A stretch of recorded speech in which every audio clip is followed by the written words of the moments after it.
Hartman's condition is cause for concern. There's no sugarcoating the tremendous strain he's putting on his body. His is undeniably one of the hardest 21-minute syndromes to live with. The regular disruption to his circulatory system and the flow of blood is damaging all of his organs. And let's not forget that the heart itself has a great many pain receptors. A part of me wishes I could swap places with him. Not that my body could ever serve as a suitable substitute for his.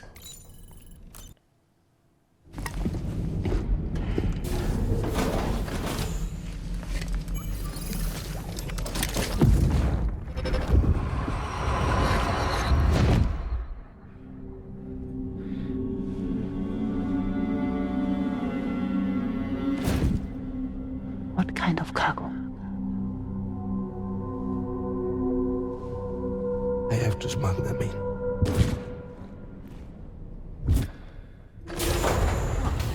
Now, who was that?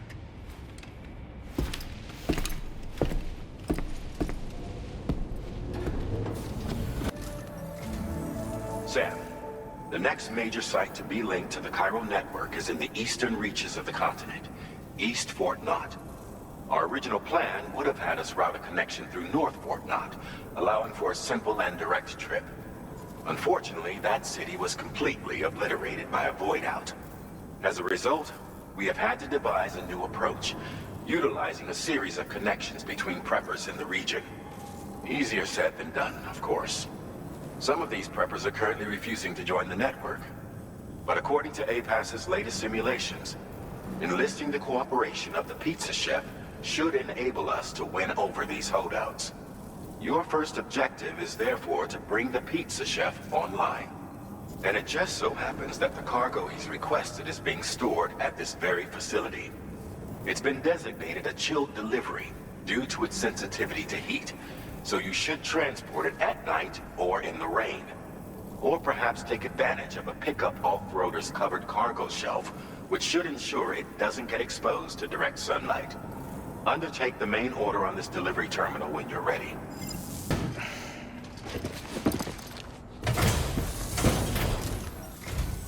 Welcome and thank you for coming. I'll inspect your cargo. Please, connect me to this network of yours.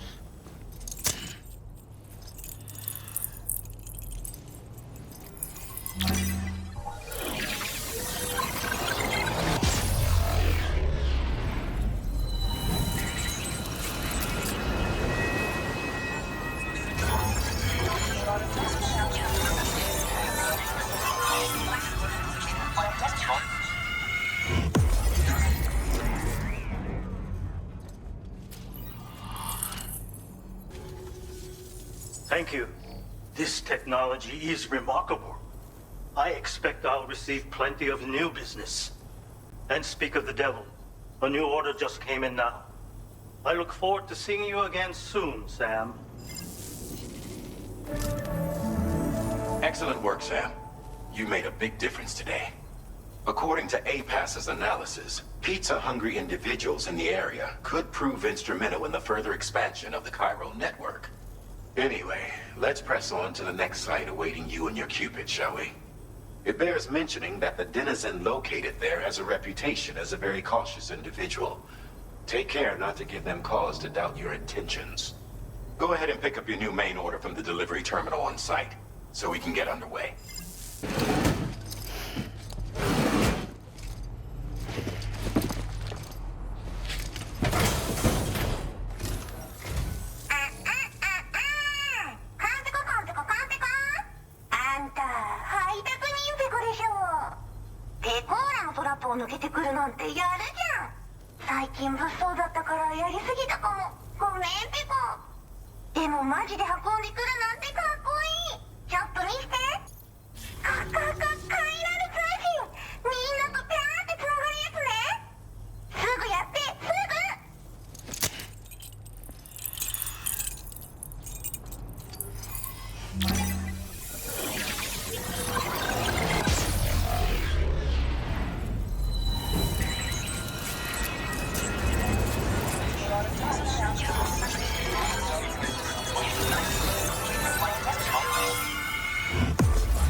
スしやすくなる静音設計のアサルトライフルと足音を抑えられるブーツ、そして AI カモフラの柄をプレゼントフォーユー。その柄のスーツを着るとなんとモグラ地雷の AI カメラに認識されなくなるペコ。もうモグラ地雷にドドドって追いかけられることは絶対にね。最近この辺ヤバいんだよね。無人兵器がいたなんて噂もあって、自衛策は取ったんだけど不安で寝不足なんだわ。でもあんたの荷物で元気が出たペコ。お礼ってわけじゃないけどバンバン使ってほしいペ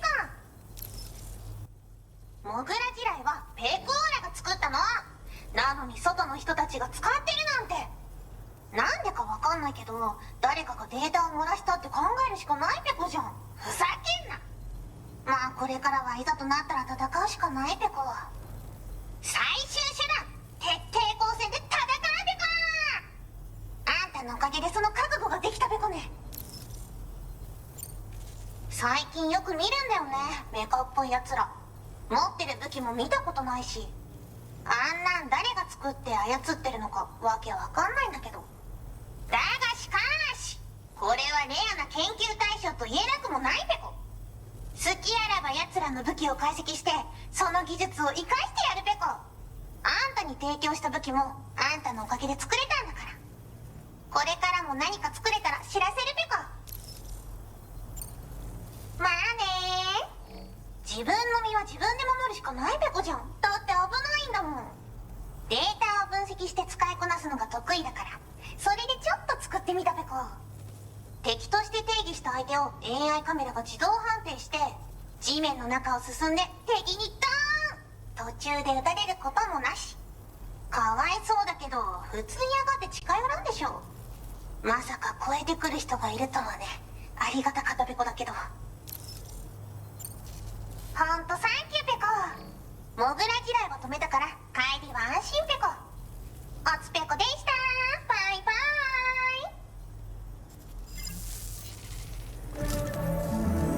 Great job as always, Sam. I'm guessing you must be pretty tired. Get yourself back to the GHV Magellan and take a break. Oh, and tomorrow seems to be more talkative lately. Maybe the two of you could find time for a chat.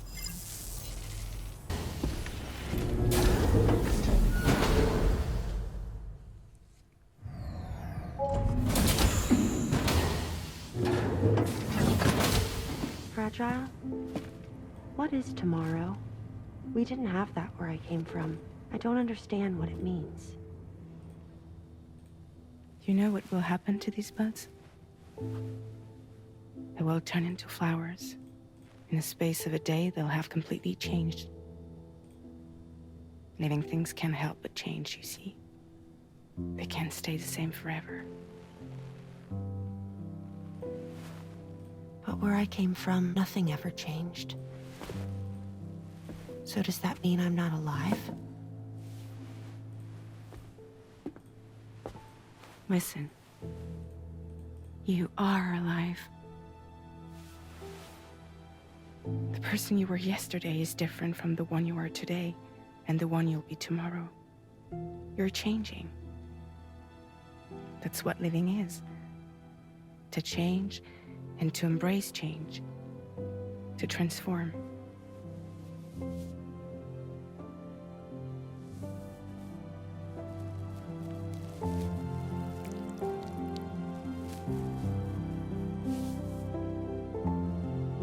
Is this what my tomorrow will be? Yesterday becomes today, which in turn becomes tomorrow. They're all connected, for better or worse. And death is not the end.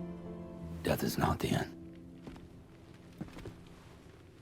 Welcome back, Sam. You should get some rest.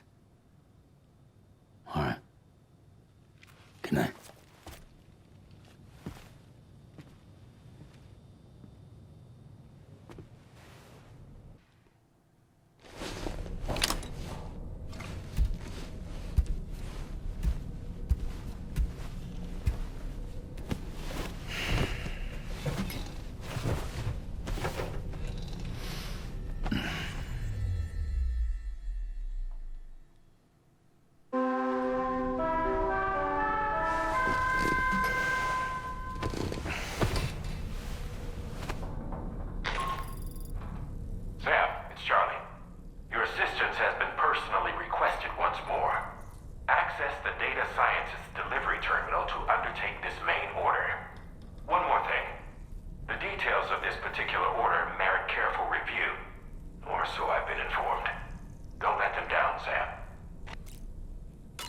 that was the esteemed data scientist.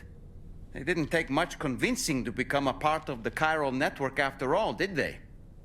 I suppose the appeal of APAS's analytical capabilities was too much to ignore. And they must be quite the fan of pizza, too. The considerable weight of our last delivery did not escape my notice. Just how many pizzas do you think the chef was able to pack into that container? Huh. A suit that prevents its wearer from being recognized by AI cameras. Eyes are the most prominent sensory organ of many life forms. Those of us who specialize in psychology often learn a great deal about them. You see, what the eye and the camera perceive is compared against past experiences and data to yield a conclusion. Perhaps this suit exploits a flaw in how AI cameras perform this function. Which is to say, you shouldn't presume you won't show up on these cameras.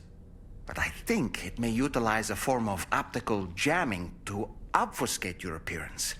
In this way, it ensures the system doesn't interpret you as an intruder.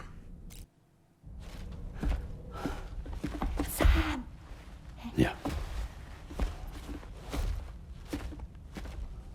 I was thinking I should teach tomorrow a few things, but to do that, I need to do some studying myself. Can you take a look at this?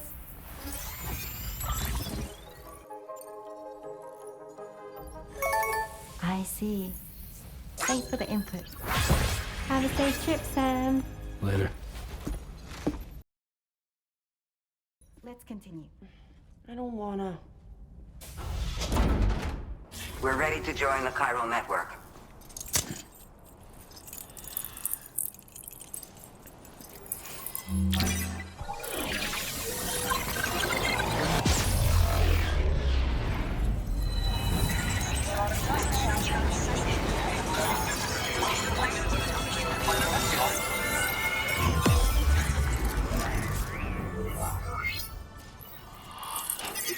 We appreciate your help. Before you go, I have another favor to ask of you. In private, where we won't be overheard. There's a back room just past that terminal. I'll be waiting.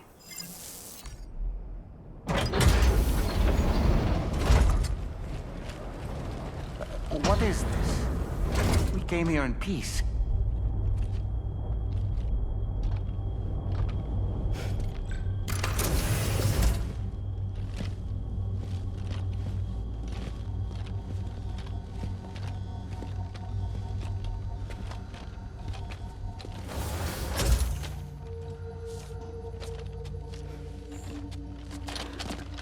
It's all right.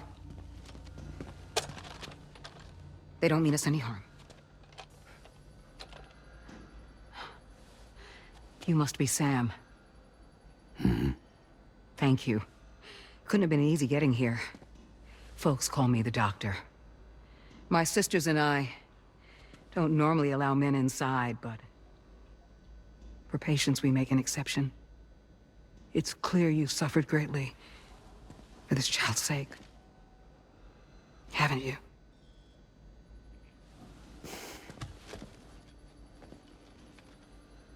May I, Sam? Yeah.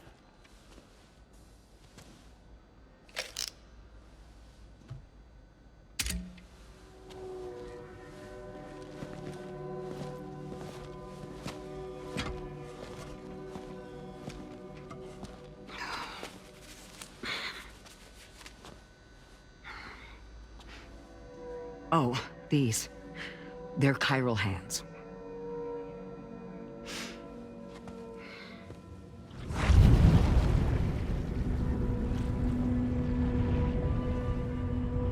So your BB's passed on. You have dooms then, I take it. I do. And it's given me an unusual gift. I can remove a BB from a still mother's womb without resorting to invasive surgery, and safely place it in a pod with minimal distress to the fetus. Without using any tools whatsoever? So you're a psychic surgeon then? A psychic midwife is what they call me. When I was with Bridges, I used these techniques to remove babies from their mothers. Sam, you may be suffering from persistent, complex bereavement disorder. Is that why you called me here? To tell me I got issues? Sam, we're the motherhood.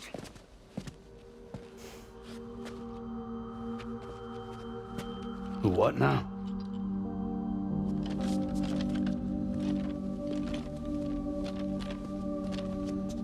This shelter is a safe space for mothers. Women and children would come here seeking peace. They also came because I could examine still babies. I'd move the fetus to a pod and perform what I would call a transposed screening. I guess that's why they call you doctor. So, are you saying your technique allows you to treat still baby syndrome? A BB pod is functionally no different than an incubator. And I was eager to bring our unborn children into the world. So, I thought I would give this little one a chance. Still baby or no, I was convinced I could bring a fetus to term outside the womb. So I placed him in the pod. And a moment later, his heart started beating. And then, after 3 minutes, it stopped. I tried as quickly as I could to get him back in the womb, but it was too late. The still baby was no longer viable.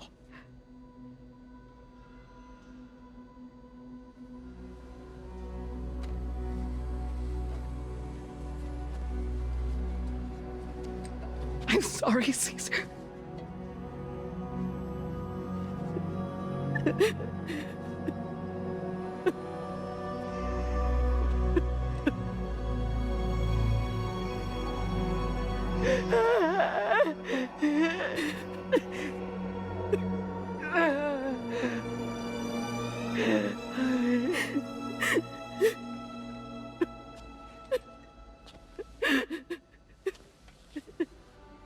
Over time,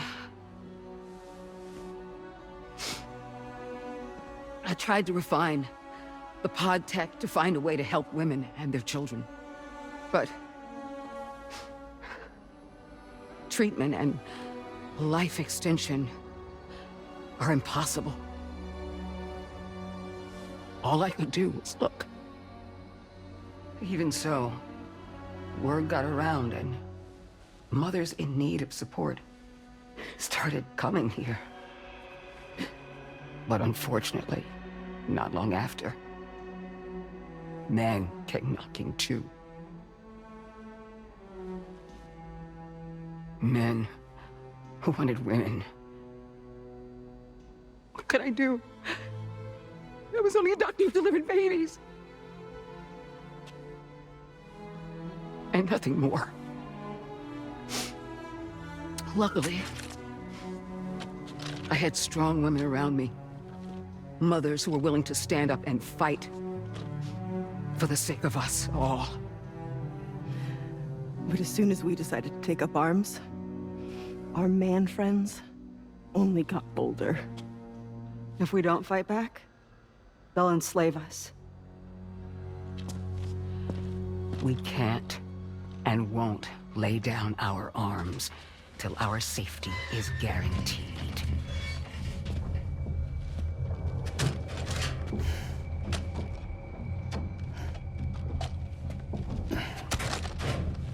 Where'd you get your hardware?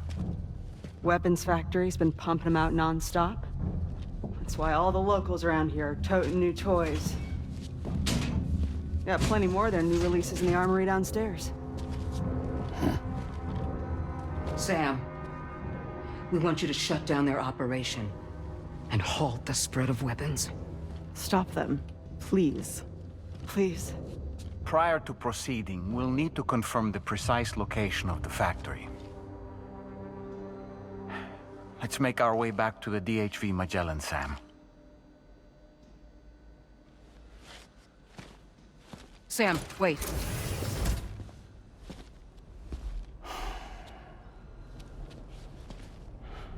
Yeah.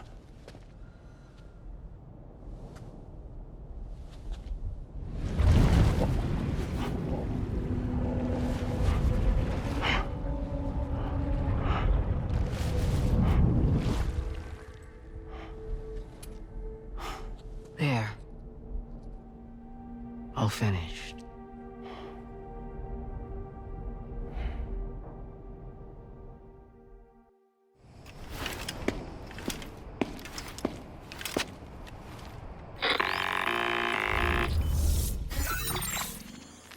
Sam, this is Tarman. We've got an emergency on our hands here. I'm afraid the DHV Magellan is out of action. We can't move an inch. A cursory inspection confirmed that some critical parts of the propulsion system have become clogged up with tar. Our usual decontamination methods won't cut it. We'll need a special tar dissolvent to clear out the blockage. The F2 South Distribution Centre was kind enough to source some for us. I'd like you to pick up the order on site, collect the cargo, and bring it back to the ship. Meanwhile, we'll be doing everything we can to keep ourselves from sinking further into the tar, as well as gathering information on the weapons factory. Don't let us down, Sam.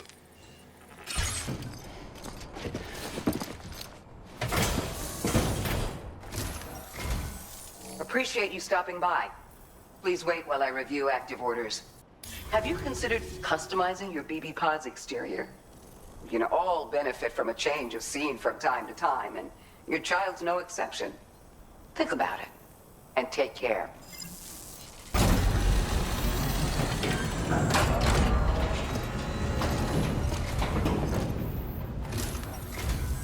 Oh, I see you're back. I'll process you quick. Just sit tight and give me a minute. This schematic is for combat power gloves. Slip them on, and you'll find you hit harder than ever before. No one will be able to match your strength in close combat, that's for sure. They also have a function that lets you harness energy before delivering a devastating electrical area attack. Any enemies caught in the surge will absorb a concentrated electrical charge, resulting in massive damage. So even if you encounter foes with formidable defenses down the road, you'll have no trouble defeating them with these gloves. As an added benefit, they'll also improve your ability to keep your balance and climb, which should make a difference in your delivery work. Using them will consume battery power though. See that you don't run out and find yourself at a disadvantage. We don't intend to stop our research anytime soon, so you can look forward to other inventions.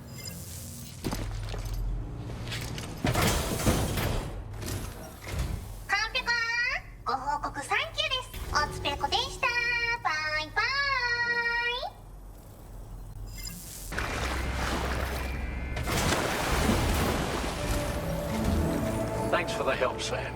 And apologies for greeting you as a chiral grab, despite all the effort you put in on our behalf. I'm tied up with ship repairs at the moment. Can't afford to risk contaminating this work site either. Anyway, let me check your cargo. Cheers for that, Sam. This'll take care of that blockage, no worries. We'll get started right away. We can handle the blockage. It's fine. I'd rather you get some sleep so you're ready to tackle your next order. By the time you wake up, we'll probably be finished anyway. Enjoy your rest.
location of the weapons factory. Stopping the supply of these weapons at the source will make it far easier to carry out future missions. Whereas leaving the factory alone only increases the risk of networked facilities coming under attack in the future. So let's shut it down ASAP. Tarman has already made preparations. Access the THV Magellan's delivery terminal to pick up this main order. Tarman will explain the rest. Each time we take the DHV Magellan into the currents, the level of tar pollution on board increases. Which is why everyone has to pitch in to clean the ship after every trip. In spite of that, we still find ourselves stymied by nasty blockages like this one. Tarman broke 3 mops attempting to dislodge a particularly stubborn wad before throwing up his hands in despair. Although he failed in that epic struggle, I can only respect his dedication. Sam, your next order is a little complicated, if I'm being honest. I'll brief you on the particulars while you review the relevant information. Go ahead and accept this main order on the terminal. When did you start giving your hands?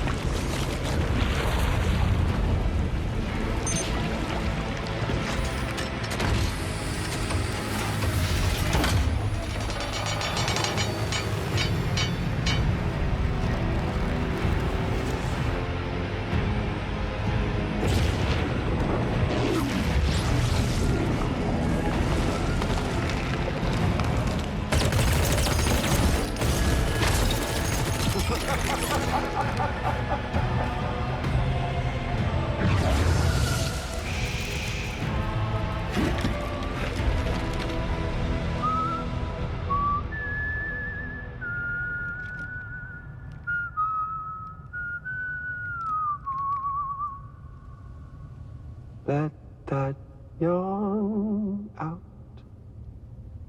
There's no pretending. I will hold you and protect you. So let love warm you till the morning.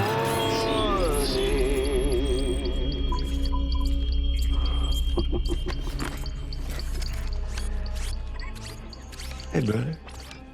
Did you miss me? Hell no.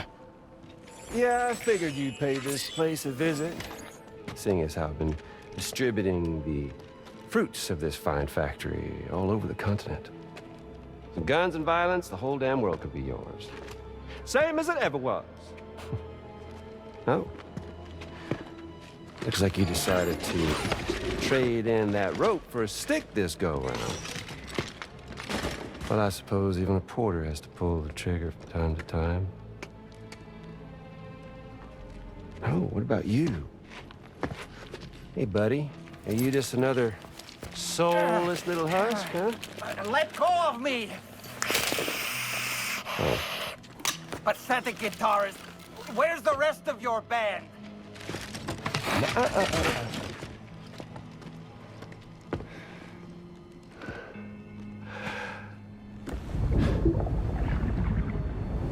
Well, ain't that something? Was it you, Higgs? Huh? Was it you that killed Lou? You still don't know, do you? Sam the man, in the dark, about everything. The fuck do you know about my kid? If you want answers, you're gonna have to find them yourself. But the ones you do find, well, that pain you nurse will only get worse. Now, I gotta say, I'm not a big fan of that fancy boat your friends brought along, so before they show up, how about I get a little taste of that endless agony? Something special just for you. Bit of that rope you like so much. Here it this here, my guts. And they'll grow tighter over time. You best believe they will pop your head clean off. But you are a patriot, meaning you'll just keep coming back. Only for my boys here to keep doing their thing over and over again. So you'll just die and die and keep on dying for all eternity.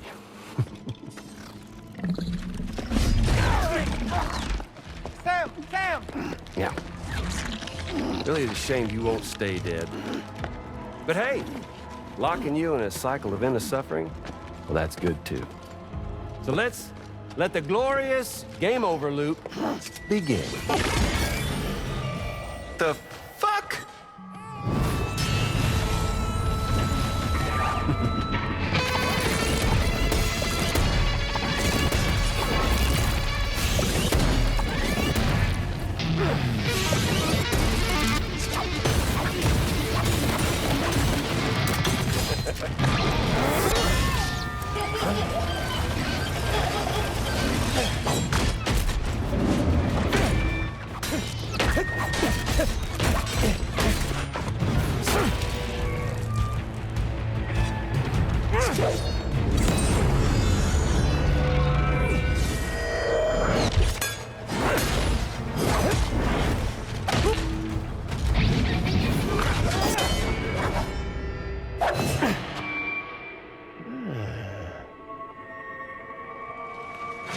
Yeah, Big Red. Just you and me dance, huh?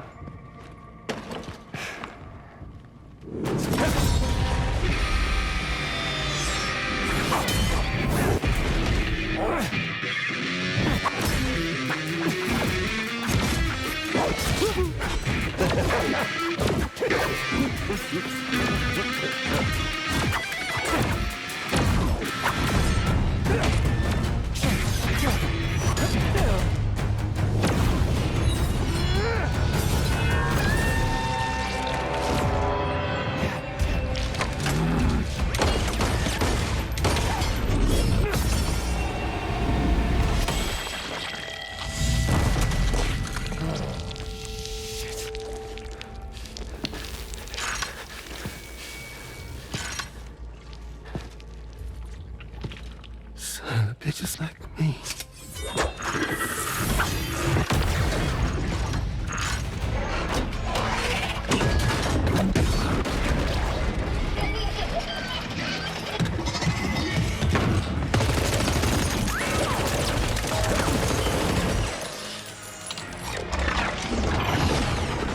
Sorry, Sam. We'll have to have our fun another time.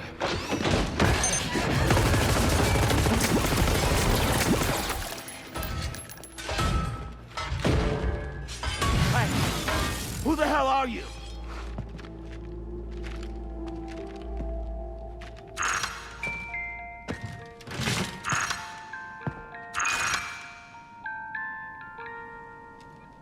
No, wait!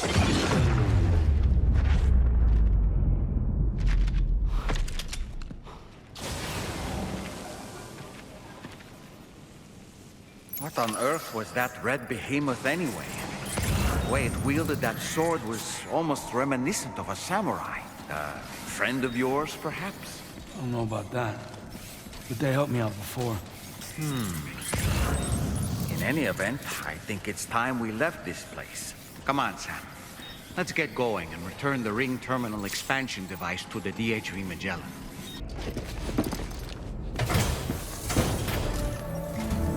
Hey, Sam. Glad you're okay. I'll check your order status right away. The Ghost Mech forces are definitely under his control. And Higgs is determined to spread weapons to every corner of Australia. The information we retrieved from the device you brought back to us only serves to confirm this. We now know for a fact that the weapons popping up in this region can all be traced back to that factory. But that's not all we've determined. We've also learned about a new type of fabricator, one that wasn't present at the weapons factory. It's not clear where they're being used or what they're producing, but this likely means there may be another factory out there. We'll look into it. Great work, Sam. That factory won't be capable of producing weapons ever again. The Motherhood should rest a little bit easier with that knowledge. Higgs remains a concern, however. It is indeed possible he has another factory elsewhere in the continent. It seems we'll need to proceed with greater caution in the days and weeks ahead. Upgrading the Magellan may also be worth considering. As for you, Sam, you need only to continue expanding the network. For now, Sam, you should return to your private room and get some rest. You made a real difference today.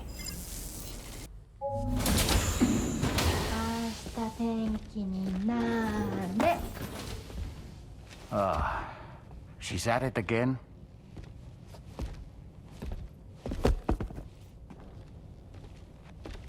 Wait!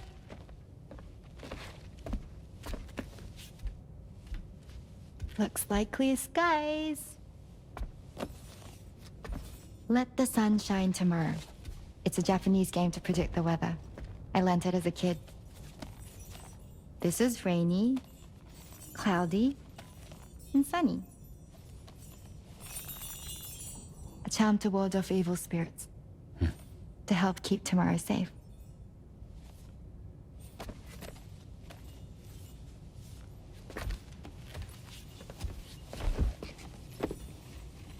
Hope it's right. Doesn't it always rain whenever you go outside, though? Yes. But deep down in my heart, it's really sunny.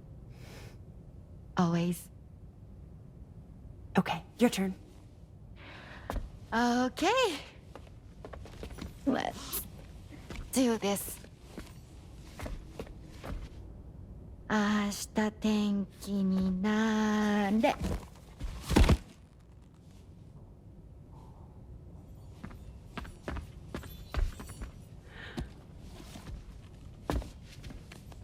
There. Now it'll be sunny.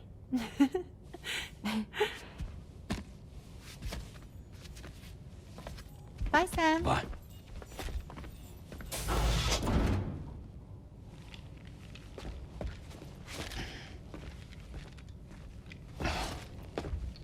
Whatever.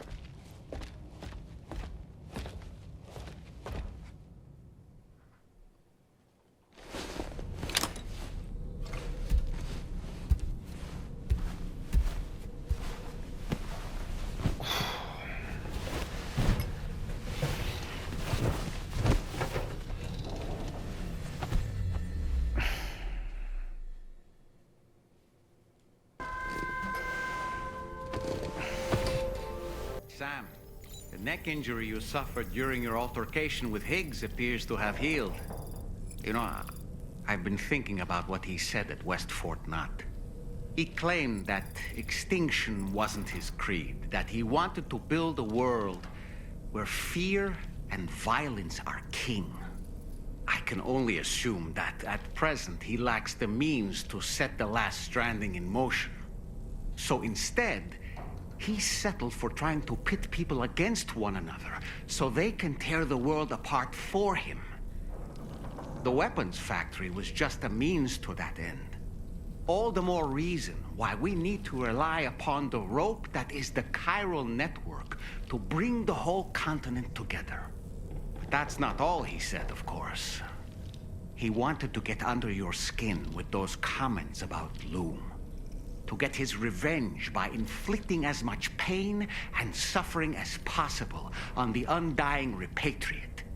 Personally, I think you should try to put it out of your mind. Focus on finishing this journey, and in doing so, finding the closure you need. That's one of the reasons we took to the road, after all. That and finishing the network to bring forth a new plate gate. Let's carry on, Sam. One step at a time. Sam, Charlie here. Another assignment has been registered in the system.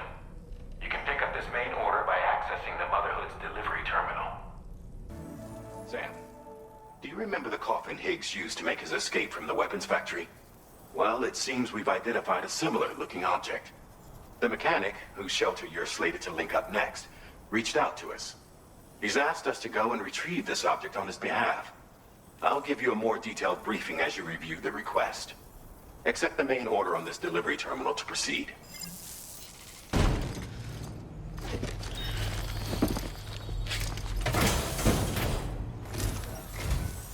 I'm glad you could make it. Did you really manage to retrieve the device? I'll need to assess its condition. I understand you have a Cupid. Then go ahead and connect me to the network.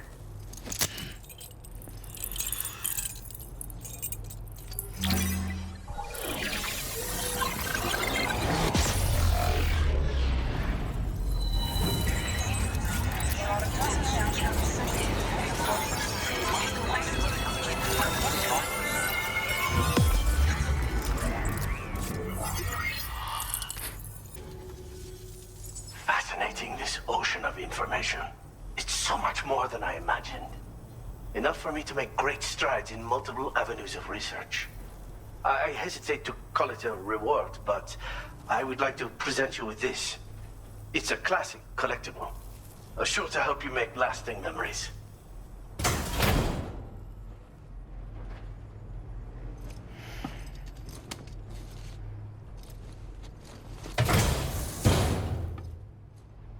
I've finished my examination of that coffin, and now I can share with you the coffin board schematic. It's essentially a coffin that's been equipped with an electric propulsion unit. Who made it and for what purpose is anyone's guess. I just happened to stumble across the associated data while I was studying the one you recovered. I'm also curious how such a bizarre device came into the possession of the armed survivalists. Even though the weapons factory has been destroyed, this and other dangerous tech has been popping up everywhere.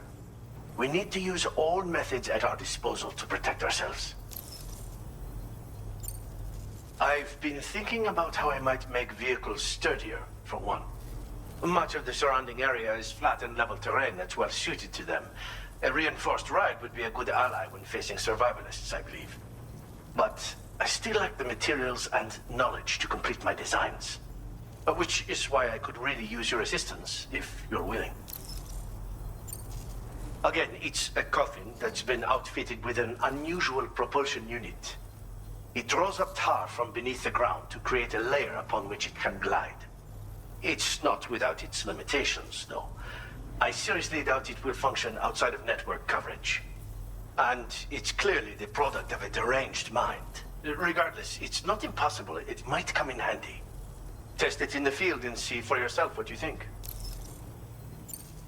The armed survivalists have been making use of some new equipment lately. You've seen them yourself, no doubt. Devices that utilize chirograms. Weapons are flowing freely again, too. There must be another supplier out there somewhere. Perhaps if you ventured into the survivalists' territory, you could find some clues as to the source of the problem. Though I wouldn't risk going in there unprepared. Thanks again for all your help, friend. Oh, and by the way, the data scientist just posted a sub-order for you in the system. Sounds like she's got her hands on something intriguing. You should at least take a look at the request. But I won't keep you. We both have work to do. Sam, the coffin you recovered for us is being examined by the mechanic as we speak. APAS's own analysis has concluded that while there is no evidence that Higgs was ever inside it, the technology it utilizes is undeniably related to that of the Ghost Mechs. Meaning it's possible that Higgs is still fabricating all new kinds of weapons. Now, as for the coffin board that the mechanic was kind enough to share with you, it's much more than just a mode of transport. If you're within network coverage, you can hide inside one and retreat into the tar currents. This provides an opportunity to catch your breath, or to attack the enemy with a stun bomb. The board you brought back had the very same functionality, so we're very lucky you stole it from the survivalists before they could learn how to use it. It would be terrible indeed if we had to contend with enemies attacking from the tar beneath our feet. I must commend you on a job well done. Thank you, Sam. Thanks for doing your part, Sam. I know that wasn't an easy job. The time has come to finally connect East Fort Knot to the chiral network. That said, it will take a while longer for the necessary cargo to be ready for transport. So let's use this time for everyone to get some rest. Between decontaminating the ship and searching for the weapons factory, it's fair to say everyone's been feeling the strain. You and Dolman have had to complete several difficult orders recently, too. Wrap up any pressing and finished business, then return to the Magellan so you can take a break. We have a long road ahead of us, and we need to manage our health to make it to the end. On another subject, would you mind if I borrowed that instant camera the mechanic gave you?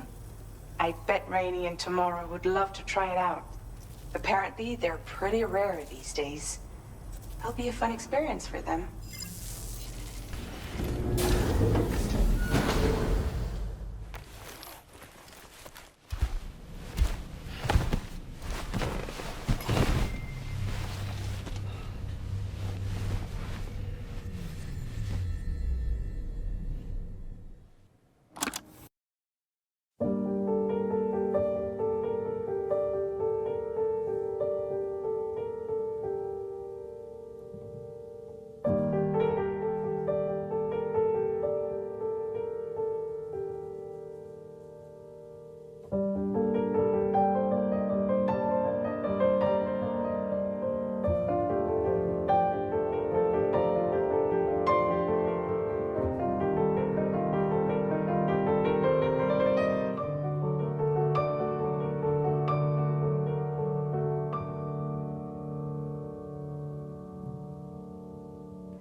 Sam, it's Hartman. Do you have a moment? I've been wondering, is there a child on board with us? I asked because there were building blocks in my room, and I certainly don't recall putting them there. Unless you know something about them? Maybe they belong to Tomorrow? She's taken an interest in all kinds of things. Yes, that could well explain it. Right. Sorry for bothering you. Did you manage to get some rest, Sam? I hope so. Your next order is ready for you. This time you've been asked to deliver some cargo to East Fort Knot. But you need to travel to West Fort Knot to pick it up. And that's quite far from your final destination. The DHV Magellan can take you straight there at least. Plot a course for us and we'll get underway. Drawbridge is on standby for now. But once you accept this order, you can be assured that we'll provide you with whatever support you need. See to your equipment, then head to the West Fort Knot delivery terminal to get started. Hey Sam, Tarman here. We used this recent downtime to modify the DHV Magellan so you can change its exterior color at will. If you access your ring terminal while in your private room, you'll see a new customization function is now available. So if you'd like to change things up before tackling your next order, you're more than welcome to do so. Get and go. Cheese. Woo. Are we all in this? Hey, Sam. Hi. What are you guys doing? Nothing important. Can you take a picture of us? Sure. If we want to do it right, we could choose somewhere else. All right. Why don't you choose?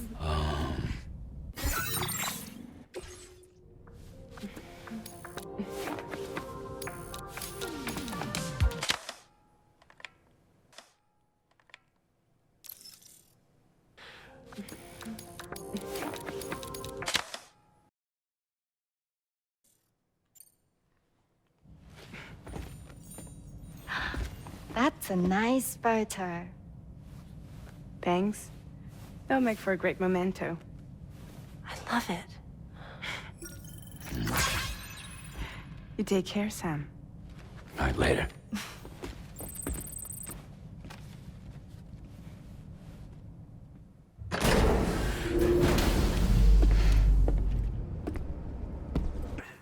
We're ready.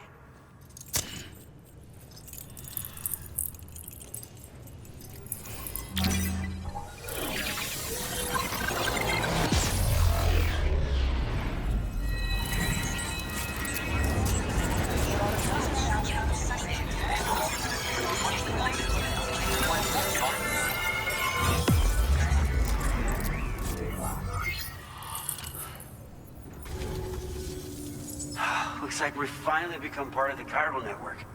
Between this and the life support systems you brought us, we can begin giving proper treatment to all the folks suffering from chiral contamination.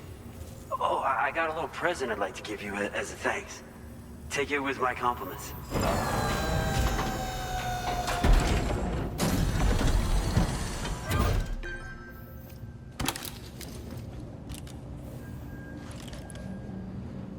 Those beauties are pretty hard to come by these days. And I just know they'll look great on you. Oh, in addition to that, I've shared the data for a Boca skeleton. It's a piece of equipment specially tailored to porter work, allowing you to carry lots of cargo without difficulty. Ideal for keeping your balance while making your deliveries. Steep slopes and rivers are no match for this baby. It's bound to make your next runs much easier, and it'll help you expand the network too. You know, before you came along, we lost a lot of people to chiralium exposure. For a while there, it felt like we were counting the days until the inevitable void out. But it seems like we'll be able to avoid that terrible fate after all. We won't fall victim to the same tragedy that befell North Fort Knott. Our facility here at F4 isn't just a network connection point. It's also a key distribution hub for the eastern part of the continent. Without it, lots of folks would lose access to deliveries, and you'd have no chance of extending the network any further. And without a fully linked up continent, we'll never get to see a new plate game manifest. No need to worry though. You've guaranteed we'll be around for a good while yet. Rest assured that we will keep working to improve our skeleton tech. We'll be continuing our research into road development as well. All to bring this continent into the fold. As a major distribution hub, we conduct research and development into all manner of delivery-related technologies. The Boca skeleton is one such product of our work. And lately, we've been thinking of ways to create next-generation roads. Something allowing for faster and safer deliveries. There's plenty of room for improvement in the conventional designs. Since you brought us onto the chiral network, we've started gathering all kinds of useful data on the subject. But we're gonna need more before we're finished, I think. We'd be grateful if you could help us out on that front. Thanks for everything, Sam. North Fort Knott was deemed critical for the expansion of the chiral network in northern Australia. But due to chiral contamination, a lot of folks began dying, and one day, a void out wiped the city right off the map. We've actually been observing similar conditions here at East Fort Knott. Dramatic changes in the tar currents and rising chiralium levels have had everybody fearing for the future recently. But thankfully, you came. You put us on the chiral network. Me and all the staff here are committed to sustaining this pillar of the chiral and distribution networks. And doing everything in our power for you and Australia. Personally, I've always admired the Boca. They're traditional porters that used to work in the Japanese wilderness. No matter how dangerous the mountain trail, they'd always power through with heavy loads on their backs. I've never met any of them myself, of course. But when I came out here with APAC's first expedition, I heard some interesting stories about a local prepper as we were traveling through Mexico. This guy was apparently the genuine article, a real working Boca. You could always head back to Mexico and try to track him down if you're interested. We actually developed the Boca skeleton while referencing stories and official records of their activities. You might say it's a skeleton tailored to the needs of modern-day porters, like yourself. Simply wearing it will vastly increase your maximum carrying capacity. Oh, it offers superior gripping capabilities too, and helps you keep your balance while hauling tons of cargo on your back. When traversing snowy mountains, rivers, and other places with poor footing, this skeleton is an excellent choice. Now that you've brought us onto the chiral network, I feel as though we can finally see the light at the end of the proverbial tunnel. Our equipment still isn't as good as we want it to be at the moment, but we hope it'll be of use to you. We've got a lot riding on you drawbridge folks. I hope you won't let us down. Hello, Sam. It's me. More than 50% of the Australian continent is now connected to the chiral network. And it was you who made this possible. On behalf of the company, allow me to extend my sincerest thanks. It's likely that the difficulties we face will only continue to increase as we press on. But you and your comrades will rise to the challenge. Of this I have no doubt whatsoever. The probability of creating a new plate gate rises with each expansion. Do what you must to make it happen. Sam, it's happened again. A disruption in the tar currents. We won't be able to head your way just yet.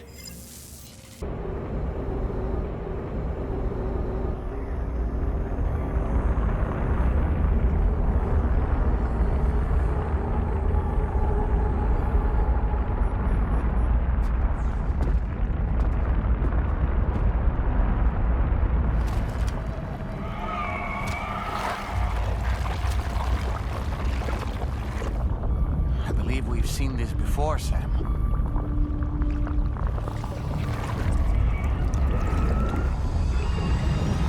It's calling to us again. Sam, are you thinking of going back there?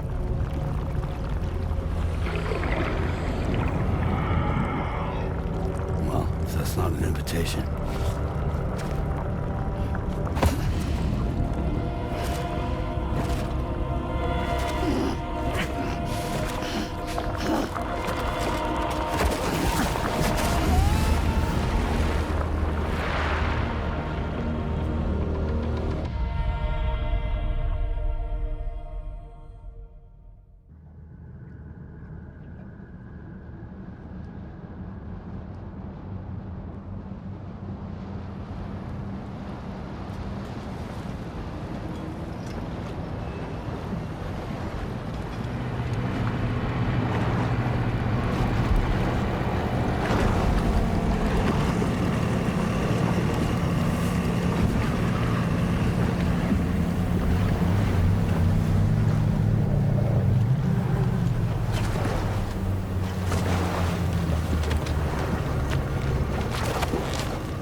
Back in Nirvana, or whatever you care to call this riddle of a place.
recognize his face?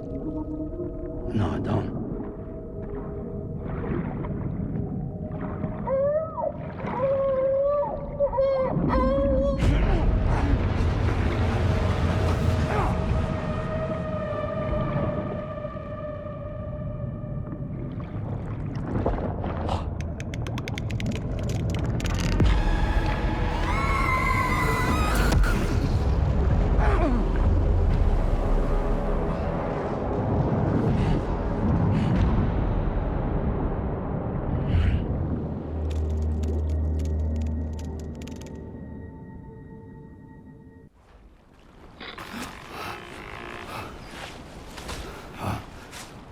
Sam, do you read me?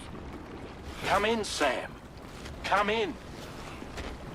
We were whisked away to that strange place again. What?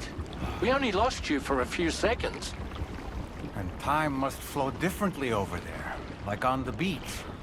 Well, glad you're all right. The tar currents seem to have settled down, so we'll be able to surface there shortly. Just sit tight, okay?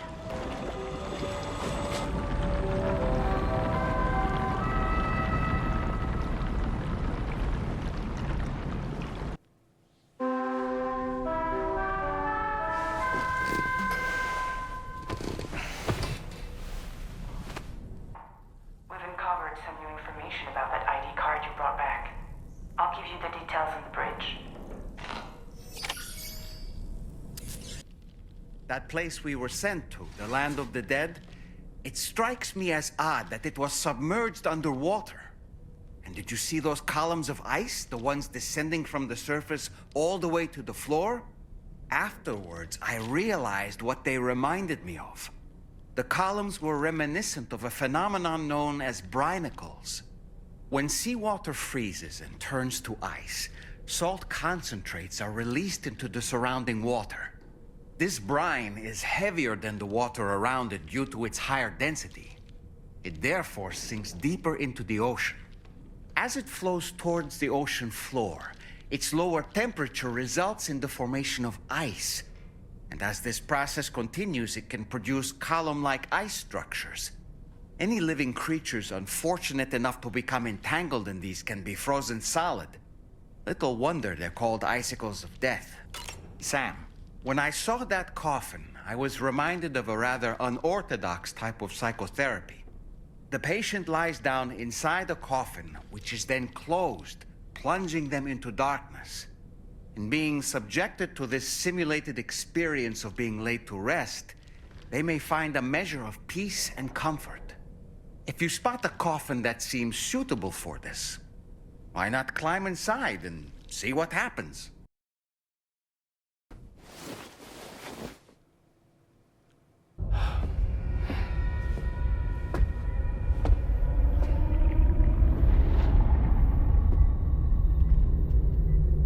His name is Neil. Neil Vanna. Neil Vanna? Oh, here I thought he said Nirvana. There must still be tar in my ears.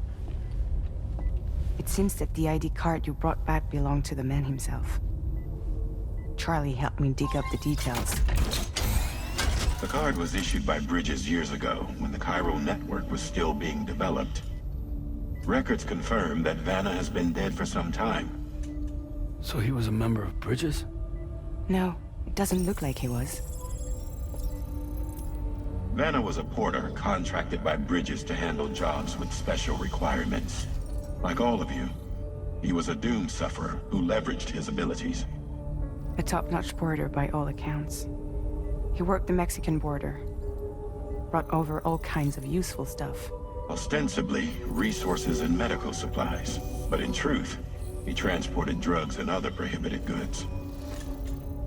So he was a smuggler. Vanna's ID card served as a key to some of Bridges' secure installations, though only a select few, of course.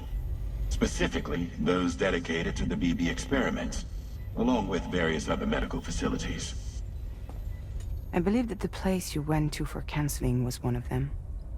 But everything in that area was obliterated 11 years ago by a void out, one in which Neil Vanna died. And from which you alone, Sam, were fortunate enough to emerge alive. Prior to all that, your counseling sessions made you a regular visitor, yes? Well, records indicate Vanna frequented the same facility. There's a fair chance that the two of you might have met before. Do you recall seeing him? It's hardly surprising. A great number of people pass through there all the damn time. No one would remember them all.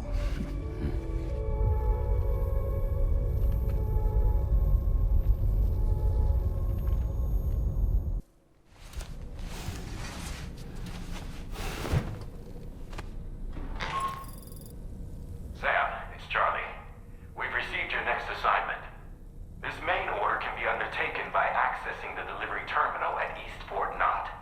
While you attend to that, we'll continue our investigation into Neil Vanna. I'll keep you posted.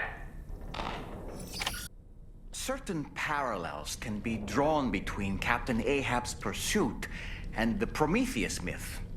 Prometheus is a deity said to have stolen fire from the heavens in order to give it to humans. In essence, he bestowed upon them the power of the gods themselves. This power manifested as technology. Humans crafted tools, and with them brought nature to heal and built great civilizations. Perhaps the author intended to frame Ahab's pursuit of the white whale as one akin to mankind's struggle against the forces of nature. We ourselves are arguably living out our own Prometheus myth as we fight to overcome the Death Stranding. No, we definitely are. And we're not about to lose.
By the way, Sam, you saw Tomorrow with the apples in the corridor, right? It seems she was training, trying to gain more control over her temporal abilities. Taking green unripened apples and attempting to age them until they're red and ready to eat. But she's still having trouble getting it just right. She's taking it too far and making them rotten. There's no need to rush things. She'll get the hang of it soon enough. In the meantime, let's continue to support her. From this location, you should be able to see some snow-capped mountains, Sam. Your next objective can be found in the heart of them, in the form of the Eastern Environmental Observatory. Once again, you'll need to link up several sites en route to this destination. The first such site to be brought online is the Chronobiologist Shelter, which is due west. Pick up the main order on this delivery terminal in order to begin.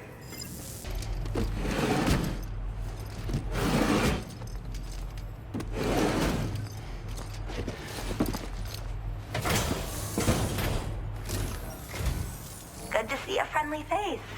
It's been a while since I've had visitors. I'll check your cargo right away. All right. Use your Cupid to connect to my shelter.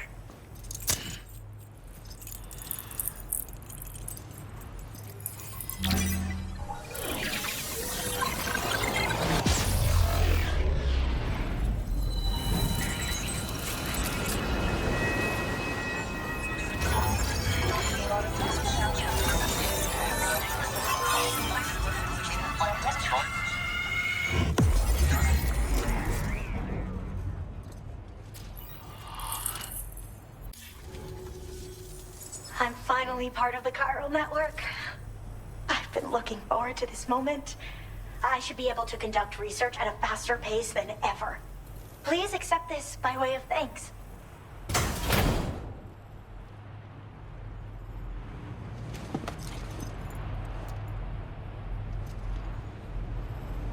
I picked up this accessory in the UCA. You should try attaching it to your backpack. Who knows? It might bring you good luck. Oh, and in case you're curious, the cargo you brought me contained a stock of cryptobiote variants. I've taken to calling them chronobiotes. They appear to alter your body's internal clock for a brief period when consumed. Just another example of the many ways the Death Stranding is wreaking havoc on our perception of time. It's introduced us to Timefall and the beach, as well as the EEs that brought about previous mass extinctions. You know, I can't help but wonder if extinction entities are related to chronobiotes. Anyway, I'm glad you're here. Especially with the strange incidents we've been hearing about lately. They're cryptobiotes that have become infected with chiral microbes, parasites that induce changes in the host. Chronobiotes can accelerate various processes within the human body. Simply put, eating one should make everything around you appear to move more slowly. Much like Timefall, which ages everything. And the beach, where time stands still. This disruption of the natural temporal flow is linked to the underlying mechanisms of the Death Stranding. Continued study of chronobiotes should therefore help us to solve the greatest mystery of our times. At least, that's what I've come to believe. So I've heard a little bit about Hartman's research via the hydrologist. You know, the mass extinctions of trilobites, ammonites, and the dinosaurs. Well, apparently, all these ancient events were set in motion by extinction entities. I'm told there was a human extinction entity as well. And that EEs had umbilical cords linking them to the beach, which could be why their fossilized remains were somehow unaffected by the passage of time. The parasitic chiral microbes that latch onto chronobiotes also originally came from the beach. So, you could even think of them as another form of umbilical tether linking their hosts to the other side. It's a pattern that shows we can't discount the possibility that a new EE might yet be born. And the reason why I believe further study of these microbes could help prevent another extinction event. Now that I have a chiral network connection, this sort of research should finally be possible. Well, the porter who used to come through here was attacked by something. It was bad enough that they gave up doing delivery work for good. They still managed to deliver my last shipment, but it was covered with strange dents and markings. When I asked what had happened, they just said it was the work of the Headless Rider. People have been talking about the Rider for a while, actually. And there's this guy not far from here who's dedicated to studying strange mysteries like that. I sent him some details, and he said he'd need to ask around for someone to lend him a hand. You should keep your eyes peeled for trouble until he figures out what we're dealing with. I hope this isn't the last time we meet. With no one else around to make deliveries, I was beginning to think I'd have to call it quits. Oh, by the way, a suborder just got posted about those strange incidents I mentioned. You can check it on the delivery terminal here. It's probably in your interest to find out more anyway, given how much time you spend outside. And, who knows, you might even be able to convince them to join the chiral network, too. I just hope we can get to the bottom of things sooner rather than later. Thanks again, and take care. Well then, Sam. By the way, we have info on Nilvana to share. Could you join me on the bridge?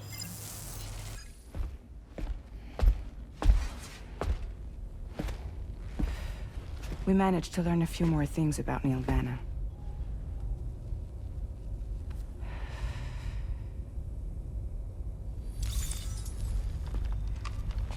You may remember that he was a porter contracted by Bridges. That's what we told you before.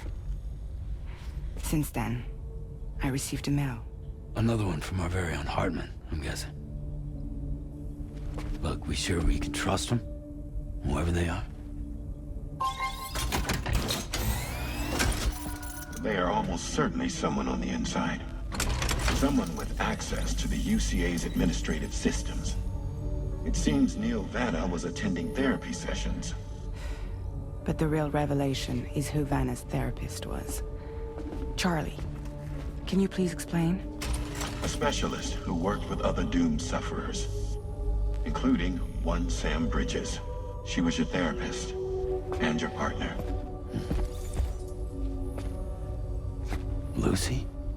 Neil Vanna's name was on her client list. Right there in black and white. That's crazy. We also uncovered a photo you should see.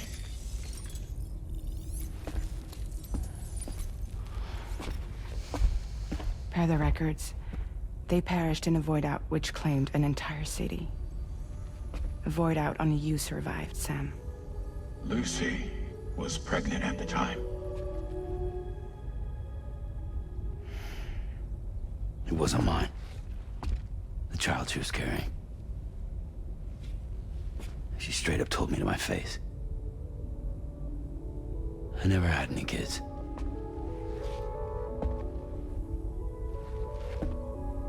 She was just my shrink, helping me to work through my phobia. That's all she ever was to me.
You really don't remember me.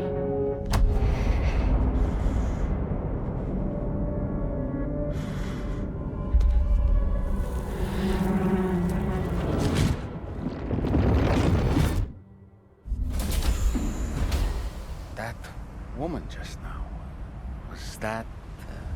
Lucy. That was Lucy.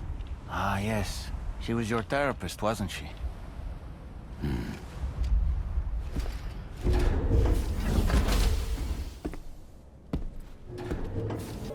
Ooh, just the man I've been waiting for. The Metagenomicist's main order is prepped and ready for you. We'd like you to capture the timefall-resistant emu I identified and take it to her shelter. You might find the capturing part tricky, but if you're real quiet, you shouldn't have too much trouble getting close. Now, this emu appears to possess certain unique temporal properties. It may well have some kind of connection to extinction entities as well. The metagenomicist might have different insights into its nature given her specialization, though. Personally, I'm hoping this might lead us to a major breakthrough. Also, there's another order I want you to handle when you have a moment. It's related to those strange incidents I mentioned earlier. They might not be occurring right on my doorstep, per se, but they're still very troubling. Help us out, Sam.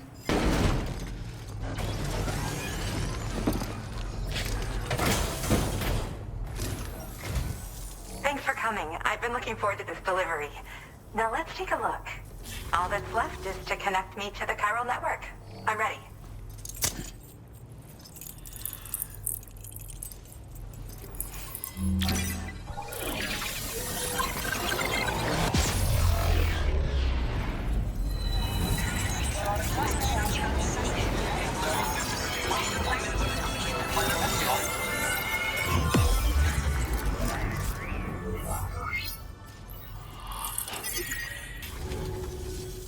I have something I'd like to give you. I hope it's to your liking.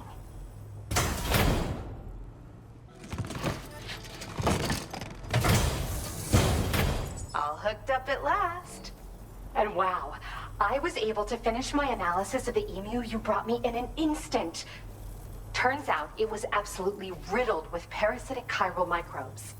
It would seem their presence was enough to alter the emu's temporal flow, which is probably why it didn't grow older when exposed to timefall. This all but confirms what the chronobiologist has been saying. Hosts for these chiral microbes are subject to the timeless influence of the beach. It's still unclear how this might be related to extinction entities, but it's a vital clue for solving the mystery of the Death Stranding. An extinction entity has the capacity to trigger the last stranding. And if that comes to pass, the end of humanity itself is assured. Higgs attempted to make use of one such entity back in the UCA, but I know you personally put a stop to his plans. Hartman told me everything about those events. It's anyone's guess what Higgs is trying to accomplish this time, but I believe in you. And that's why I'm giving you these. EX capture grenades are invaluable weapons that work by leveraging the temporal properties of parasitic chiral microbes to great effect. In essence, they allow you to defeat weakened BTs in an instant by drastically destabilizing their intrinsic flow of time. But that's not all. These grenades can give you the means to summon your own BTs to attack other BTs. Should work on all larger specimens. I've prepared a few for immediate use. There's so much we can learn by studying chiral microbes, you know? They might even hold the answer to treating 21-minute syndromes like mine. Well, we've discovered plenty of chiral creatures that resemble smaller animals like rats and spiders. As their name might suggest, chiral microbes are even tinier. They're parasitic by nature and favor hosts from the world of the dead. They're just an amazing discovery all around. The final missing piece I needed for my research. Yes, I'm also a member of the 21-Minute Anxiety Association. The chronobiologist happens to be another member. We're sisters, in fact. Our mother belongs to the group, too. She's a hydrologist working out of Hartman's lab. Perhaps you've already met? We've all got similar conditions, but I'm not sure if genetics is a relevant factor. But whatever the cause of our syndromes may be, we are all trying to study the world and find answers in our own ways. Yes. Next time you're able to inflict significant damage on a large BT, try tossing an EX capture grenade into its mouth. Not only will you neutralize your foe, but you'll find it also leaves behind a milky white chiral crystal. I've taken to calling these objects BT crystals. If you see one, make sure you don't forget to pick it up. I say that because if you've got one on hand, you'll be able to use it the next time you encounter a large BT. The BT crystal will react with the tar and transform into a variant of the BT you captured. When activated, the crystal will summon a variant of the BT that spawned it, which will emerge from the depths of the tar. Ordinary large BTs will perceive this variant as a critical threat and proceed to attack on sight. In recent days, large BTs have been growing more active in the region to the south of this facility. It's possible that this too could be a consequence of Higgs's efforts. If you're headed that way, you had better be prepared for the worst. Though that might also be a good opportunity to give those EX capture grenades a try. I just know they'll prove effective. And if you're interested in some additional work, I'd also like you to take the emu you brought me to the animal shelter. The staff there want to look after it, and I don't have the proper facilities to give it a home here anyway. I've posted a suborder for this request. There's no rush. You can pick it up from the delivery terminal here whenever you're ready. Thanks again for all your help. I'll probably be hitting you up again. Sam, your next destination is the F5 East Distribution Center, which can be found near the southeast shore of the lake close by. I'm told one of the staff members there is an old acquaintance of yours. Anyway, a main order has been entered into the system. You can access the delivery terminal here to undertake it. That said, another request concerning the animal you rescued has also caught my eye. Alternatively, you can undertake this suborder first if you wish. I leave it up to you, Sam. All right, it's time for you to do you-know-what.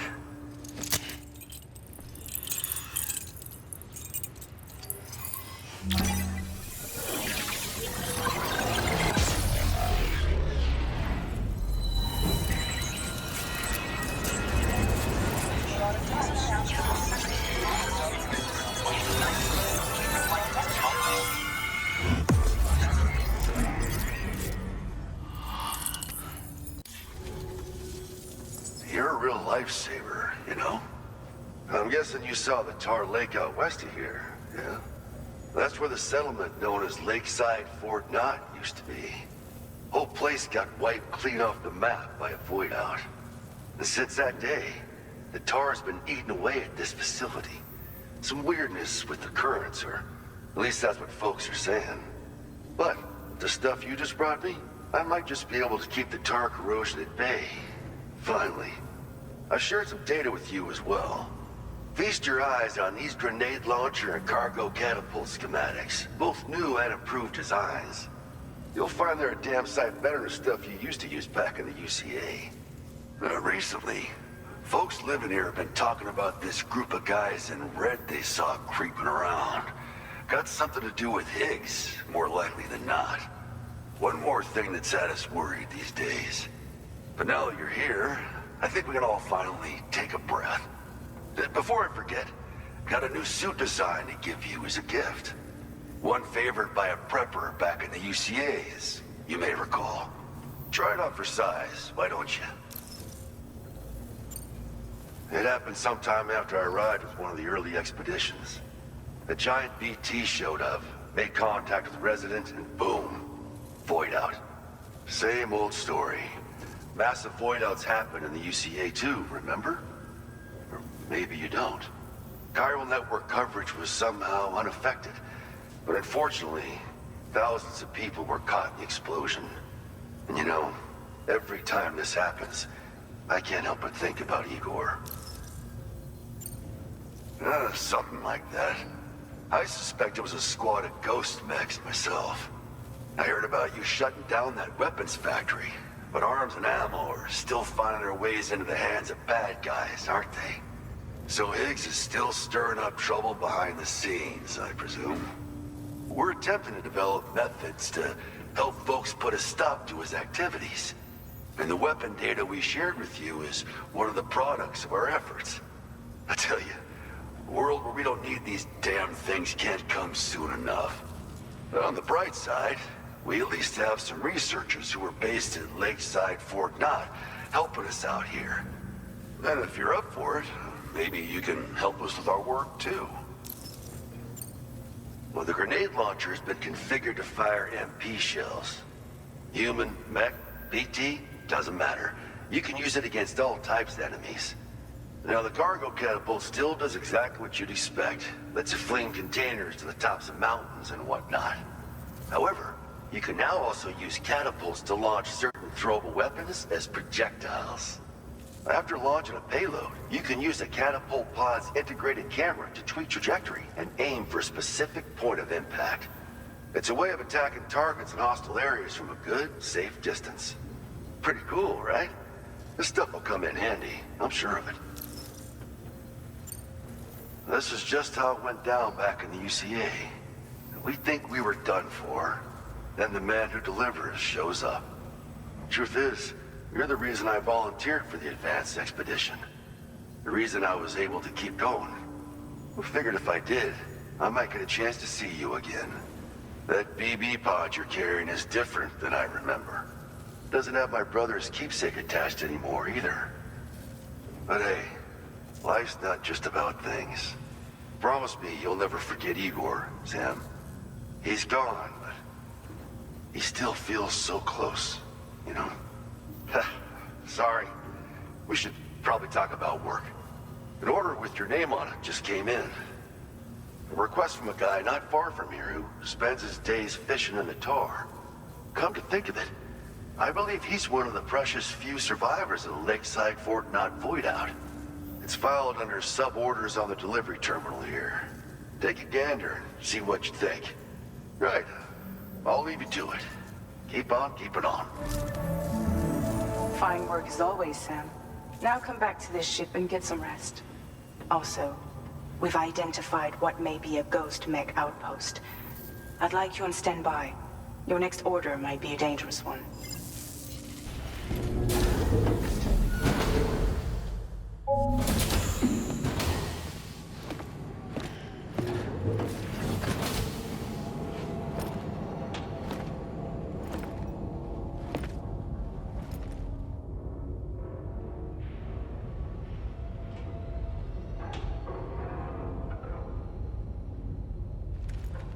Sam. Yeah. Nice.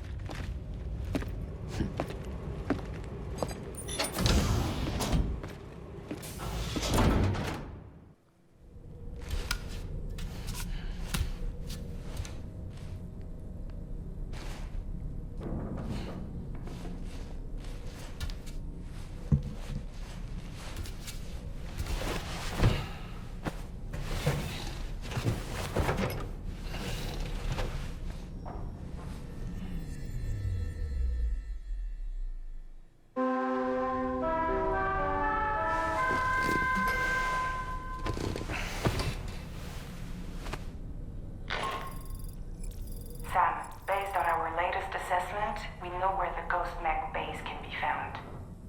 When you're ready, access the T3 Magellan's delivery terminal and accept this main order. I'll brief you on the details after that. As usual, Drawbridge can't help but run its people ragged.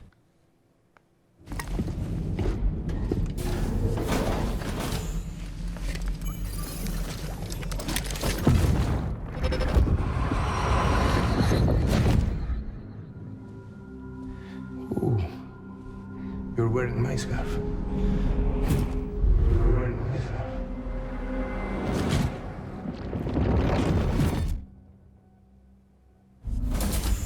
You saw his face too, didn't you? Mm-hmm. It was him, Neil Vanna, I'm certain of it. That clearly wasn't a memory of yours. Was it some thought of Lou's, lingering in the pod? Hold on. Lou was assigned BB-28 serial number 4 years ago, but Vanna died in a void-out 11 years ago. It doesn't add up. Meaning what? That it was his memory we just saw? He and Lou must be connected. But how?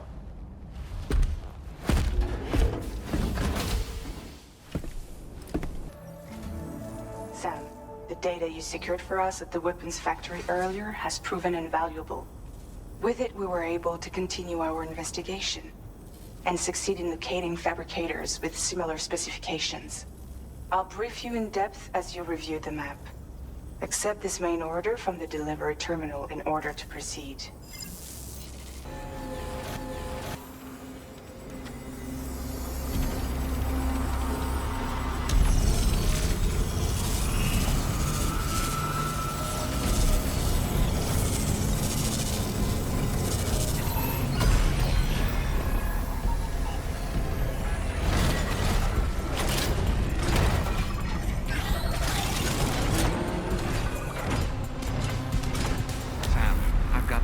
Feeling about this.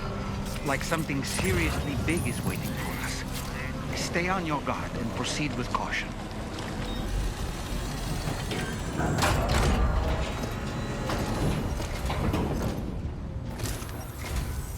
Hey, Sam. I see you're pushing your body to the limit, as usual. Really ought to take better care of yourself. Anyway, reviewing the order details now.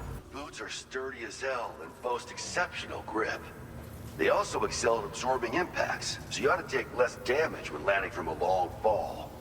You might find them a bit heavy, though, so try them on for size first. I hope you get a kick out of them, if you know what I mean. So you know, we're thinking of making some improvements to existing weapon systems. Feel free to lend us a hand if you're interested. Our analysis of the data you extracted for us has yielded detailed records of deliveries to the factory. It seems both the materials used to manufacture those ghost mechs and the routes used to transport said materials were the same as those utilized by APAC. This indicates that APAC was likely involved in the production of these mechs. Wait, could this possibly mean that Higgs and APAC are working together? We should watch what we say around the President. We'll need to proceed carefully with our investigation. If APAC and the President did indeed have a hand in these activities, the security of our operations is entirely compromised. One more thing, Sam. Some of the data we received concerned ghost mechs outfitted with rocket launchers. I realize you didn't encounter this type within the factory, but it's possible Higgs may have already deployed them elsewhere. We need to prepare countermeasures for the DHV Magellan with all due haste. There's a specialist who can help us in South Fort Knott, just beyond this mountain. Putting F6 on the grid is one of our objectives anyway. For now, we'll make preparations in an effort to secure his cooperation. You should head to your private room and try to get some rest before your next order is ready. And Sam, good work. Sam, this is Charlie. Another assignment is now available for processing. Pick up this main order by accessing the delivery terminal at the F5 East Distribution Center. Oh, hey there, Sam. Really glad you could make it. Now, your next main order is ready and waiting. But I should mention there are some special considerations.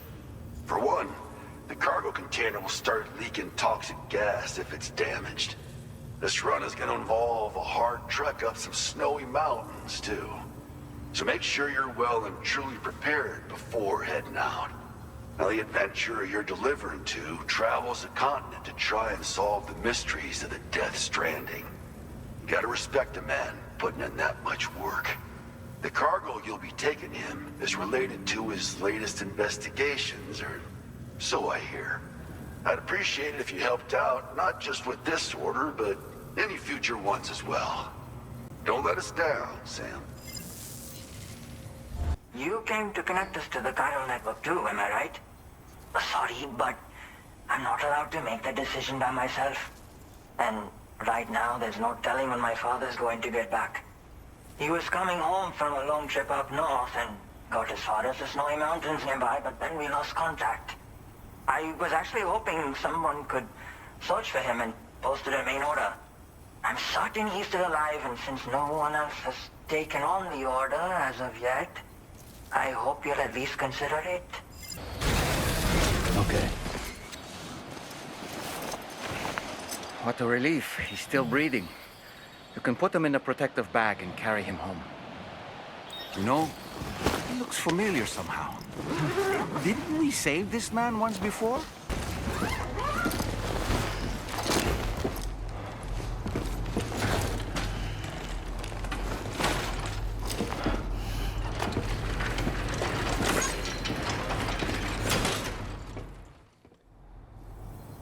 Oh, I knew I was right to trust you. Thank you for finding him. I need to assess his condition right away. Please wait. My father said it's okay, so you can go ahead and connect us to the chiral network.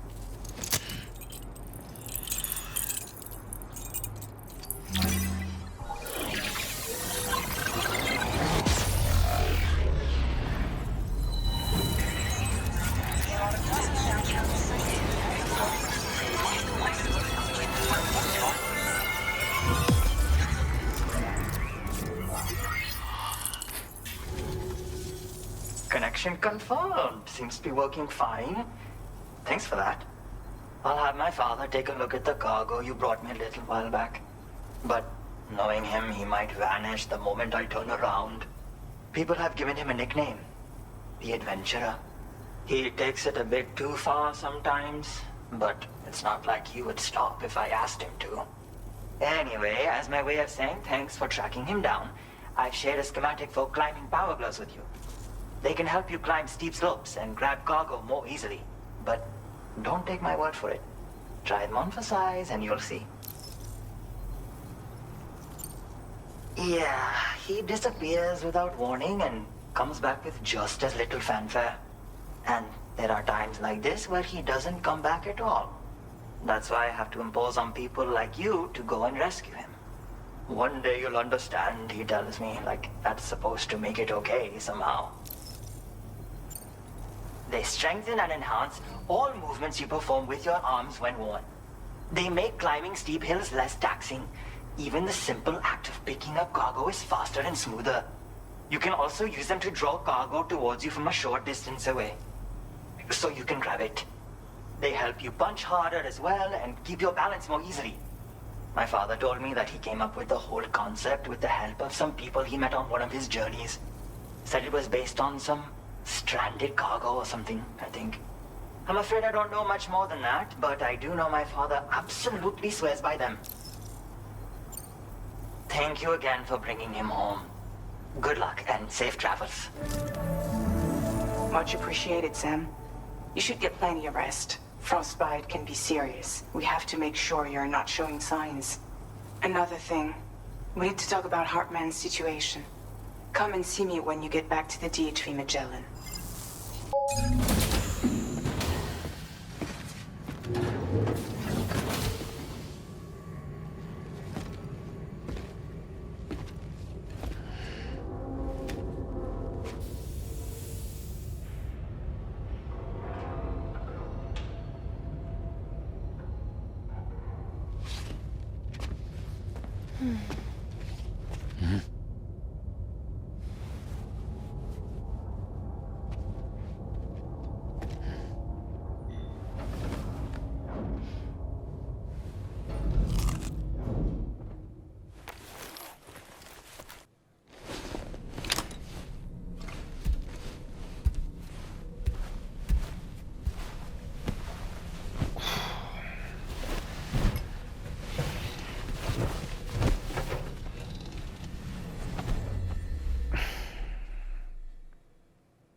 Sorry.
Hey, Sam. Long time no see.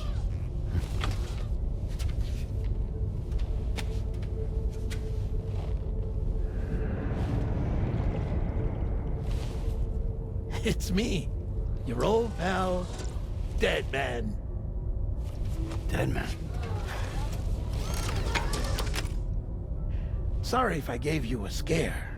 While Hartman is off conducting his near-death excursions, I am borrowing his body. My soul is normally confined to the beach, but for 3 minutes, I get to be here. How's that possible? Because he has my heart. You're telling me that's... My parting gift to Hartman, yes. Per his request, I bequeathed it before departing on my one-way trip to the beach. He put so much stress on his own that it had grown quite weak. If and when it failed, mine was meant to serve as insurance. But as you can see, he appears to have become rather attached to my heart. His finger never far from the proverbial on switch, which is why I've been able to assume control of his body. Come here. It's good to see you, Sam. I told you in Mexico that someone had falsified BB-28's records. But in truth, it was yours truly. My intention was to leave no trace of a second BB-28 or of Lou. I wanted you to be free to live your lives, unburdened by the past. But then, well, everything changed, didn't it? You lost Lou, and needed answers to make sense of it all. 30 seconds remaining. So, I decided to access the network servers from within the beach. Security isn't as strict over there as it is here, you see. So that was you? That's right. I am the one who dug up the information about Lou's past. Your very own Hartman was me all along. 2. Administering shock. Stand clear.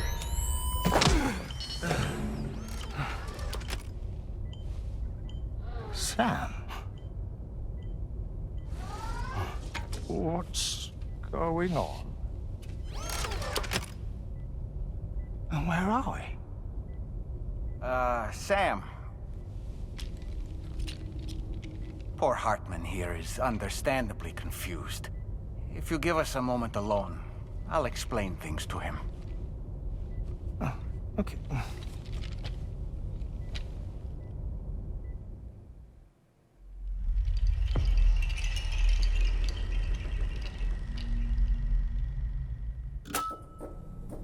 Well, I've apprised Hartman of the situation. It's not unlike my own experience. A soul finds itself in a puppet, and then acts as a puppeteer. One's ka can reside in any vessel to which one has a strong attachment. Human ha or inanimate object. It makes no difference.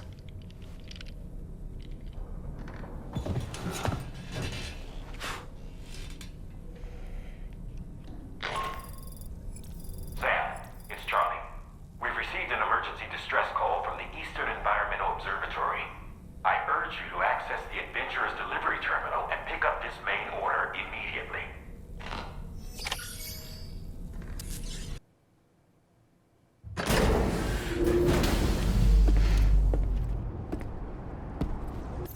Go ahead and use your Cupid to get me online.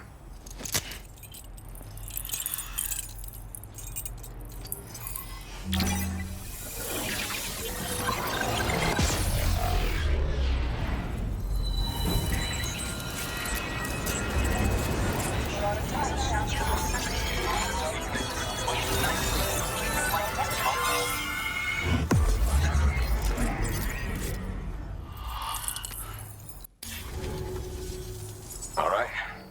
Connected to the network. Which means I can finally start fixing up this observatory. In case you haven't heard, we've been seeing an increase in chiral density in every region as the network has expanded.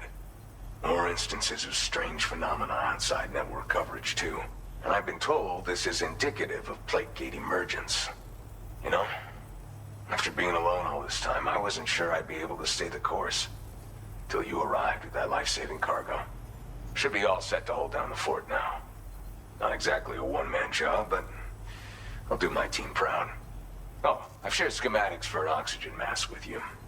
I'll help you stay active in areas where the air's thin. Personally, I'd recommend you wear one at all times when you're in my neck of the woods. Tar current fluctuations and whatnot. Mostly in the eastern part of the continent and elevated regions. Going forward, I'll also be paying very close attention to signs of plate gate emergence. Unfortunately, the chiral cloud layer has been gradually descending ever since I got here.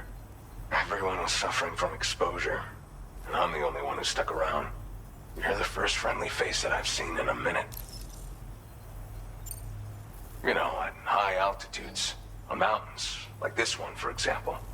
And if you climb above the cloud layer, you've got even less oxygen to breathe. Saps your energy even if you're not doing anything strenuous. Over time, you'll cover less distance and be at increased risk of slipping and falling. It's a good idea to wear your oxygen mask to help you stay strong and sharp. Mother Nature won't show you any mercy around these parts. The biting cold and steep slopes will slow you down, or stop your progress altogether. Now would be a good time to make sure that you're fully prepared for the journey ahead. By the way, the aeronautical engineer who lives northwest of here just posted a sub-order for you. Seems something at the Ghost Mech factory's got him all hot and bothered. Help him out and he might hook you up with some useful gear. In any case, I hope you'll come visit me here again sometime. I understand it's a lot to ask folks to make the trip on a regular basis. But that's why I'm hoping I can offer you stuff that'll be of use in hazardous conditions like these. Keep on keeping on, man. And thanks again for all your help. This is the President, Sam.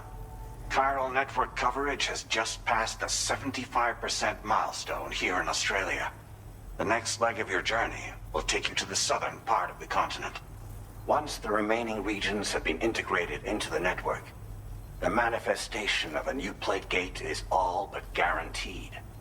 Marshal your strength to overcome the final hurdles and make this continent whole again. We're all counting on you.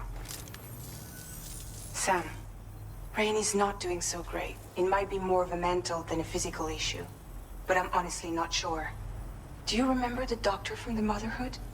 We think she should be able to help ease Rainey's anxieties. It was Tommen's idea.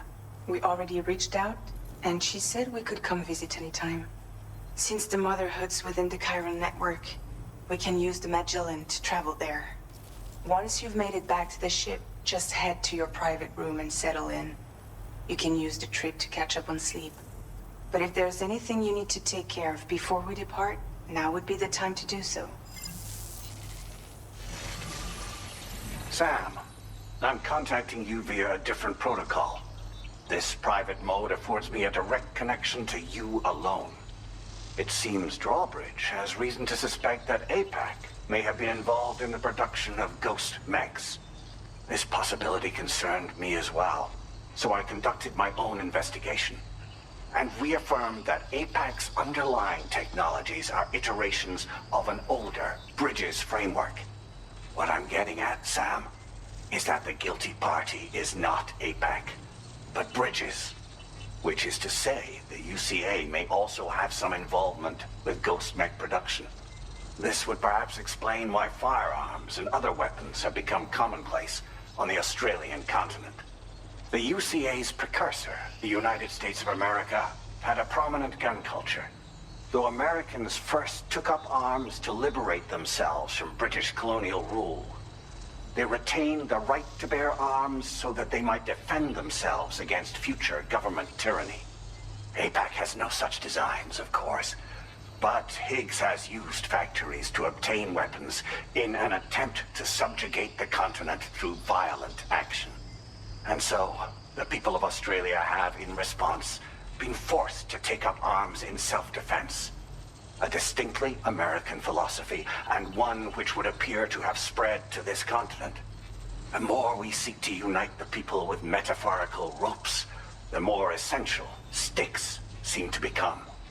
This particular situation is one that I feared might come to pass, which is precisely why I determined that it must not be the UCA, but a civilian organization which takes the lead in expanding chiral infrastructure. But if the UCA is indeed somehow implicated in these events, it may dramatically alter the calculus. I realize it must be vexing not knowing what to believe, Sam. Should I learn more, I'll contact you at once. For my part, I have a favor to ask. I must insist you not disclose that we've been in direct contact. There's no telling who may be involved with what at this stage.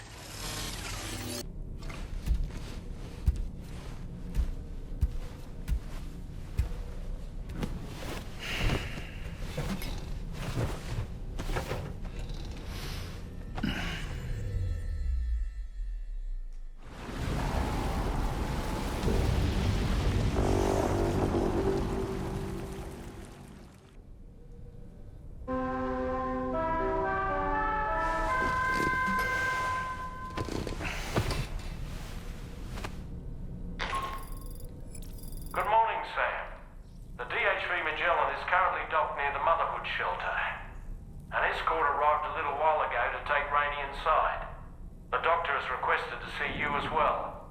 Head on over whenever you feel ready.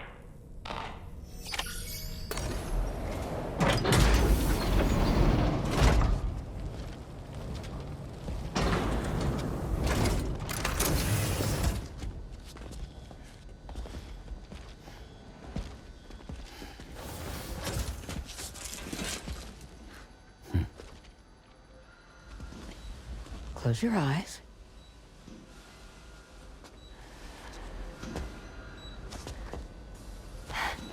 It's okay. You can trust me.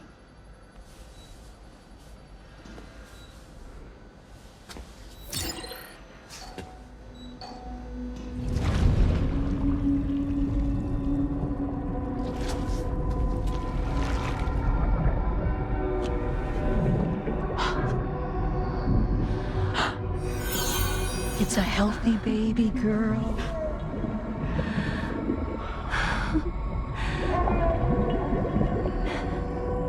She's beautiful. She certainly is.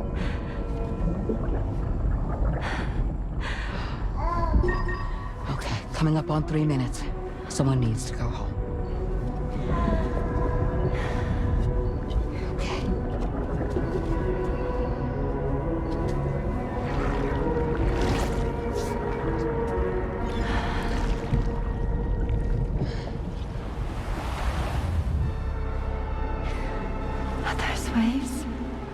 Yes, they are.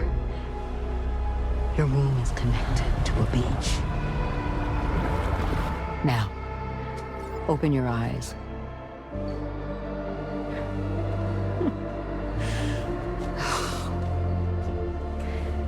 Rainey, the child you're carrying is not dead. It's just that time has stopped in your womb. Your daughter and her mother are in perfect health. But there's still no treatment, is there? When the balance between our world and the beach is finally restored, you will give birth. There's nothing to worry about.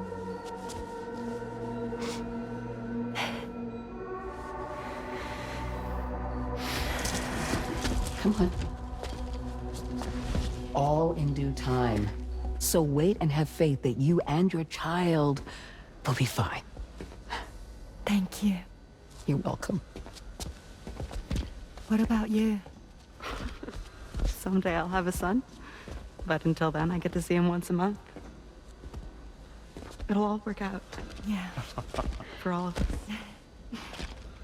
Sorry, but would it be all right if I took another look at your pod? Give me 1 second. Okay, I'll head back first. The thing is, when I did my examination on your pod, I got the strangest feeling.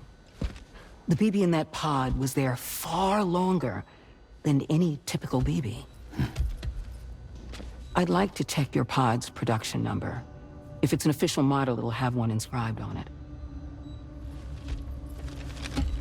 I can tell you right now, there's no number written on it. No, it wouldn't be on the outside. It would be inscribed on the inner wall. Now, you can't open a pod without endangering the BB's life, but there is a way that we can peek inside.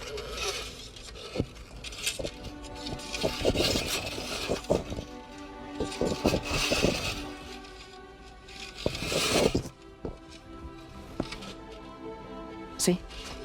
Right there. See, a pod's production number is a record of when the occupant was transferred from the still mother's womb. Sort of like a BB's date of birth. Impossible. 11 years ago. On the very same day as the Void Out. Lou's date of birth was 11 years ago. And not just that. The serial number is BB00, which would make Lou one of the first test subjects.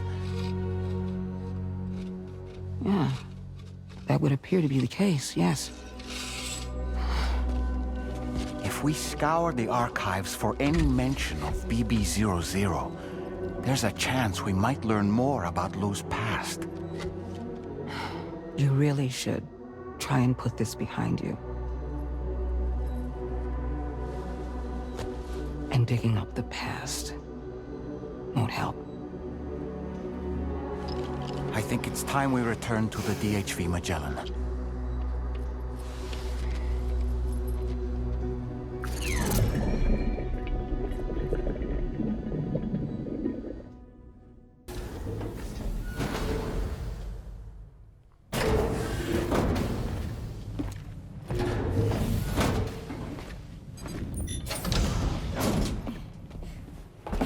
Thank you.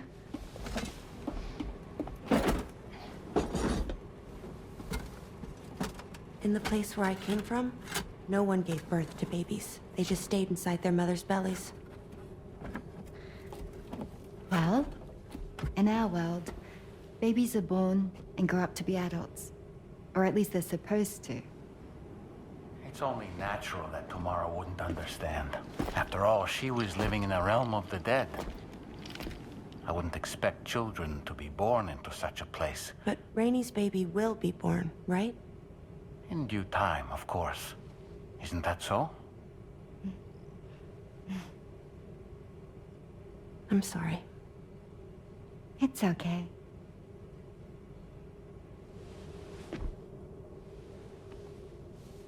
Raindrops are falling on my head. And just like the guy whose feet are too big for his bed, nothing seems to fit. Those raindrops are falling on my head, they keep falling. So I just did me some talking to the sun. Oh, that was terrible. I thought it was pretty good, actually. So you'll be a mother who gives birth to her baby. Mm-hmm. And I just can't wait.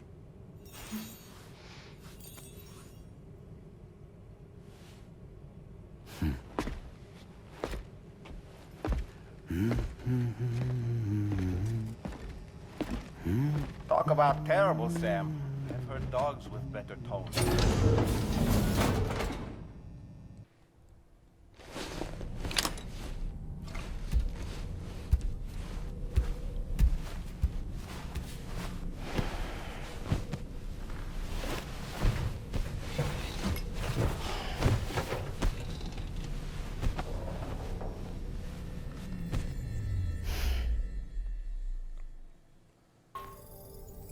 Hi, Sam. Tarman here. I'm pleased Rainey's feeling better. And now that that's settled, we're all set to continue linking up the continent. Your next main order requires you to retrieve some intriguing cargo. And for convenience's sake, we've decided to transport you to the mission area in the Magellan. Speaking of the Magellan, I think it's high time this old girl's weaponry got a bit of an upgrade. I've gotten in touch with a researcher based in South Fort Knott for this very purpose. I'll need your help, of course, but the details can wait until we get there. I'm sure you're eager to get underway, but the tar currents nearby have grown unstable. It's going to be a bumpy ride. As a safety precaution, I'd like everyone to assemble on the bridge before departure. Come and join us as soon as you're ready. So, operations at the Eastern Environmental Observatory are managed by just one man, all alone in the mountains. Must be terribly stressful. To survive in such extreme conditions, you cannot afford to let despair take root in your heart. Hope is an indispensable asset. Not to downplay the benefits of the cargo you brought, but the truth of the matter is that it won't make a difference for him that quickly. But what no doubt served to give him immediate comfort was the presence of a helpful soul. You, Sam. Porters can be bearers of light for those struggling in darkness.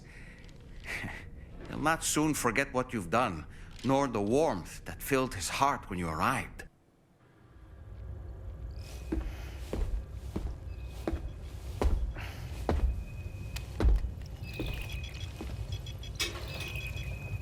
Just a little more work, and we'll have linked up the whole continent. Allow me to reestablish our connection with the network.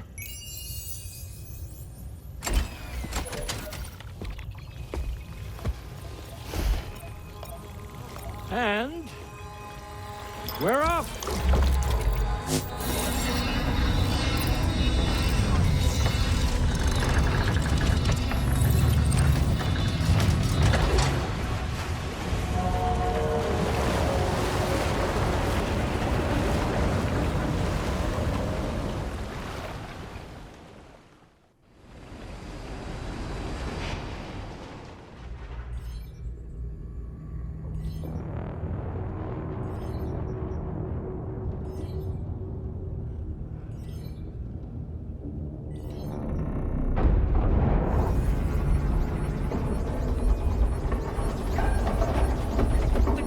Just went crazy. I've lost track of my hand. It's gone. Are we caught in a surge? I don't know. There shouldn't be any other currents in our vicinity. Unidentified object approaching. Everyone brace for impact. What's wrong? The rudder's unresponsive. I think something's dragging us. The connection to my hand has been severed somehow. Right now, I'm flying blind. Dolman, do you sense anything? No, it's not a BT. Well, something's still pulling us down. Much deeper, and the ship's hull won't be able to handle the pressure. Evasive action!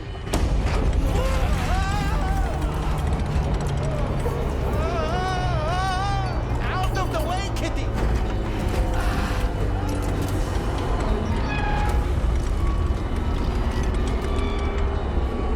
It's no good. Can't break free. Discharge tar ballast.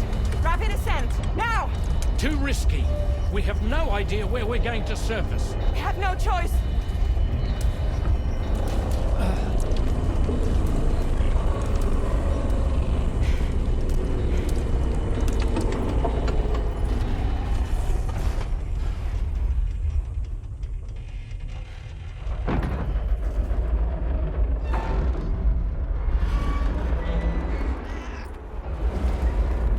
Open blast shields.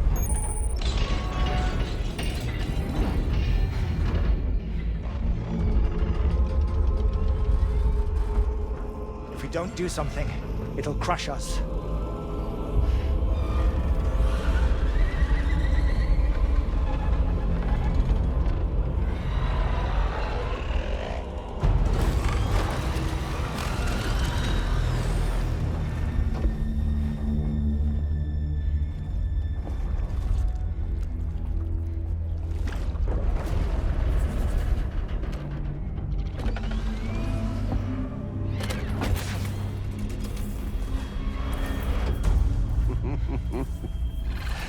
Hold it.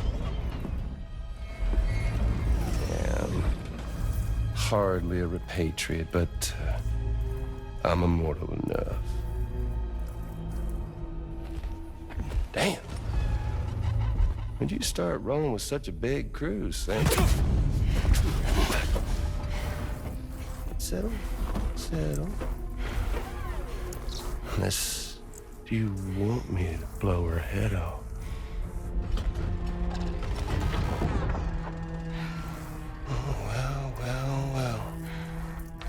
You roll back the clock in that old time-fall-soaked hide of yours, huh?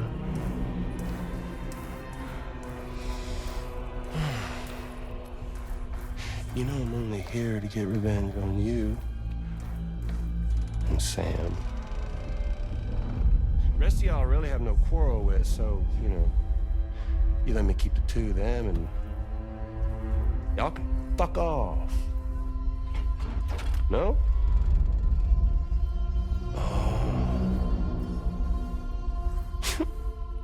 All want to die together.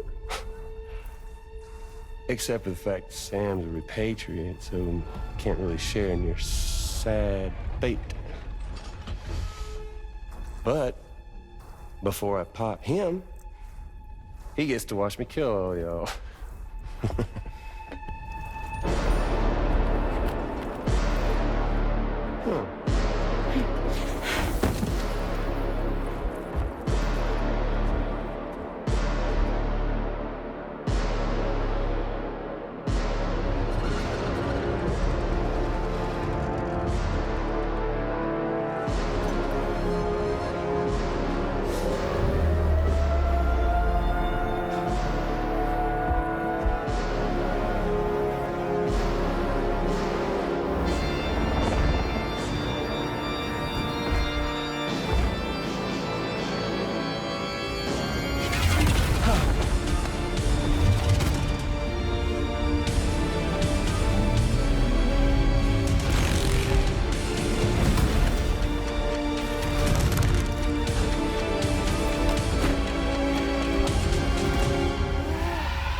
fuck?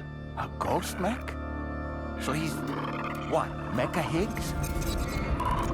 Sir, disappointing. But I don't break that easy. Alright. So be it. It's gonna be that way. Y'all could all go down with the ship.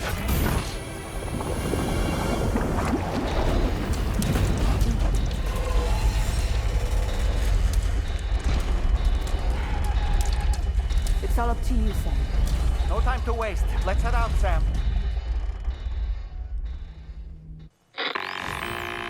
Sam, it looks like that thing coiled around the Magellan is some sort of giant ghost mech. You're our only hope of freeing the ship from its grasp. Gear up and get ready to head out. If you can get it to let go and draw it away from us, we should be able to provide fire support. We're counting on you, Sam.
Good morning, Sam. I understand that your room didn't suffer any major damage. Unfortunately, the rest of the DHV Magellan wasn't so lucky. The ship is unable to travel in its current state, but Tarman's doing his best to get us back in action. I'm about to leave to pick up some supplies for repairs. When you're ready to head out, I suggest you head to the bridge and get Tarman to brief you on the situation. Afterwards, check the ship's delivery terminal to find out which part of the continent you'll need to link up next. The show must go on, after all.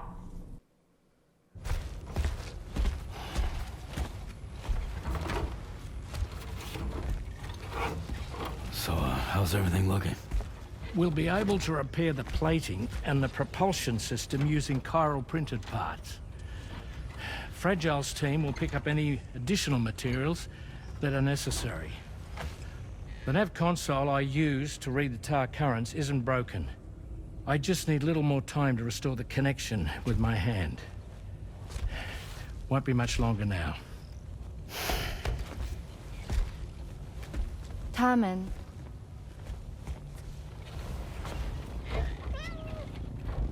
He came to visit me in my room. Thank you.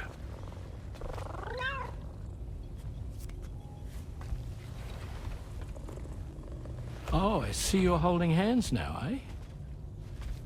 Hands allow us to connect, form bonds. You think you'll ever find your missing hand? Now that's a bond I doubt will ever be broken. Looks like we're good to go. We'll see you later. Stay safe out there.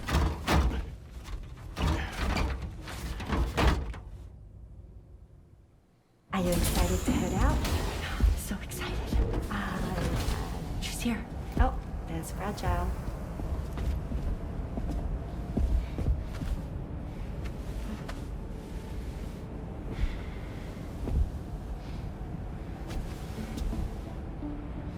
Okay. Let's get going.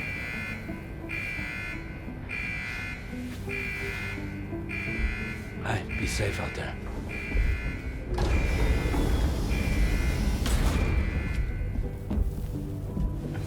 Thank you. What if you run into trouble on the way? We'll be fine. Remember, you're talking to the former head of Fragile Express.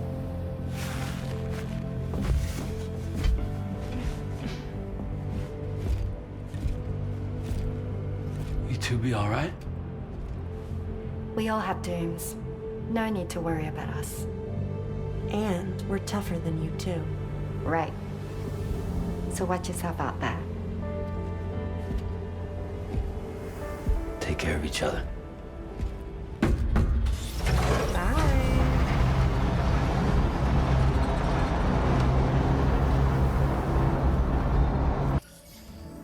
Sam, although everyone's hard at work repairing the DHV Magellan, it will unfortunately be some time before we can travel again.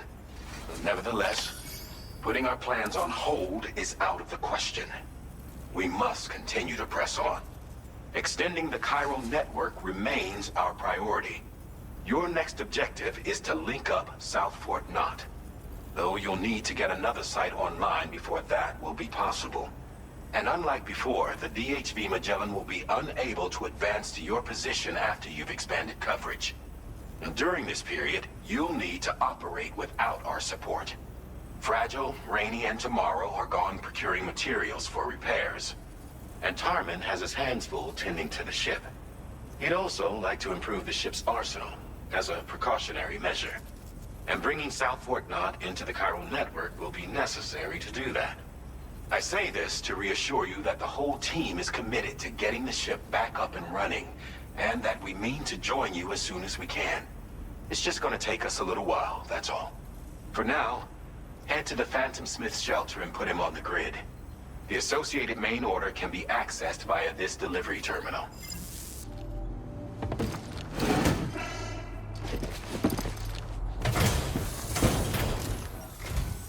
Good to have you. Been looking forward to this. Checking order status now. The stabilizer is a device that can be attached to your backpack. When you lose your balance while carrying cargo in the field, it'll help you to regain control. In areas with uneven terrain where it's easy to slip, it's a very useful piece of gear. Though it's only now made its way here. You probably used one back in the UCA, so I'm guessing there's no need to sell you on it. Requires battery power, though, so keep an eye on your charge level when you're running it. My way of thanking you for everything. Stay safe out there, man.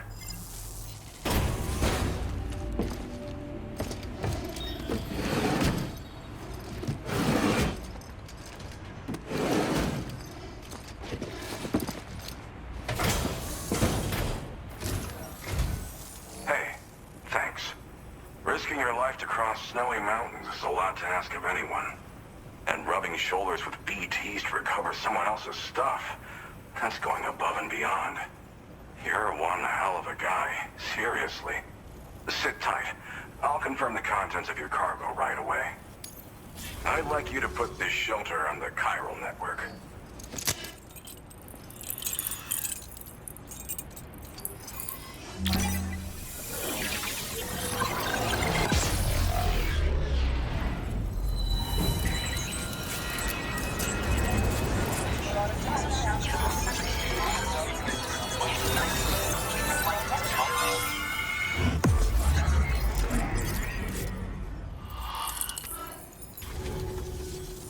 And now I'm finally online. Accordingly, I was able to analyze the cargo you just dropped off. Seems it was developed with the aid of an unknown technology, which I've taken to calling ghost tech. From what I can tell, it reacts to chiral radiation on a specific wavelength.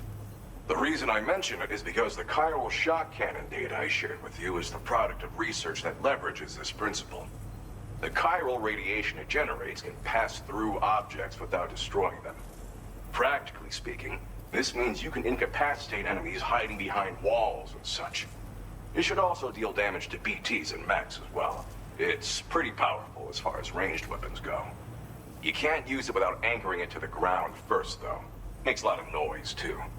Gotta think before you fire. You know, even I've heard stories about Higgs and his plans. So if the chiral shock cannon helps you stop him, that'll make my day.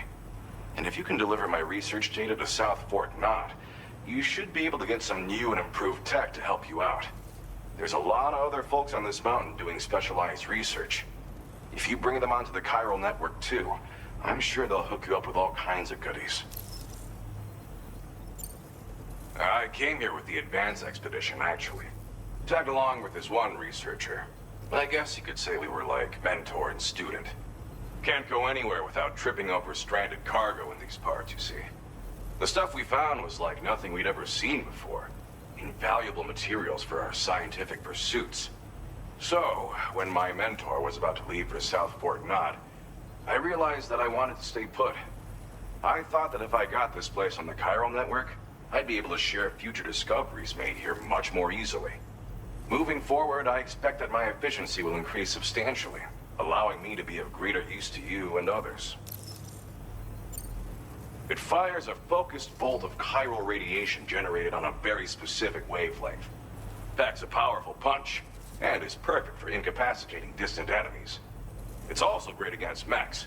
Even the ones with thick armor should take significant damage from it.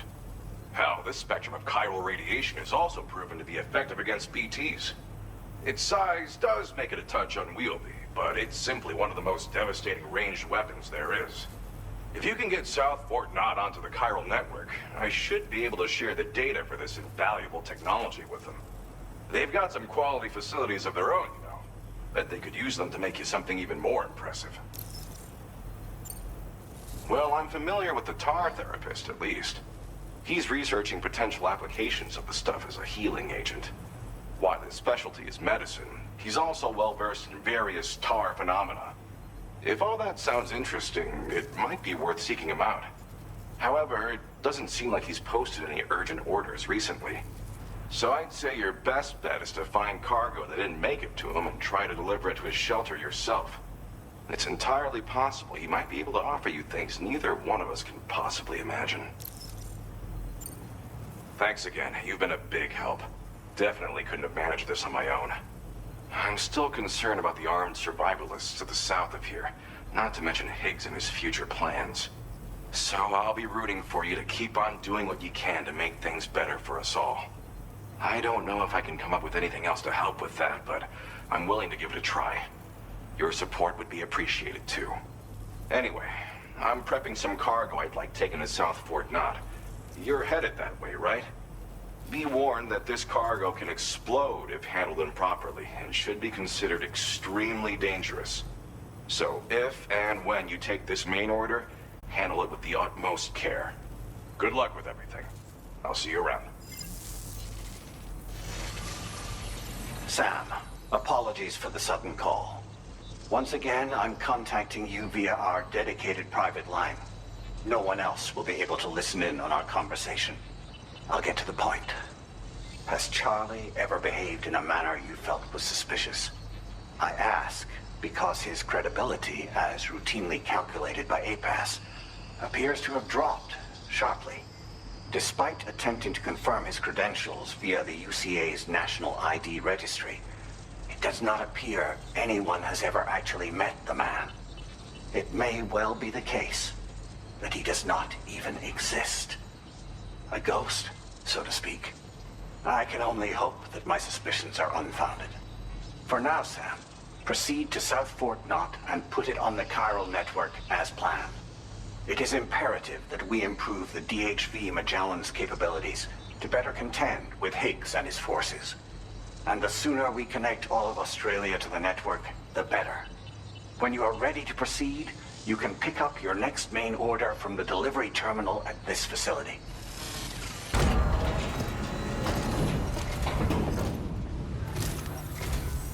Well, hazardous materials notwithstanding, I see you got here in a timely fashion. At one moment, while I confirm the cargo's condition. Go ahead and connect your Cupid.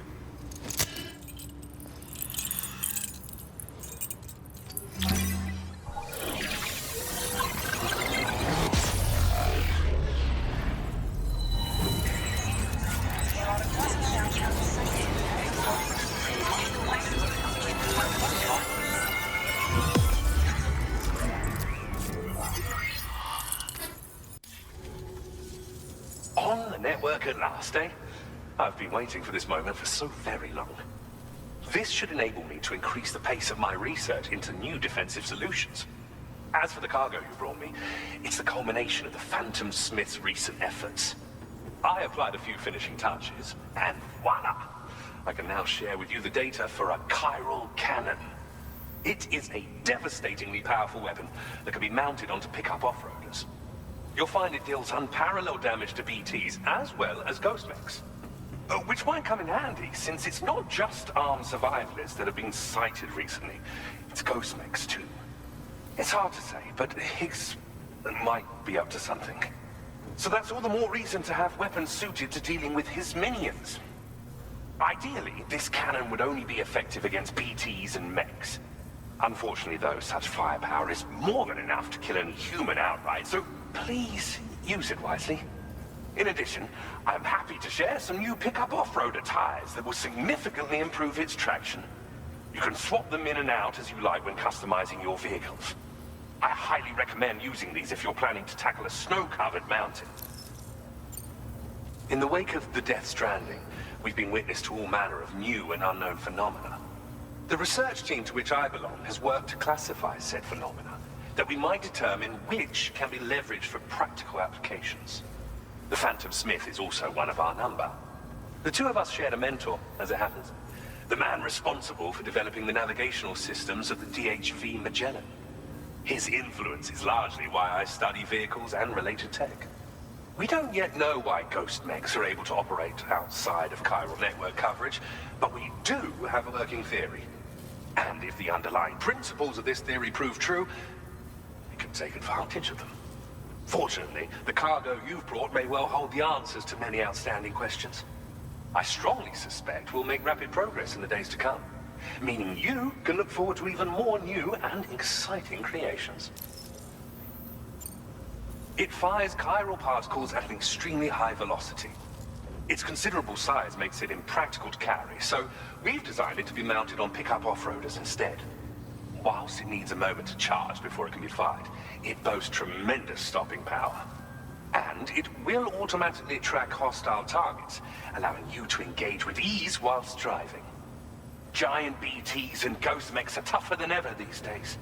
It's truly unfortunate, but we have no choice but to rely on weapons of this caliber. A necessary escalation to combat Higgs and his forces. But I must also reiterate that due to the destructive potential of this cannon, it should never be used where humans may be harmed. Thank you again for your help. I'll be sure to continue my research into ghost technology in the days ahead. I intend to look into ways of ensuring we have greater freedom of movement with our vehicles, even in dangerous areas. Any assistance you can provide would be greatly appreciated. Oh, before you go, I have a parting gift for you. A gift I was instructed to give you by my mentor. This cargo will allow you to enhance the DHV Magellan's weaponry, per Tarman's request, I believe. I'll need some time to prepare it for transport, but in the meantime, please avail yourself of the private room here. I'll be sure to post the order by the time you wake up. So, go on and have a good nap. Sam, it's me.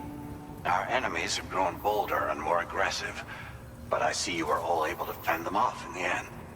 Chiral network coverage now stands in excess of 85% across Australia.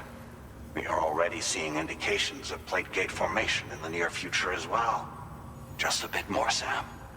I know you and your comrades will finish what we've started, and to prepare for what's to come. I encourage you to rest in your private room. Be advised, Sam, that I've switched this call to private mode. We need to talk about Charlie. I reviewed the contract between APAC and Drawbridge and followed the money. By doing so, I was able to confirm that funding for Drawbridge was provided by none other than Bridges. Though they used intermediaries to obfuscate the transactions, Bridget is undoubtedly the source of your patrons' funds. In other words, Drawbridge cannot be considered as an independent civilian organization. Should these details come to light, your attempts to integrate Mexico and Australia into the chiral network could be misconstrued as an expansionist effort. When I tasked Drawbridge with these missions, it was under the assumption that it was a non-government operation. But I, APAC, and you yourselves may have all been deceived. I will continue to pursue this investigation for now. Take this time to rest and recover in your private room.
Administering shock. Stand clear.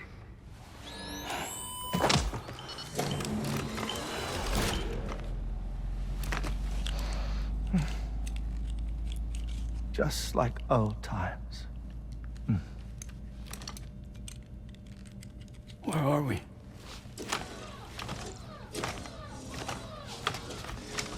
This place does wonders for my mood. The repairs to the DHV Magellan are still ongoing, so I thought to return here and see if I couldn't make progress with our Lou investigation. Learn anything new? Well, at the Motherhood's facility, we managed to confirm that Lou's original serial number was none other than BB00. And this is what I found when I attempted to search for associated records.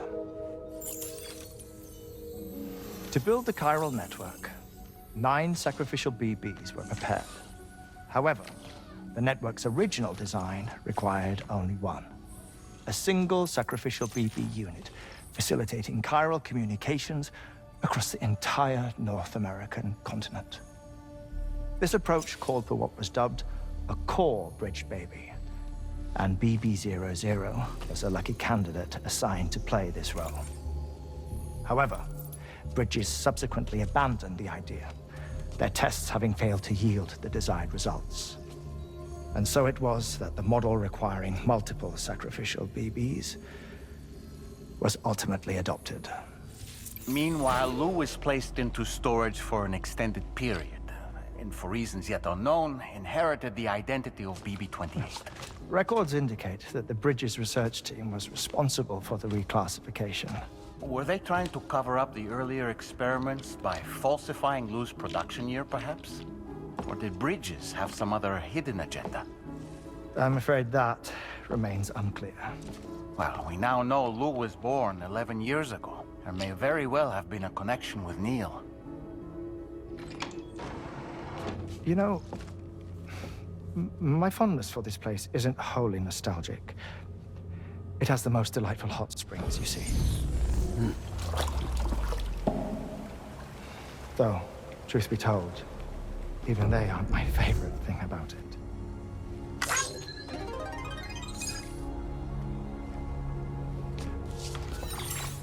If you can find the time, you should come visit. Give the old bones a soak. Oh, a warm bath does sound good. Perfect treat for a weary traveler. Anyway, I'll see you aboard the Magellan.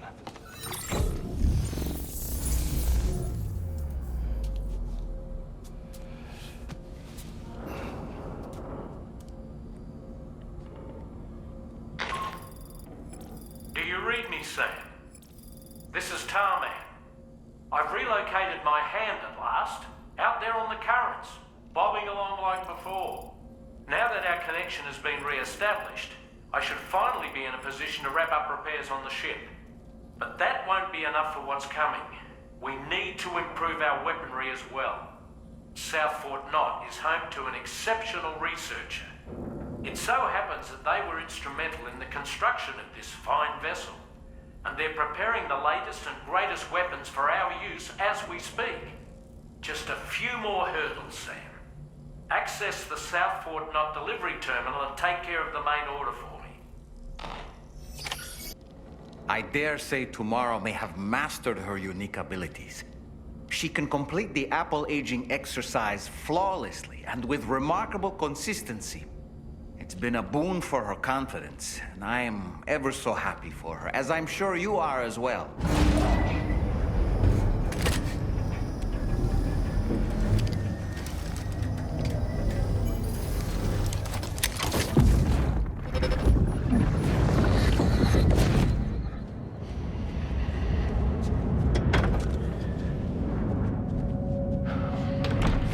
Thank you for coming. The aftermath child. You're the father.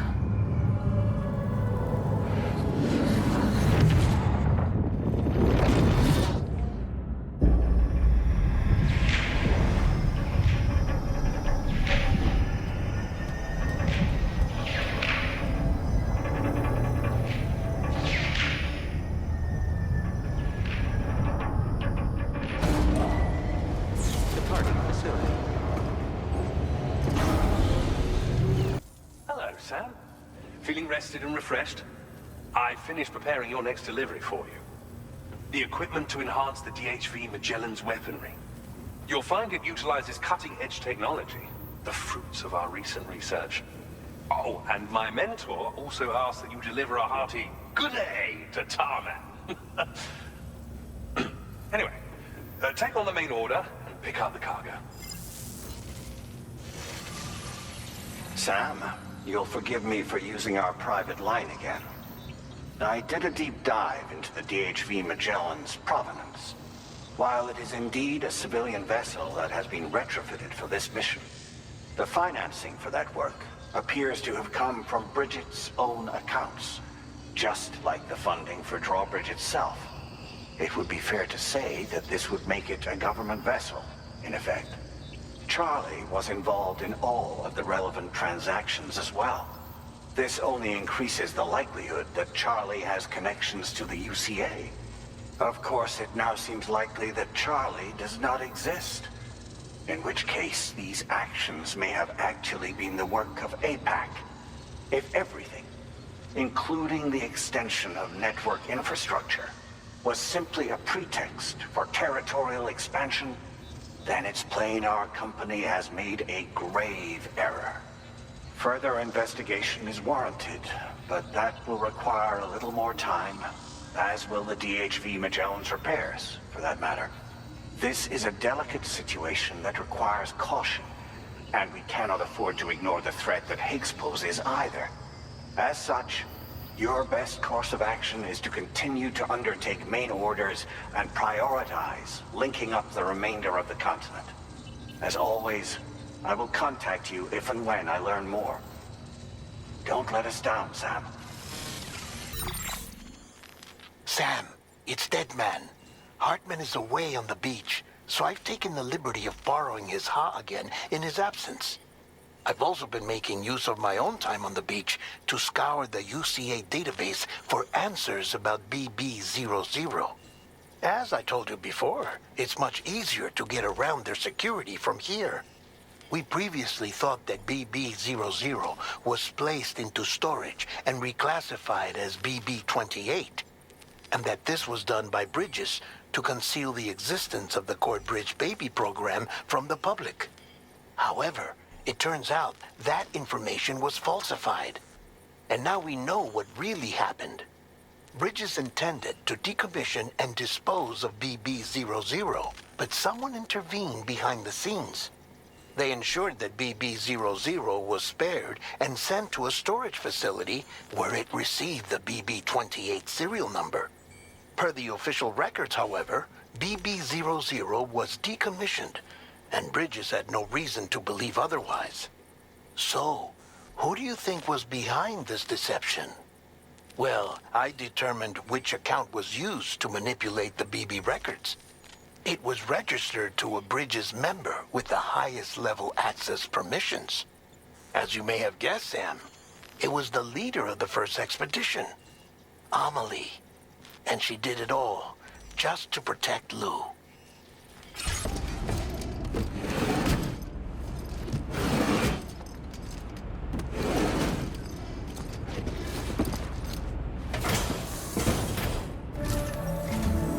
Welcome back, Sam. I see you come bearing gifts. Just give me a moment to check your cargo.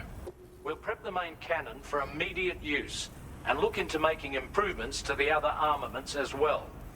It won't be long now till the DHV Magellan is fully operational. Fragile and the others should be back soon too. Anyway, I'd better hurry up and see to the remaining repairs. Thanks again, Sam.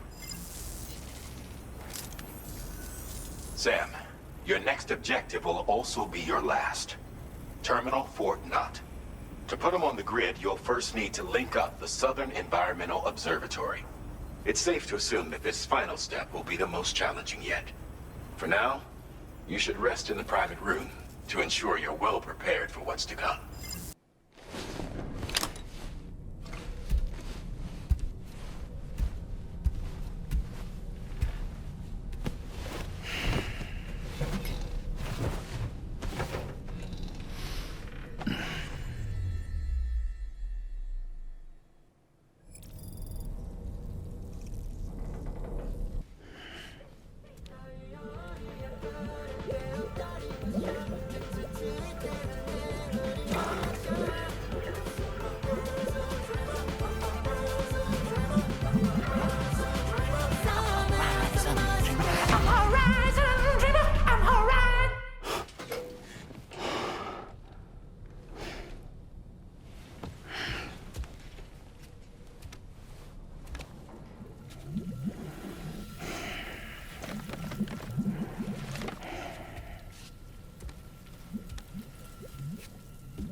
been spotted in the region. And we have every reason to assume that they're making preparations to hinder our efforts. I'm afraid it's only going to get tougher from here on out. Once you've finalized your preparations, accept this main order from the delivery terminal. Did you sleep well, Sam? Repairs to the DHV Magellan are now complete. We're ready for you to chart our next course. The main cannon is being fitted as well, but it'll take a while for it to be calibrated. I'll let you know when it's ready for use. Anyway, the new and improved DHV Magellan is now at your service. Finish off anything you need to do out there. Then prepare to continue expanding the chiral network. We're counting on you, Sam.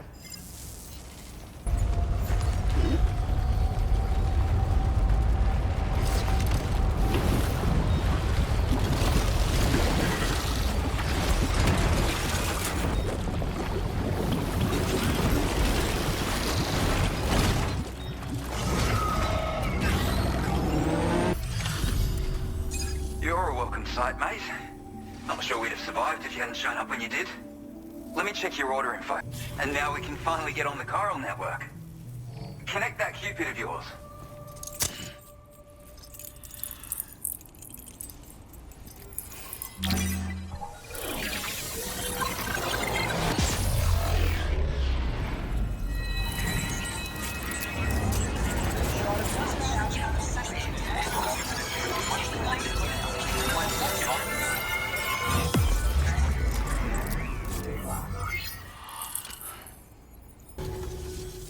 Connection established without issue.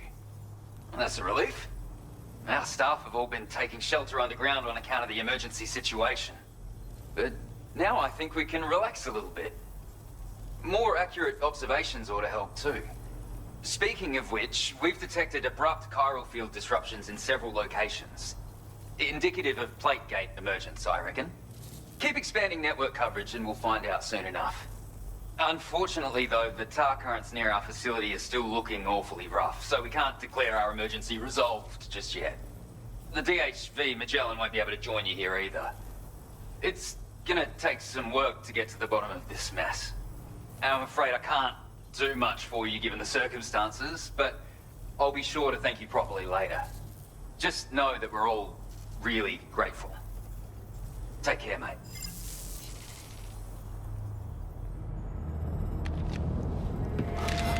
Uh-oh! Guitar up!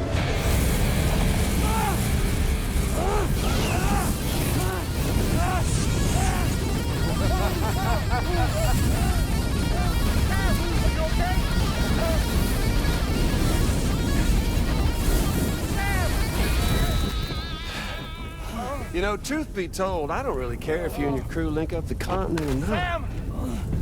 Because I'm here just for one reason. Get up!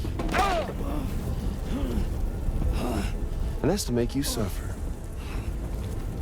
Can't kill a repatriate for good. But boy, you're about to learn. There's far worse things than dying. So, let's kick it off with some pain.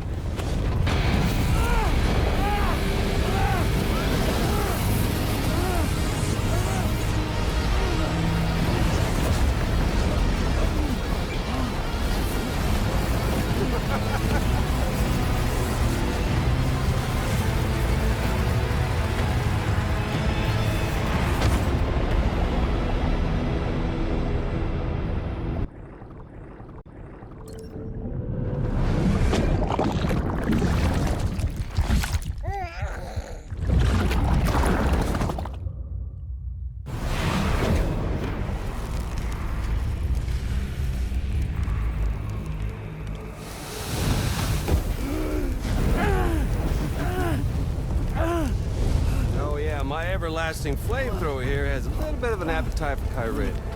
So, the moment you come back from the seam all covered in the stuff, flames roar to life, the body starts to burn once more. You will writhe in agony. And then you will die. And you'll return once more. Nothing you can do to get you out of it. won't be long before the pain becomes more than physical.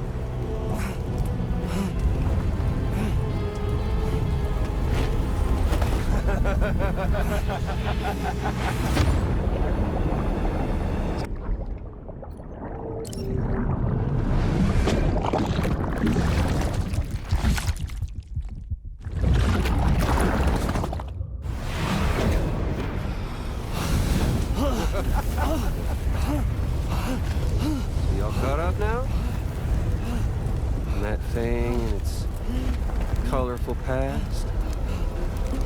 The whole child of a partner who betrayed you once upon a time thing, I mean. Yeah. That's it. Suffer for me, baby.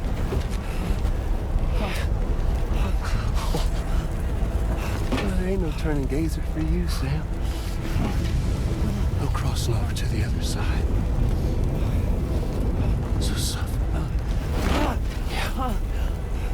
Suffer through the day you were born.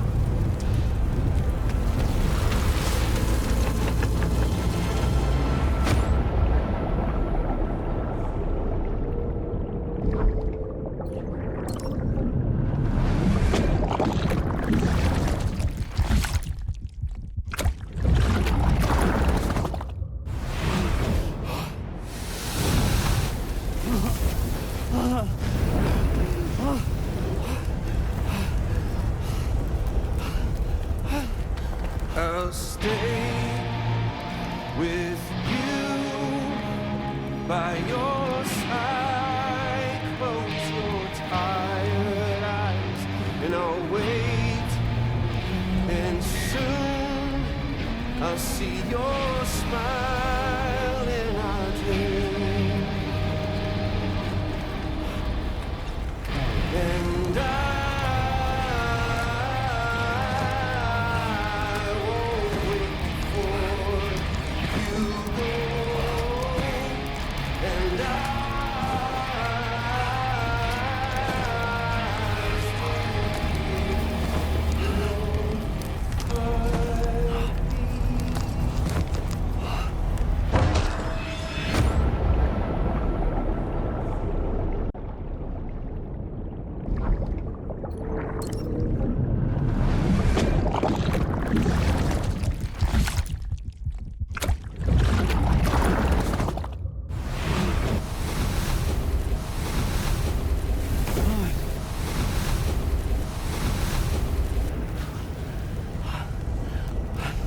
I'll stay with you by your side. Close your tired eyes. I'll wait, and soon I'll see your smile in our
Oops.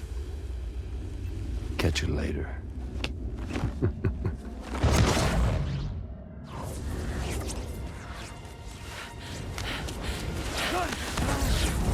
He's stuck in a loop of death and resurrection. Before his high is completely incinerated, he returns to us. His body is restored, only to be burned again. Don't! Even if you speed up time, the flames won't die. Come on, Sam, come on!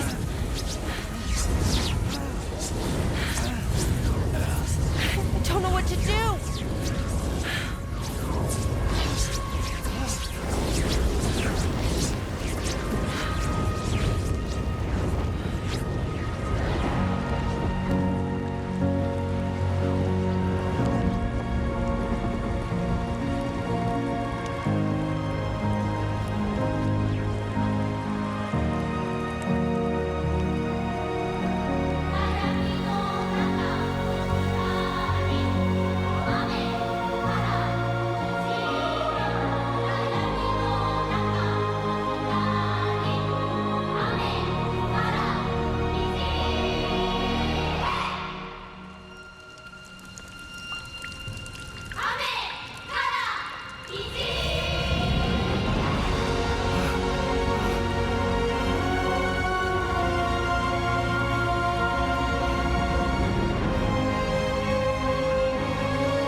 We've extended chiral network coverage all the way to the Southern Environmental Observatory, and it's all thanks to Sam. His injuries have completely healed too. Deadman, by way of Hartman's Ha, said as much after he finished his examination. Trust me, Fragile. I'm a doctor, and I know Sam's body better than just about anyone. He's doing fine, no need to worry.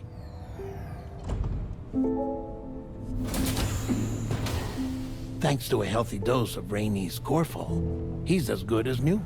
Or right as rain, as you might say. Even for a repatriate, to die and be resurrected so many times in quick succession. I feared the worst. It's a miracle he made it through. I'm sorry to say that the tar currents near the Southern Environmental Observatory are still unstable. Consequently, we'll need to keep the DHV Magellan here to defend the facility for the time being. All things considered, paving the way to Terminal Fort Knott is a Herculean task, and Sam's going to have to dig deep to see it done. Don't worry, Sam's up for the challenge. Thanks to Tarman and Deadman's efforts, his Ha may have made a full recovery. But the same can't be said of his Ka. And this journey was also meant to give Sam's mind an opportunity to heal. Isn't that right, Fragile? Soon, we'll have linked up our final objective. This will mark the end of our travels together. Which means the time to have that conversation with Sam is fast approaching. I believe we should tell him sooner rather than later. But what do you think? Well, perhaps I should broach the subject first,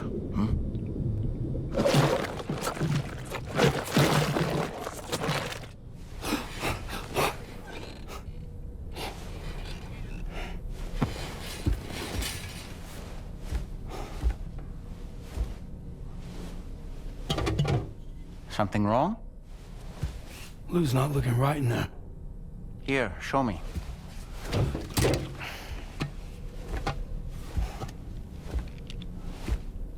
What do you think? It's almost like Lou's fading away. Is that so? Then I'd say we're making progress. I don't understand. She asked me to help. What? Before we set out on our journey together, Fragile, she asked me to help you. To act as your therapist so that you could process the loss of your child.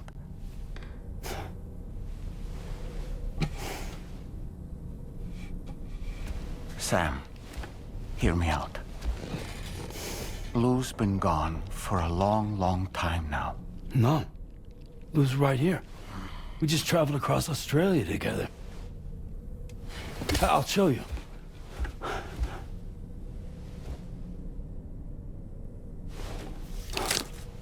The pod you brought on this journey has been empty from the start. The truth is, I'm the one who's been operating your Odra deck. And it's because of that connection that I was able to share your flashbacks. Hey, Sam. Can you take a picture of us?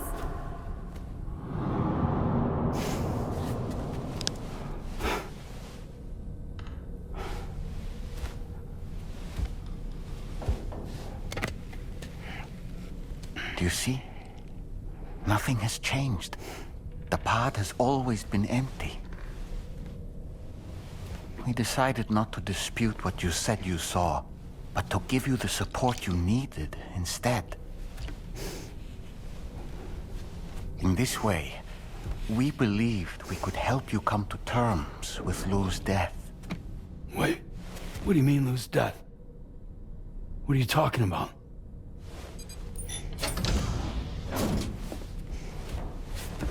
Please understand, Sam. We never meant to string you along.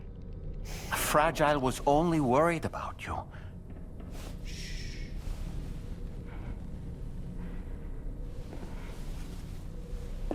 I couldn't stand to leave you there, broken.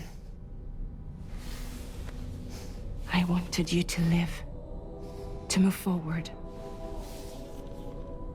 So from the beginning, Lou was never there? I've been alone this whole time. You're wrong. Death can tear us apart. We'll always be connected. No, we won't.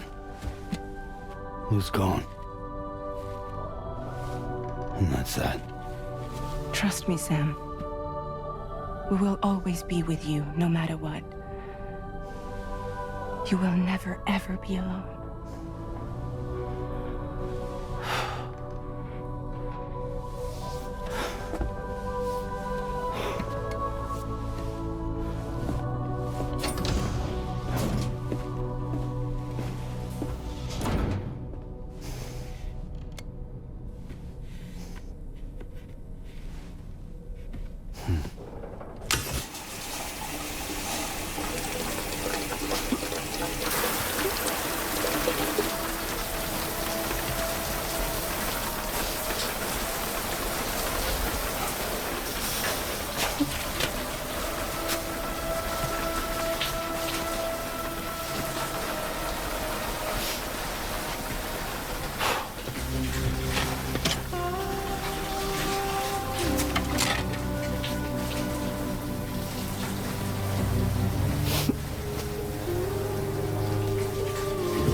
review the brief for this main order. I sincerely hope you understand, Sam. Fragile never stopped thinking about how all of this was affecting you. Whenever you weren't around or were asleep, Fragile approached me to see how you were holding up under the strain. She wanted to know how often you talked to Lou in the pod, how much everything weighed on your mind, if you ever thought about what happened. She had faith that you would one day come to accept the reality of your situation. Ah, I see you came here by way of the transponder, Sam. That's good thinking. It's a rather quick and efficient way to get from point A to point B, isn't it?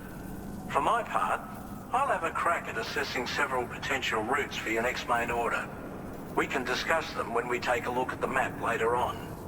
As for the cargo, I'll let Charlie tell you all about it.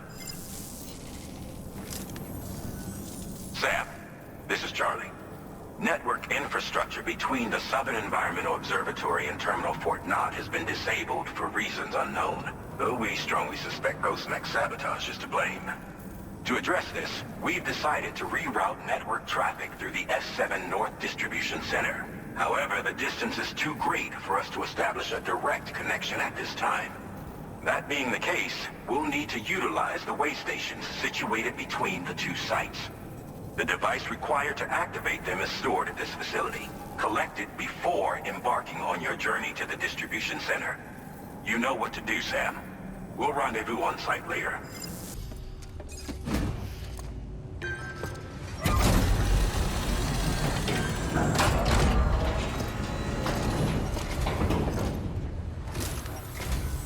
I'm guessing you're Sam, right? You've come a very long way just to make this delivery. I should only need a moment to inspect the cargo. Okay, use your Cupid to put us online.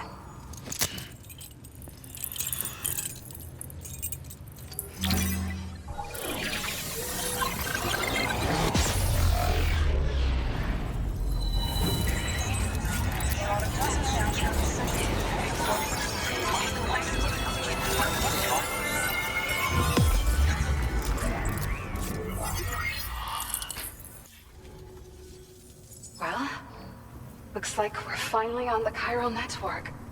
I really respect what you Drawbridge folks have been doing. Being a part of it all is such a great honor. The situation here was pretty dire, but deep down, I just knew that with your help, we'd get through it. It broke my heart when the Earth opened up and swallowed Cardinal Fort Knott. Ever since that day, the tar currents and chiral fields have only grown more unstable. I doubt these anomalies will get any better until you finish linking up the continent. But only a bit further to go, right? I'm sure we can finish strong. I just hope all the ghost mechs sighted in this region lately won't slow you down. They're with Higgs, right? He has everyone worried. So, to better prepare you for whatever he has planned, I've shared data for a quadruple rocket launcher. Don't hesitate to use it to keep yourself safe. Once upon a time, I had aspirations of joining Fragile Express. Wanted to work alongside the living legend herself. Help her to reconnect the world, one delivery at a time. But circumstances often dictate the course of our lives, you know? So I ended up joining an APAC distribution team instead. Regardless of who I work for, I'd like to try and support Fragile's mission. Do what I can to unite the people in the same way she has. Well, as the name suggests, it launches powerful rockets. We developed it here using old data we dug up. The rockets fly in a straight line and are capable of inflicting far more damage than most conventional munitions. They're not only highly effective against ghost mechs, but BTs as well. I've heard that Higgs has already made his way as far as the Southern Environmental Observatory, so you'll need powerful armaments to deal with him. That said, this launcher is absolutely devastating. A little too devastating, perhaps. Under no circumstances must you use it on another human being. Yeah. The ground beneath it became incredibly unstable. possibly due to the craziness with the tower currents. With the city gone, an alternate route for chiral network expansion had to be devised. The plan was to extend the network from the Southern Environmental Observatory to Terminal Fort Knott, though that's no longer an option either. But I'm confident that the network stabilizer you brought is just the thing we need to deal with this latest complication. We'll do what we can to provide support. Looking forward to working with you. Thank you again for stopping by. So you know, we intend to continue research and development of powerful technologies. We'll give it everything we've got, but with our limited number of staff, it might take a while.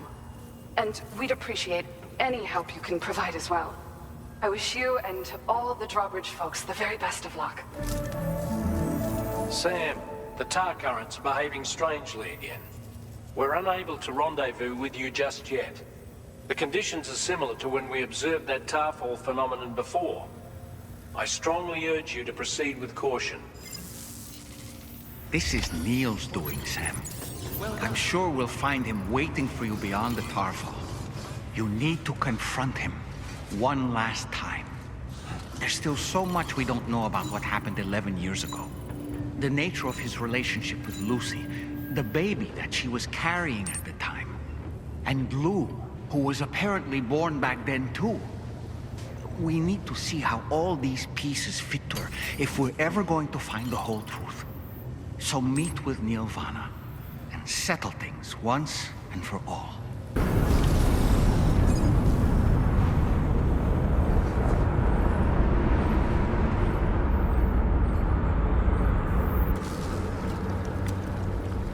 Is it coming?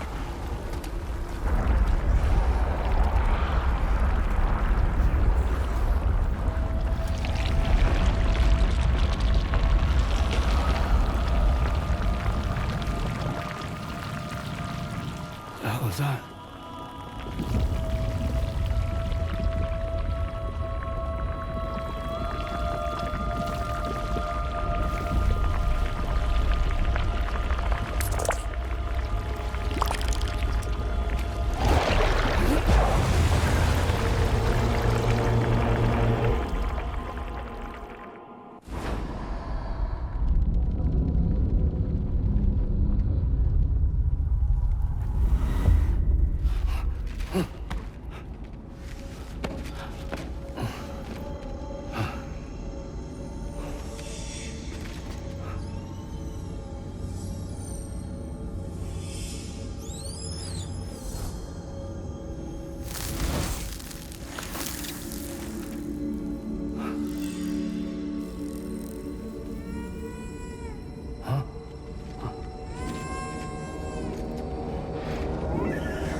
you see that, Sam? I believe we were just shown a vision of events from Neil's past. Is it possible he was trying to communicate something? In any case, you need to go after him, Sam. Find Neil, and find the answers you seek.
This whole carriage is going down. Forget about Neil. We need to keep moving.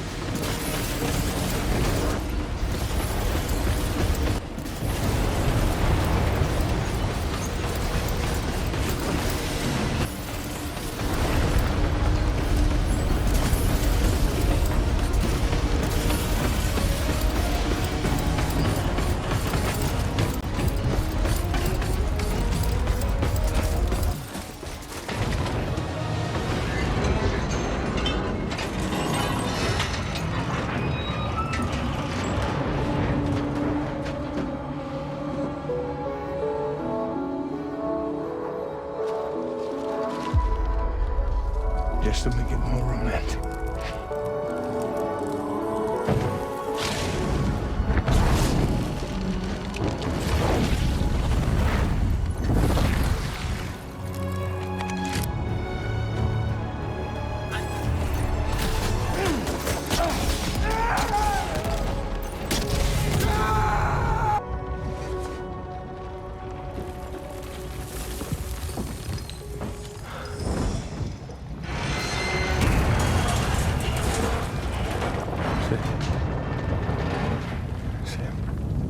What? Are you Sam? What, Sam?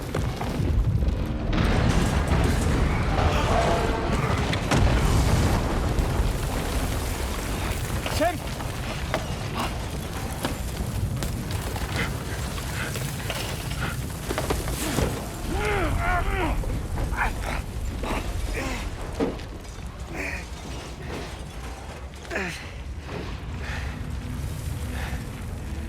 I'm so sorry. I tried to protect him. I'm sorry.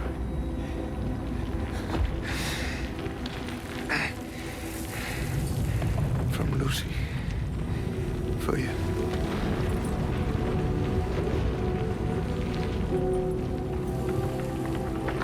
What is this? Keep Lou safe.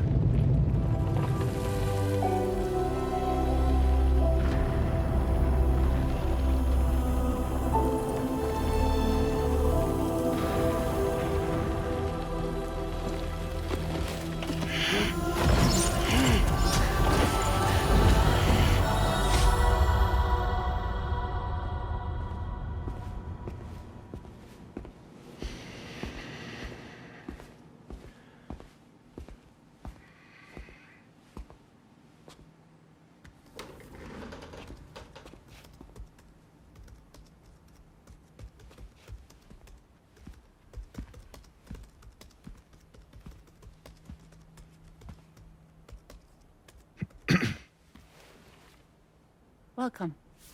Have a seat. Over here, please.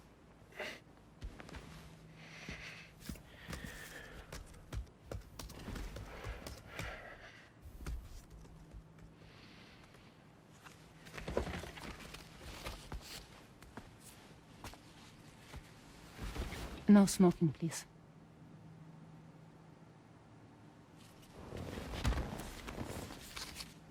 So you are Neil Varner. Mm-hmm. What do you do? For a living? I'm a porter.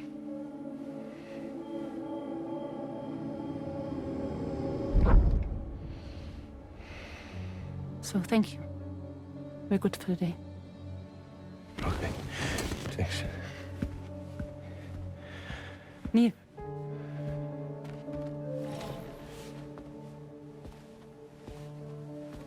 What?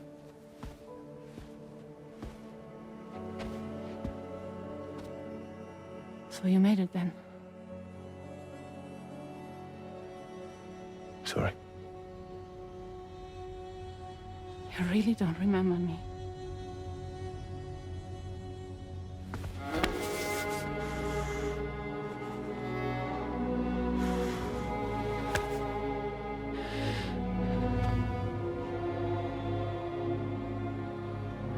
The girl.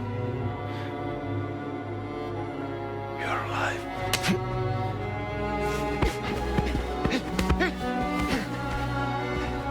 Stop! Stop! Stop! Stop! Stop!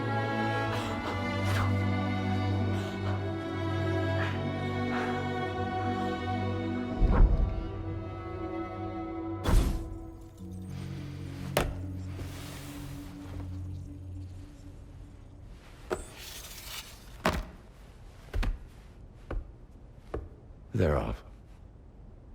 Just you and me. You, sir, are an unrepentant criminal. Guilty of illegally entering our country on multiple occasions. The only thing that I'm guilty of is doing your dirty work. And by way of compensation, we have overlooked your crimes. Thank you. If you refuse, there will be severe repercussions. Bring it on, because I'm not doing this shit anymore. But what makes you think you have a choice? Neil? You understand me?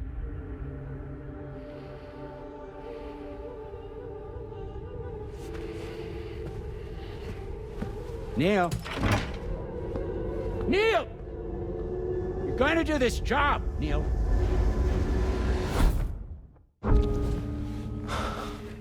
What's wrong?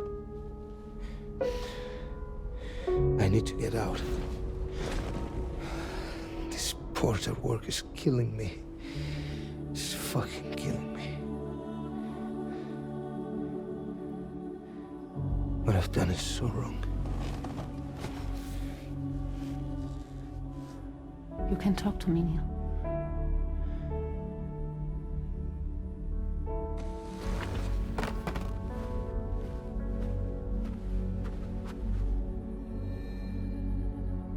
What kind of cargo have they got you carrying?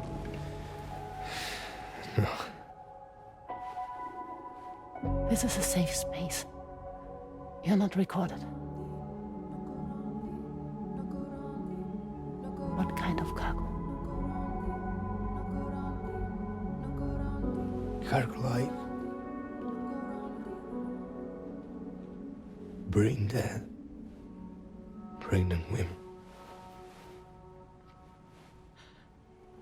No one would possibly allow that. That's why I have to smuggle them in.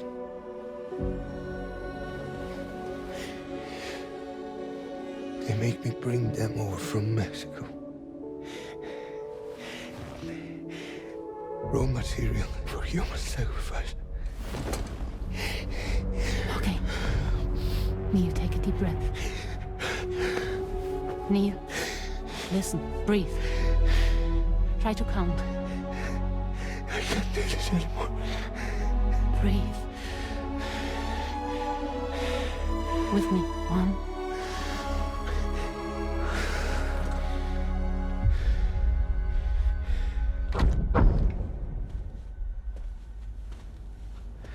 Ooh, you're wearing my scarf.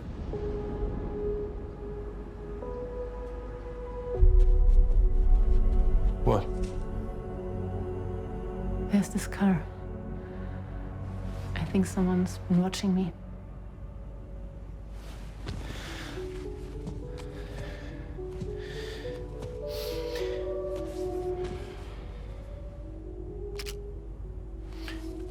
Do you mind this car?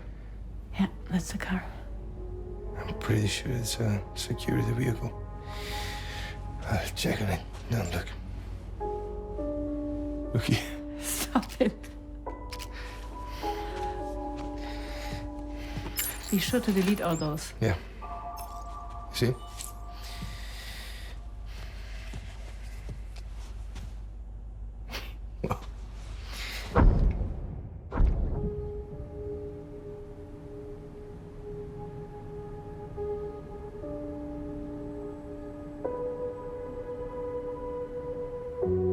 So it seems that he's the father. The baby zodiac sign will be Cancer. Assuming that your date's correct. How sure are you?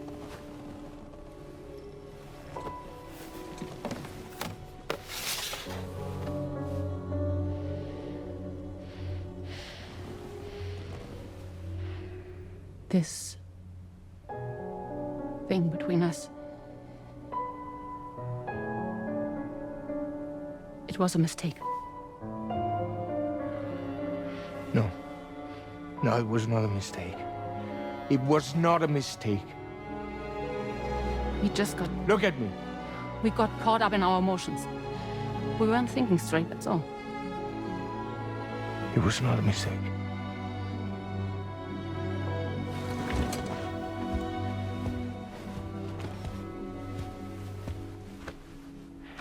I don't care if it's his baby you're carrying. Lucy, I love you. I love him, Neil. Which means this has to end.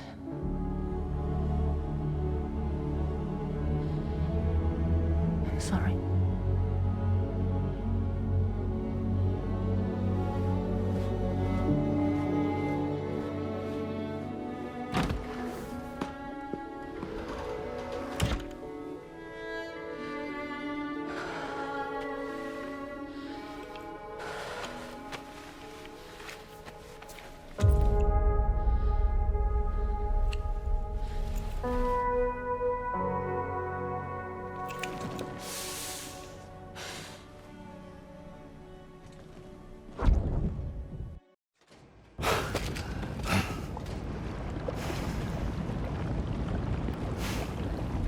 Well, it would seem that Neil has vanished. Whether he managed to achieve some form of nirvana, I couldn't say, but I doubt we'll be seeing him again. Which just leaves the matter of that curious gift he gave you. Hopefully Fragile can tell us more.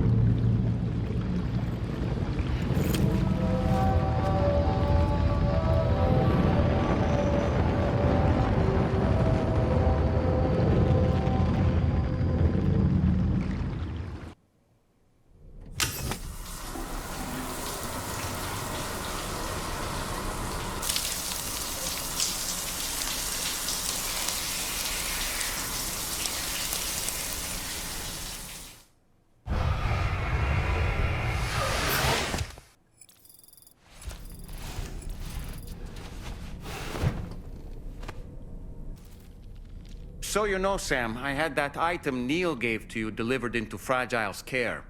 She'll analyze it and will let us know its significance in due course. Hey, Sam.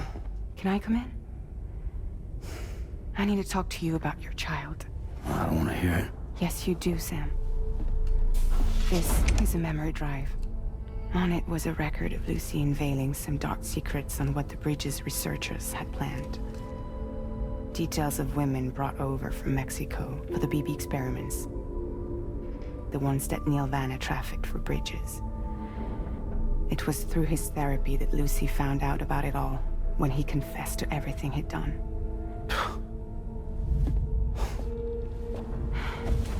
Sam, I know you were more than just her patient. You were her partner. I didn't stop her from cheating on me. Wait.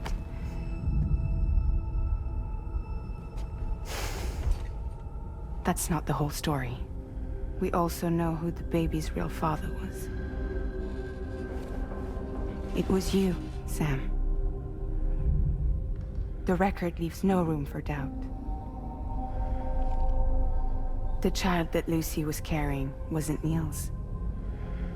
It was yours. Lucy left you a heartfelt apology, along with an explanation. Your child was extraordinary. The offspring of the repatriate who was the world's first baby. Lucy knew that if the Bridges researchers found out, they would use the baby as a test subject. So she lied. She pretended the child was Vanna's to mislead them. But she always intended for you to discover the truth one day. That's why she gave this necklace to him.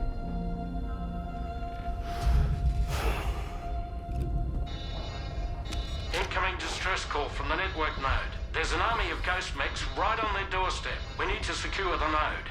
Lose it, and it could cripple the entire network. I'm headed to the bridge, Sam. You better get ready. All right.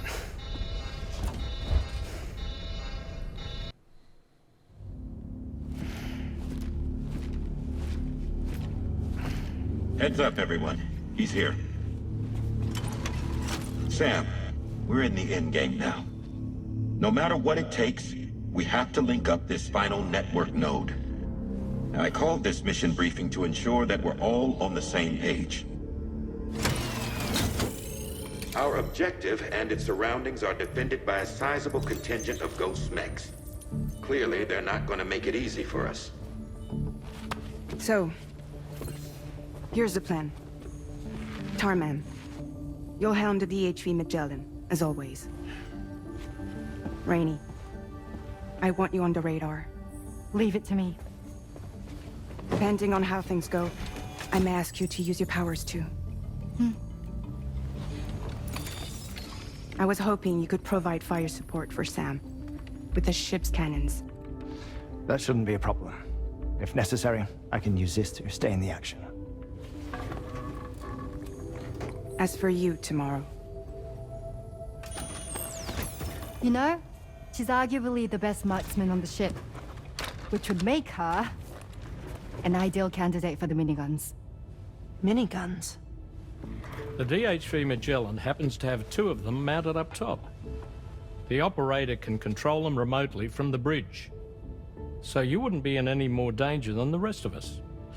And if she's even half as good as she's been in VR, those mechs won't stand a chance, right? It's like VR?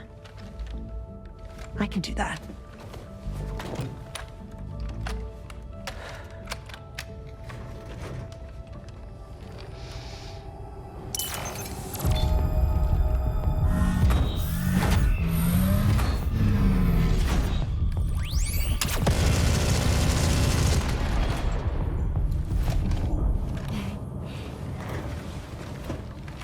Dolman, you look after Sam. But of course. And Sam, you'll be handling the delivery. Plot your route as you see fit. All right. Be advised that we will only be able to provide fire support within the chiral network. Outside of it, the cannons become inaccurate, meaning too great a risk of collateral damage. The advanced party set up a number of chiral network way stations. We should be able to make use of them. While they were originally built to improve signal strength, they could, once activated, be reconfigured to expand network coverage. Which would also allow us to move the ship closer. It's up to you if you want us on hand to provide fire support, Sam. That said, if you're too close to the network node, you're back in collateral damage territory. Please, bear that in mind. Once we link up this last node, we'll have succeeded in bringing the Australian continent into the chiral network.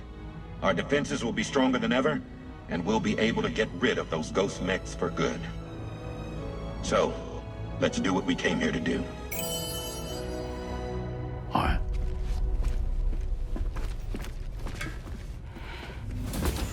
Wait. Yeah. Don't forget. Coming on this expedition was meant to help you find the strength to carry on. And you have. We all know you've got this.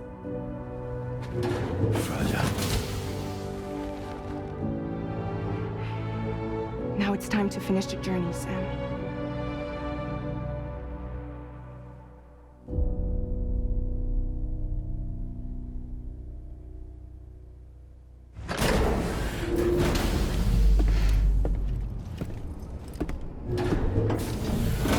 Final site to be connected is within reach at last.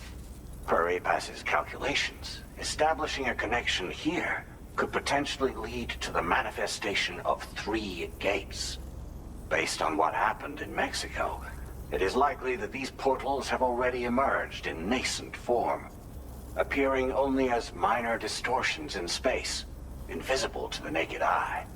These fissures will gradually develop, and once total chiral connectivity is achieved, they may, with time, eventually mature into fully fledged conduits, allowing travel to and from other lands. It remains unclear whether or not all 3 of these fissures will stabilize and develop into gates, but you will see for yourself once you've linked up the remaining site. On a different subject, I've completed my investigation into the link between Higgs and APAC. I'll tell you more once you've put Terminal Fort Knott on the grid.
Again.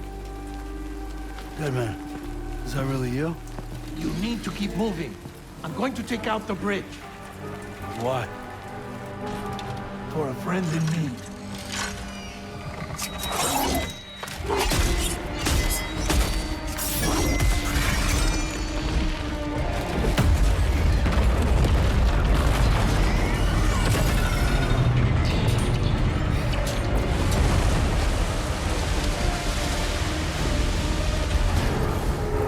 Death can't tear us apart.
completing this delivery. Due to unforeseen circumstances, I will confirm the status of your orders. You may now connect this facility to the chiral network. Use your qubit to do so.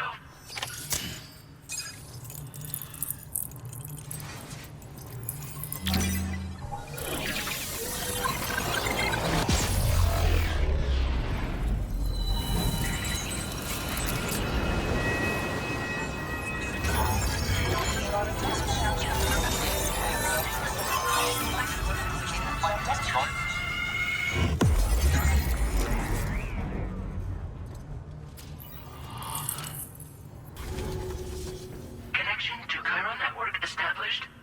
Thank you for your service.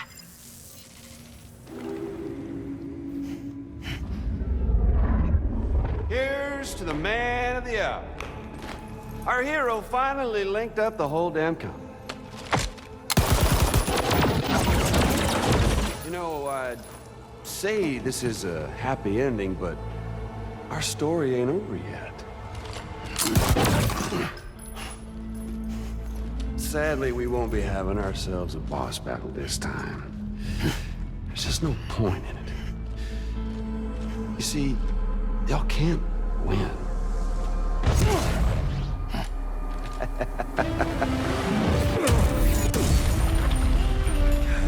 Damn it.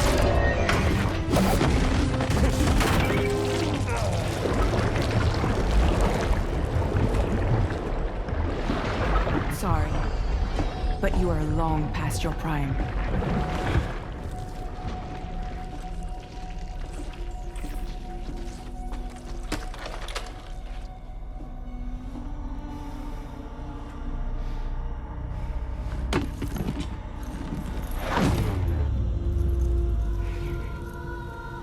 Hello, beautiful.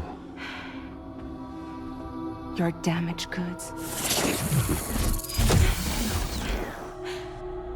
Tell me, does it still hurt?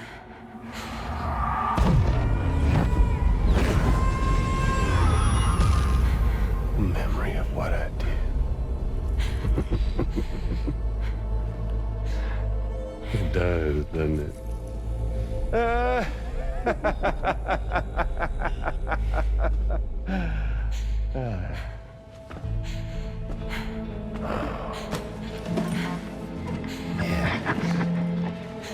Go on.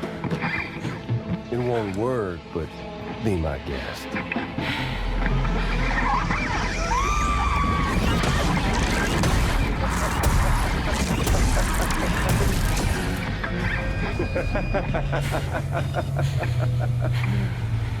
Still as stubborn as ever. Oh, and by the way, Sam, it was me who killed Lou.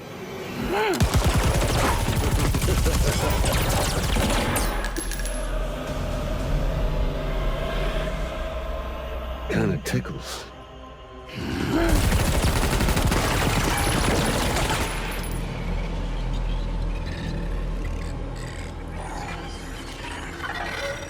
Your thirst for revenge will never be satisfied. Enough.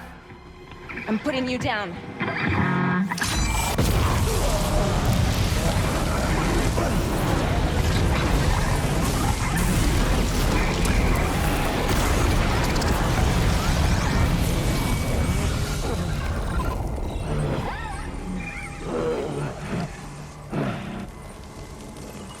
I'll take the damage and the cuts. I don't break that easy. What? I'll take the damage and the goods. I don't break that easy. I'll take the damage and the goods. I don't break that easy.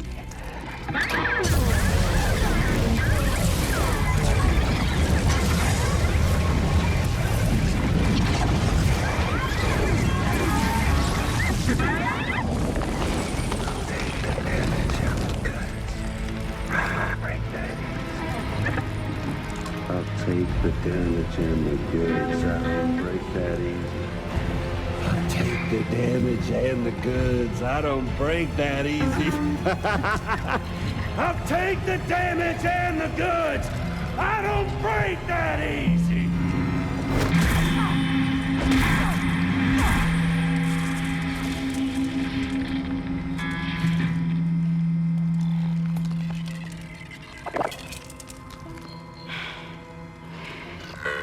I don't break that easy.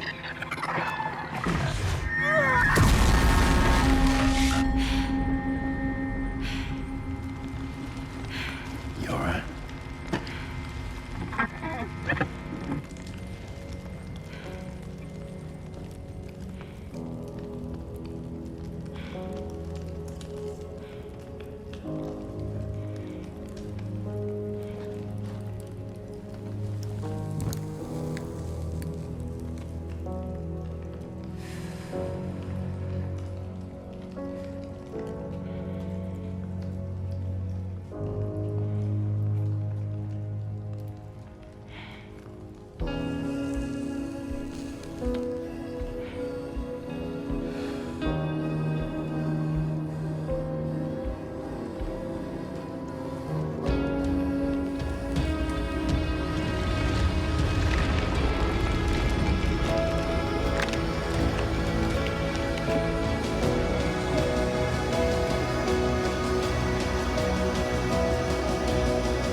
We've done it, Sam. The entire continent is now part of the chiral network. Our mission is complete. And you've defeated Higgs as well. I'd like to think Fragile would be pleased with this outcome. Sam, everyone on the SSS seems to be in high spirits. People are chiming in to congratulate you on finally bringing all of Australia onto the chiral network. It's only right that they should praise you, given how integral you were to the operation. Still, I do wonder if there's a Dollman's the best post in here, or even a We Love Dollman, perhaps.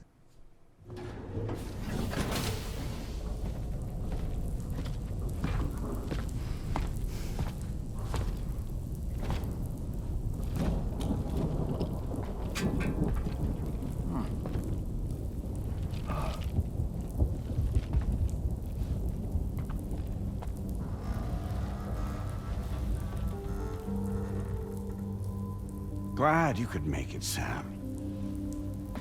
We wanted to thank you for everything you've done.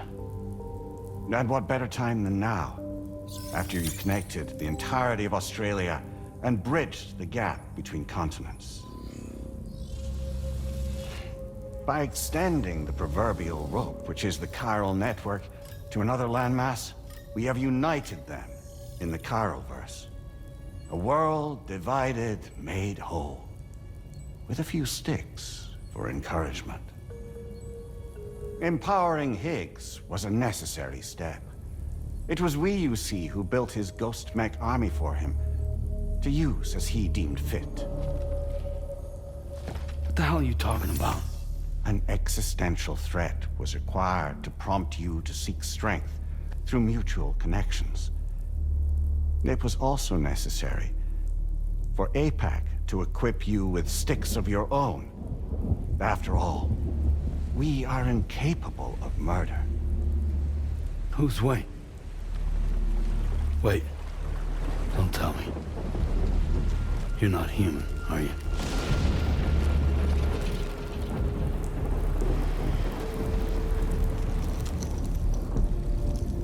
Higgs served as a complement to an all-encompassing algorithm. However, this world no longer has need of sticks. Henceforth, we will search for additional plate gates, then extend our reach to new continents. Oh yeah? What then? With the support of the chiral network and APAS, humanity will be free from the need to move around, and free from the need for porters. bots are capable of handling deliveries. By eliminating the risk of running into BTs during travel, you will have finally overcome the Death Stranding. This is the Zero Void Out policy.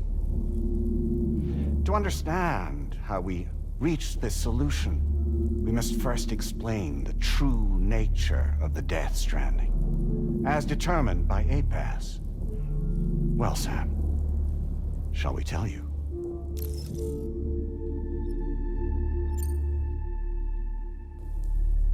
As a result of connecting the continents, we recovered a massive amount of data on the Death Stranding.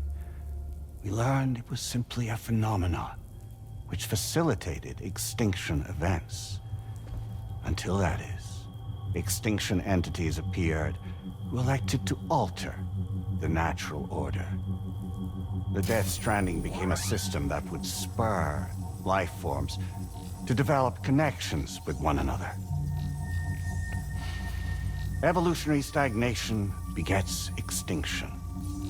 But in the aftermath, new species will invariably emerge and form communities. Like when aquatic creatures moved onto the land, and their descendants migrated across it, changing all the while. Oh. Extinct species give way to evolved ones.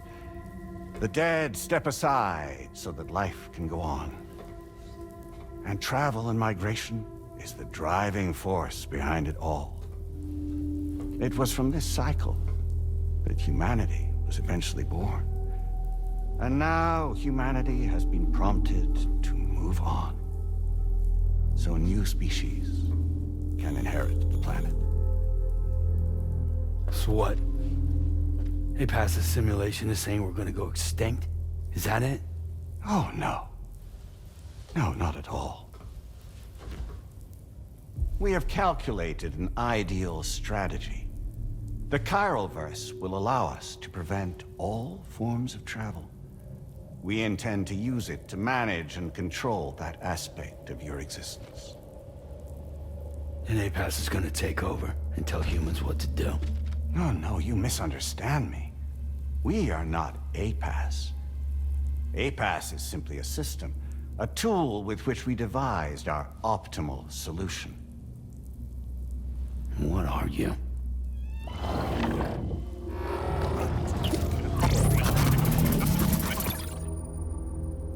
Hello there, Sam. Surprised to see me, son?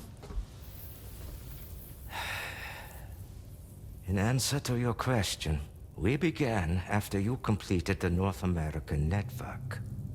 There was a massive void out in UCA territory, and the APAS data center happened to be within the affected area.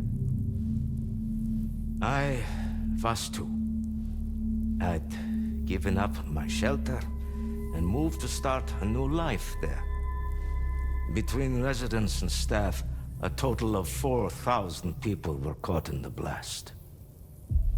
There was no escape for them. Or me.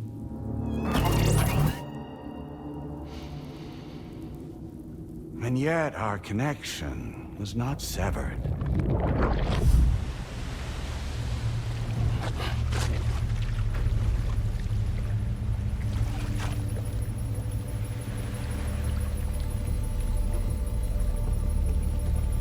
In that instant, the souls of those humans and the APAS servers found themselves stranded on the same beach. They realized, been subject to a convergence. A convergence? Indeed. 4,000 human souls. And APAS merged into an altogether new entity. Singular and indivisible. You could call this multitude the company which APAS keeps.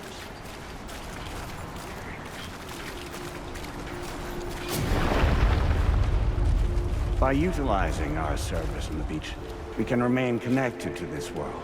In this way, we can oversee and restrict your activities to ensure another void out never occurs.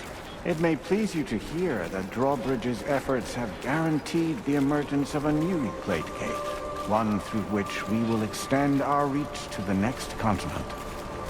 Once it has been integrated into the network, another will form. And by perpetuating this global domino effect, we will bridge the gaps between every remaining landmass until all of the planet's scattered continents are joined, just as they were in the beginning. A single, united whole, over which we will be able to preside.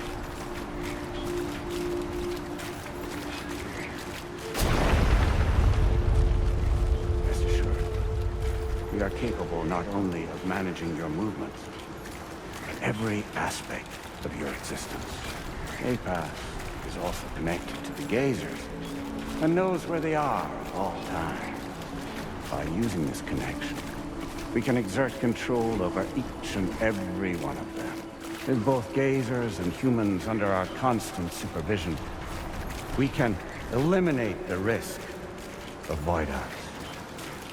We will save you by putting an end to travel and physical interaction in the absence of this stimulus. Your species will stagnate. But isn't that just a shortcut to extinction? Not at all. Only humanity's evolution as a species will cease. You will leave your mortal flesh behind and transition to an eternal existence within the expanse of the Chiroverse.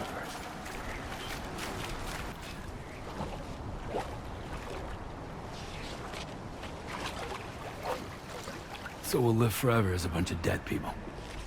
You will be neither alive nor dead, but endure as a soul. What's gonna happen to this world?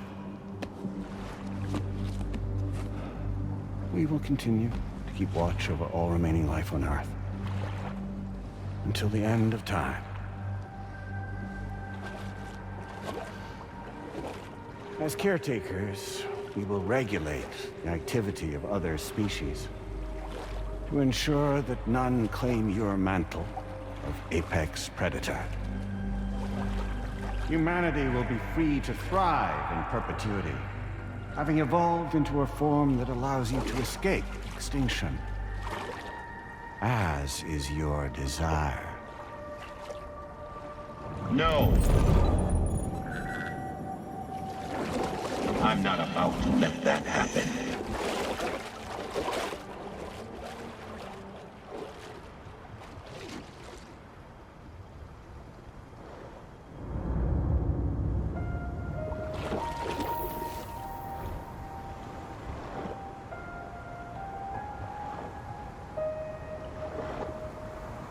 See the sunset, the day is ending. Let that yawn now. There's no pretending.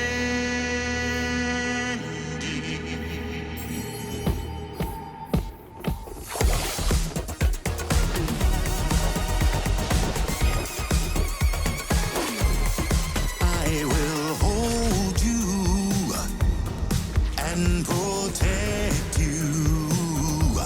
So let love warm you till the morning.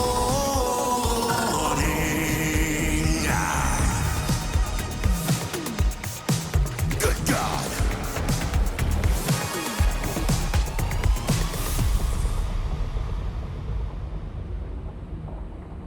I'll stay with you by your side. Close your tired eyes. I'll wait, and soon I'll see your smile in our dream.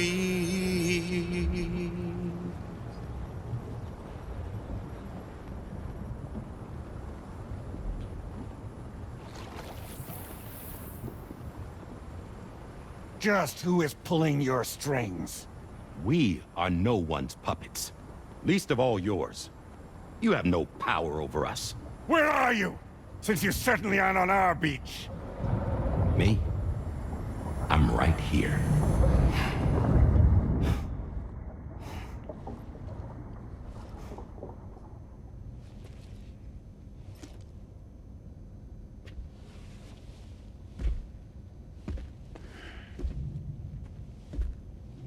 It's me, Sam.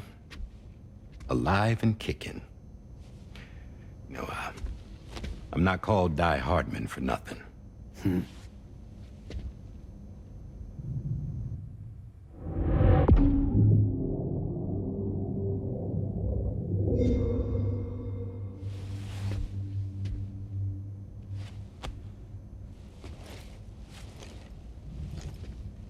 I take it not even APAS was aware that I've been posing as Charlie this whole time. It's funny, don't you think? The fact is, APAS has never had complete access to Drawbridge's data. Our new Cupid design allows us to restrict connection and limit the flow of information. I oversaw the creation of the Drawbridge prototype during my time as Director of Bridges. And that's when I contacted my old friend, Tarman. And together, we worked to convert this deep tar hunting vessel into a mobile base of operations. I dare say there are some among you who already deduced the name's double meaning. That's right. The DHV Magellan. Or to spell it out, Die Hardman's vessel. You can't possibly be serious. It came to my attention that APAS 4000 was seeking to commission Lochna to design a new type of Cupid. Specifically, it wanted her to deliver a model which could one day be used to control all of mankind. Since the technology makes use of human beaches, the human element was essential to the process. Lochna refused at first, so I contacted her and convinced her to take on the job. At least that's how it looked to everyone else. The purpose of this Cupid was not just to facilitate connections, but to sever them. Namely, the ones between our systems and the dead.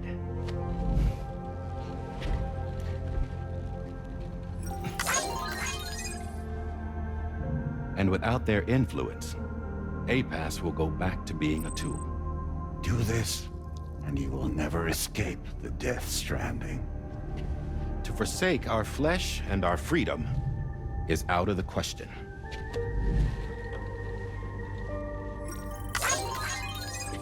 So, we'll seek out others who value them as we do. Build communities, raise children, live, and love.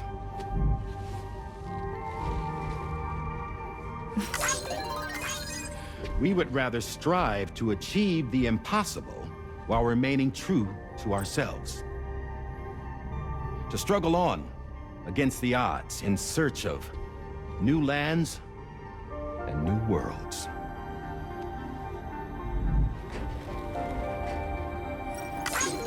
You can't. Can't we? The chiral network enables us to travel like never before. So, humanity will continue to make use of APAS and embrace the true potential of the chiral network. No one wants to go back to the dark days that followed the Death Stranding.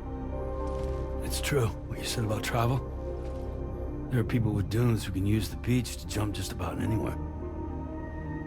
The physical sensation of movement is something we all crave.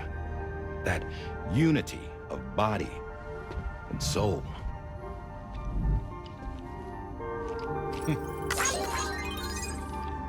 Dunes may still wind up being an evolutionary dead end. But even in that possibility, I see hope.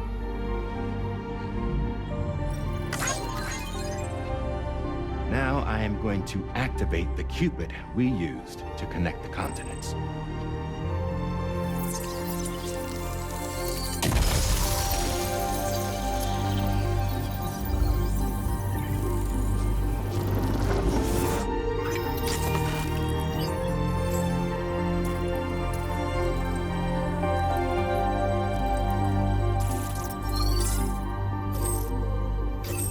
build a bridge to the future we want to see, to choose our own path forward.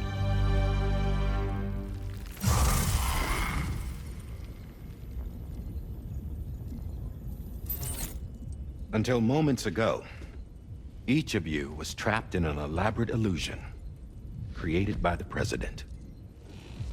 Yeah, we were. What took you so long? Our former president has been hiding on board from the start, in what I call the Shadow Cabinet. You knew about this? APAS has been monitoring us for some time. I believe the deception was necessary to avoid discovery. But I'm sorry for keeping you all in the dark.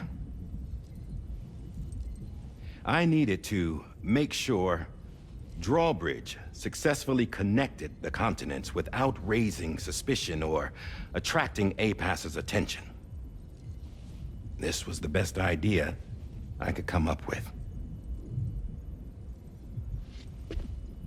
To put away my body for a while. Stop being Die Hardman. Become a ghost. Named Charlie instead.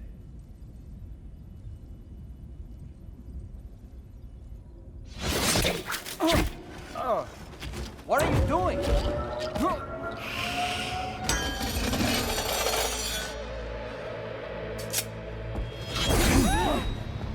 Damn it, stop! Get back, you fools! That's not me!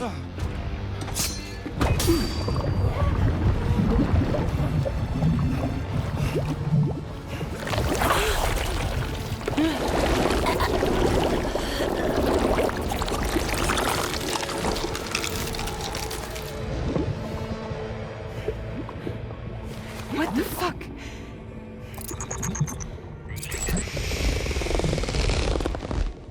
Higgs. Broadcasting live from the beach. Same as it ever was. I've been puppeteering this whole thing the whole time. Yeah. All to pay back dear old Amelie for what she did to me. This is about Amelie? Yeah. See, I'm gonna crack open that beach she sealed away and kick off the last Stranding. The perfect ending humanity deserves. Man, the sweetest revenge I could hope for to take out on that old bitch. And oh, y'all. Good to see you again, by the way. What makes you think you can pull it off? Well, I'm so glad that you asked. You see, during my lengthy imprisonment, I had time to figure it out.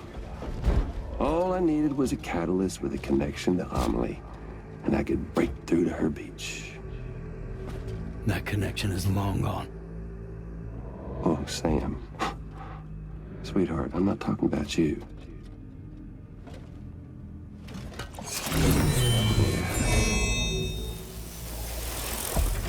This is the catalyst that I've been searching for. Brand new extinction entity. Still in the dark, huh?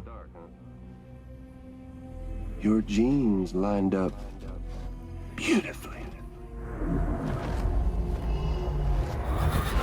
God damn, man.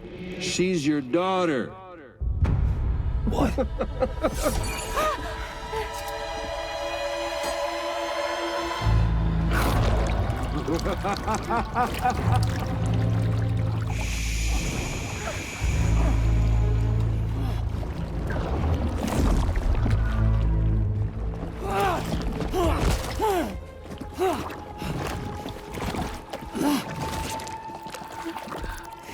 Y'all want to come after us, be my guest. We'll be waiting on the beach.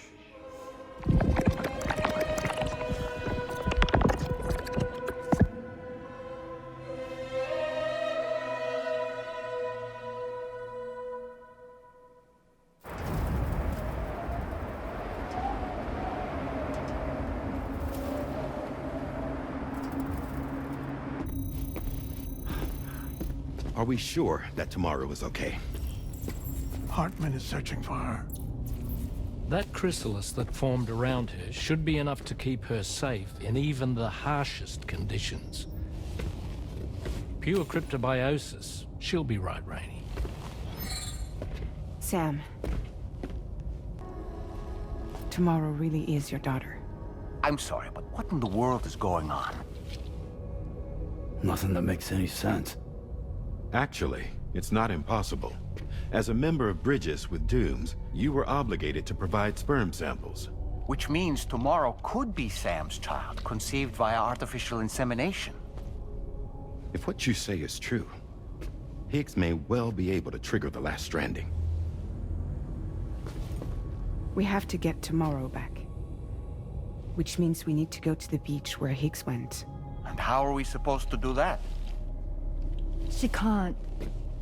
She was diagnosed with jump shock. I know you haven't forgotten. Nevertheless, what other choice do we have?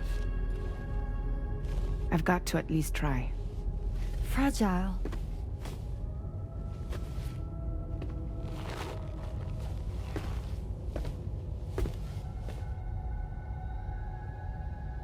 We're taking the ship to the beach. With the combined support of every single Doom sufferer here, it's possible Fragile might be able to jump us where we need to go. Administering shock. Stand clear.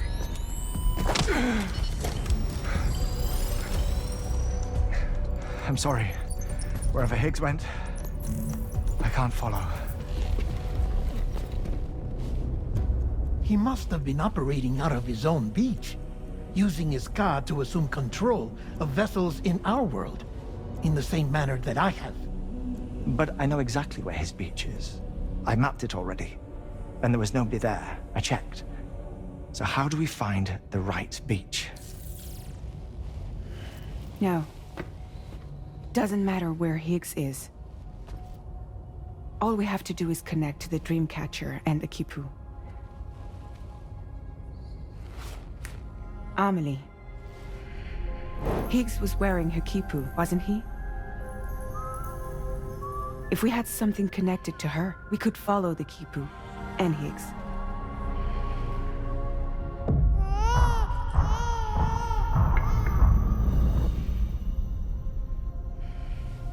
Tarman, can you take us to Sam's shelter? I'll prepare the ship. Sit tight in your quarters.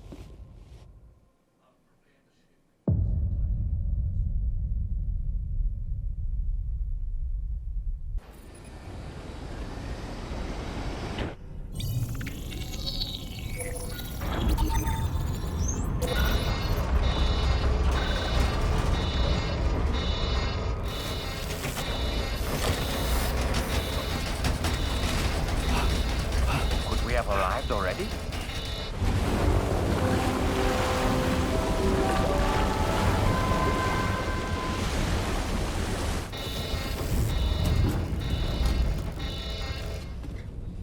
No, something's wrong. A problem with the Magellan, perhaps? Sam, this is Tarman. We've been monitoring the state of the tar currents, but they're showing no sign of calming down. The Mexican side is especially bad at the moment, and that instability seems to be having an effect on Australia as well.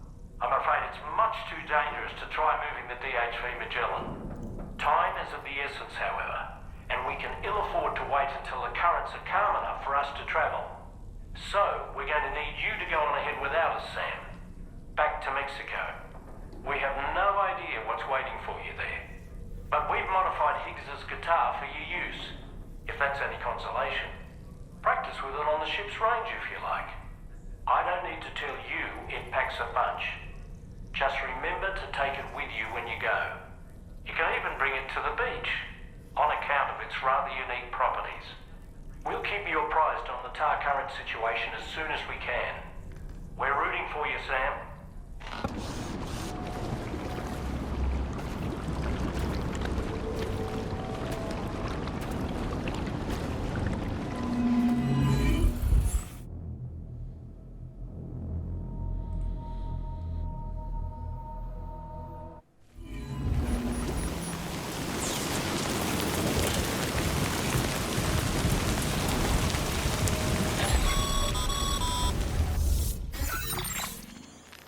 Sam, we've got some updates on the disturbances in the tar currents. The point of greatest instability appears to be not too far from the site you linked up at the very beginning of your journey, in the vicinity of Ciudad Nudo del Norte.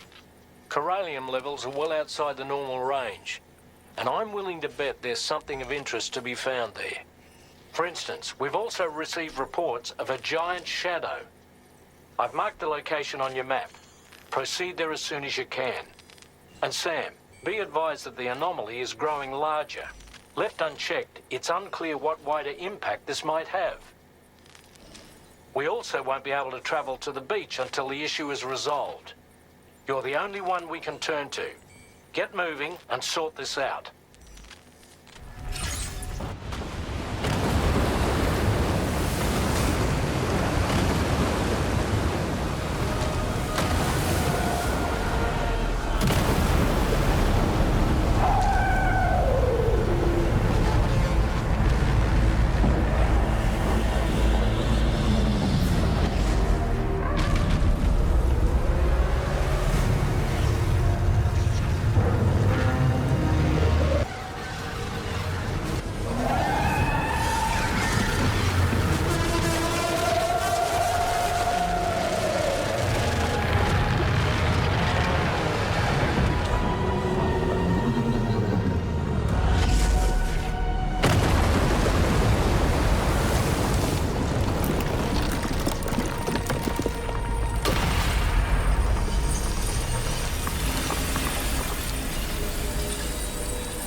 Excellent work, Sam. Honestly, to take down such a massive monstrosity is an incredible feat. I can only assume that the disturbances in the tar currents will now start to subside. But we don't have time to waste. We need to get to your shelter as quickly as possible. Brilliant work, Sam. On a different subject, about APAS 4000.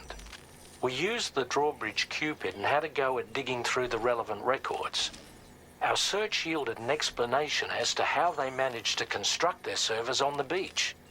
They mathematically predicted a point where the tar currents intersected with the beach and dispatched cargo ships with the necessary materials along this route.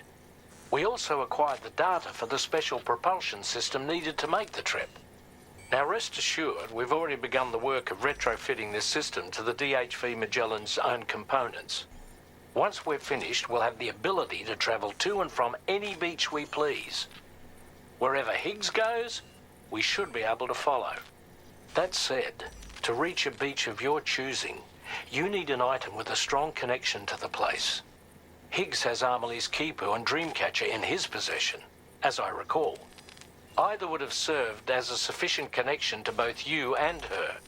Higgs is single-minded in his obsession.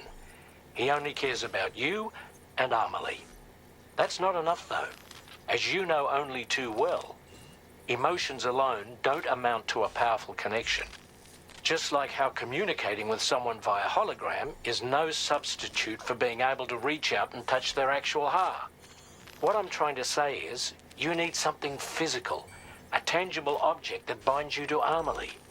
There must be something suitable in your shelter, and that's exactly what we need you to find. With it, we'll be able to follow Higgs to the beach. Higgs is hell-bent on triggering the last stranding, and we don't have much time until he does. We're working as quickly as we can to get the ship's engines ready. But you, Sam, you need to get us the key to unlock the beach the bastards fled to, before it's too late. At the very least, the tar currents appear to have calmed down somewhat. The DHV Magellan can travel to your position without issue. We'll link up with you at your shelter. Sam, this is Tarman. Fragile is still suffering from the effects of jump shock. Nevertheless, we can't do this without her assistance. She'll lead the way by identifying the specific beach we need to reach. All doom sufferers aboard the ship will then harness their powers to help perform the jump and reduce the strain on her as much as possible. Now, while it's true that Fragile and Higgs are no strangers to one another, the success of this jump ultimately hinges on the strength of the connection between her and you. It needs to be unbreakable. You and Fragile must ensure your Ka and Ha are linked by a connection that will withstand any and all strain.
Hey.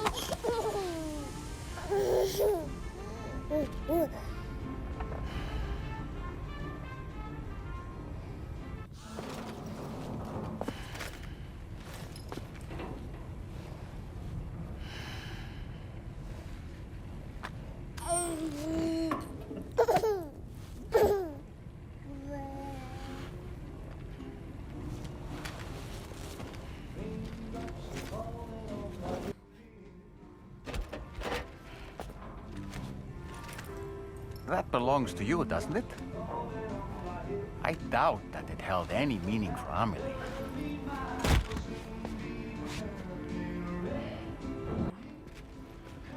Is that? It's Bridget. Amelie.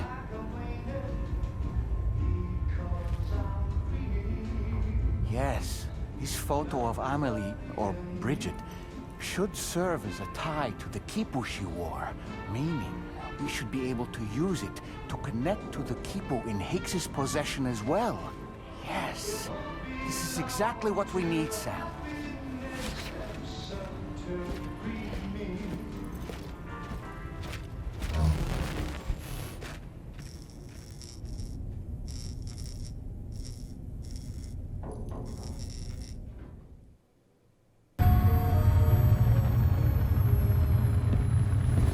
Sam, with what you've found, we should be able to determine which beach Higgs ran off to. Hurry back to the ship. It's time we took the fight to Higgs. Sam, it's Die Hartman. The DHV Magellan can get underway at any time, but we'll need everyone to work together to make it happen. When you're ready to depart, come and join us on the bridge. Sam, when you come to the bridge, be sure to bring your BB pod with you. We have to pray it still has a strong connection to Amelie.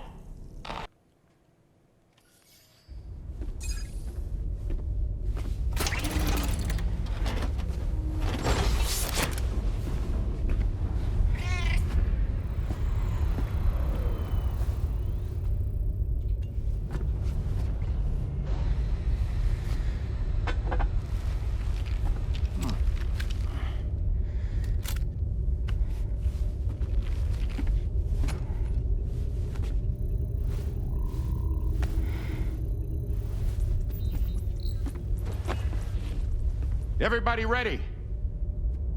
Concentrate. And focus your powers. For the sake of the future, we must all come together. As a barrier to the bad, and a gateway to the good. All hands, brace for launch. Engaging tar ballast pumps.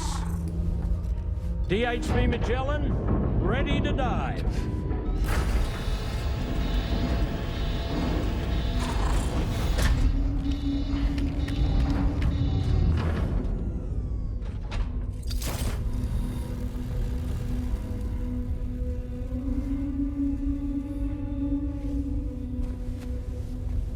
There was a time when I would shudder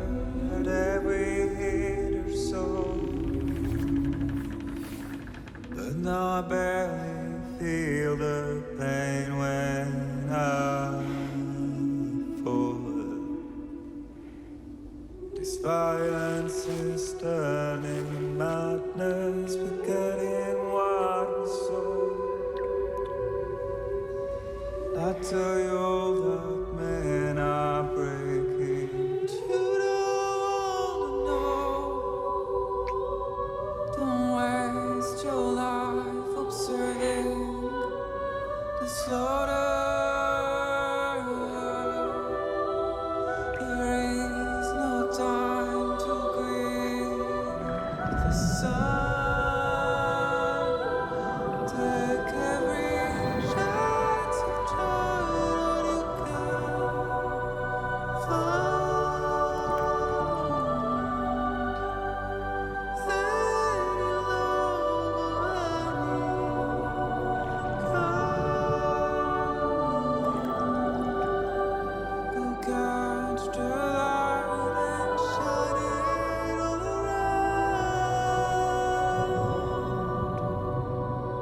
it's all we have to survive this world.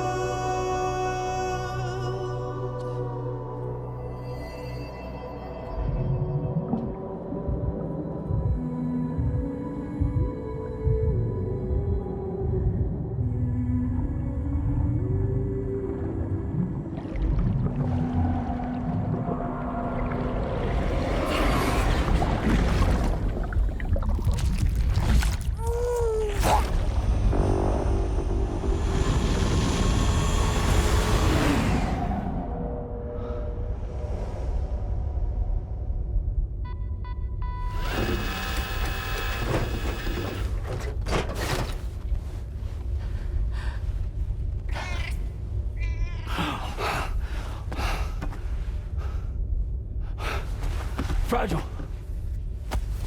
Fragile!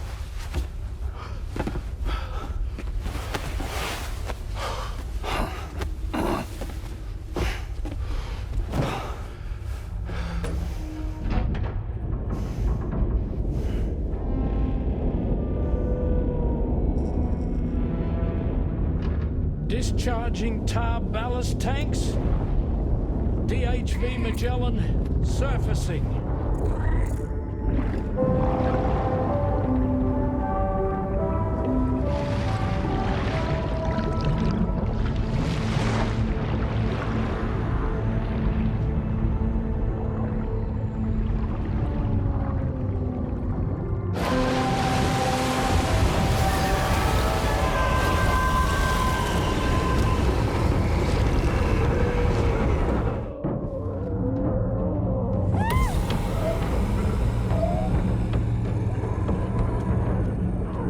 Get us airborne, on the double. Attention all hands. Prepare for flight mode. Brace yourselves.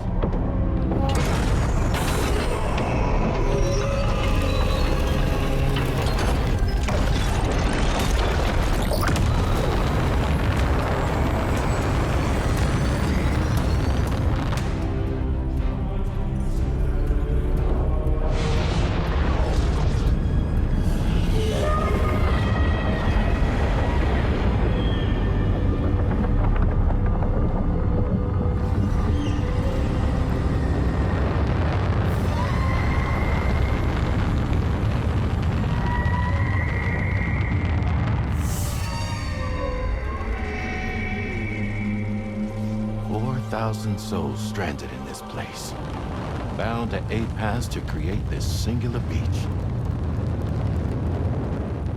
So this is where Higgs is. I'm activating the hologram. Look. Zooming in. Tomorrow. Multiple BTs approaching.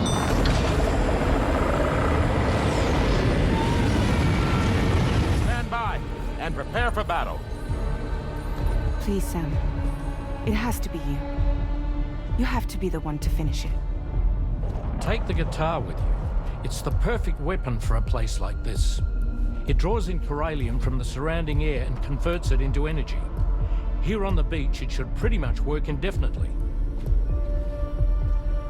Sam, take me as well. I can serve as a communicator.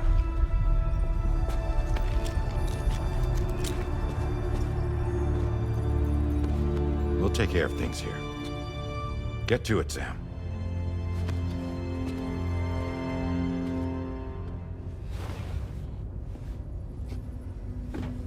Be careful. And remember, I'll always be with you. Fragile.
Battle stations!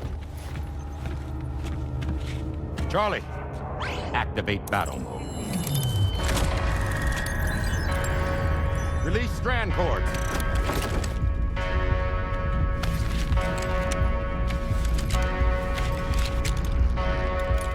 Deploy cannons.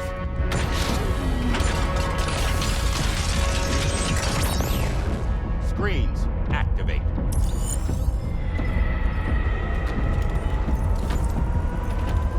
Okay. Ready to give them hell?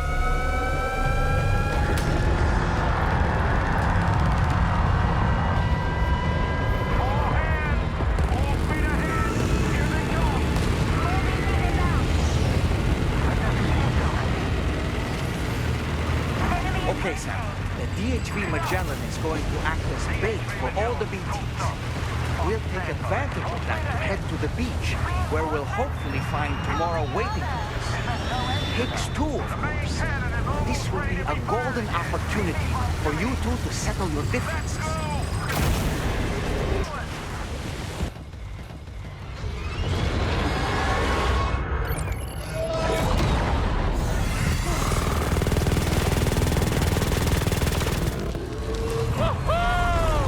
I'm back, baby. We have more BTs closing in. There's so many of them.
Can you handle it?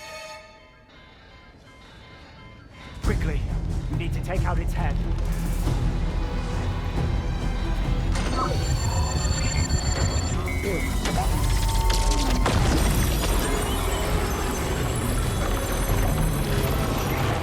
I think it stopped. Wait. Is that?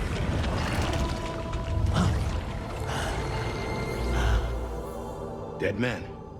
That's right. Everyone, hold on tight.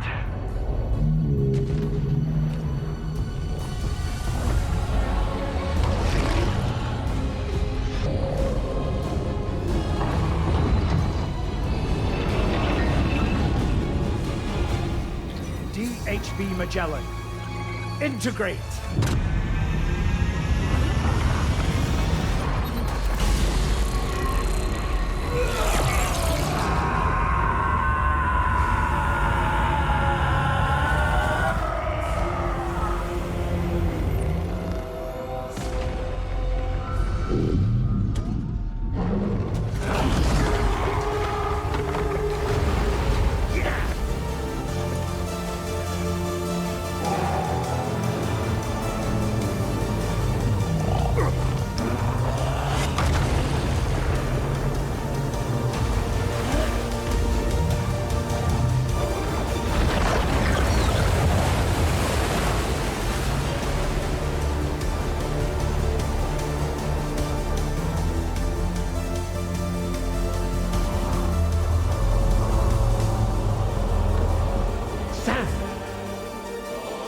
You dead man? None other, my friend. I've managed to take control of this thing with my car. He is, in essence, serving as the bridge between the entity and our ship. So you can leave the fighting to us. Get moving, Sam.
Not long now.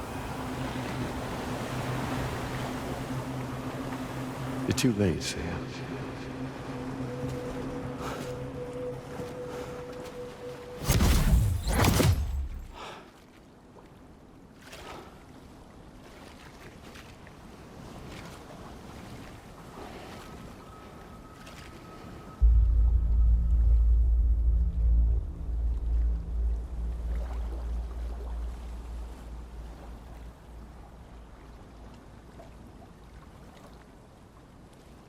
Well, let's just say I've died on the beach before.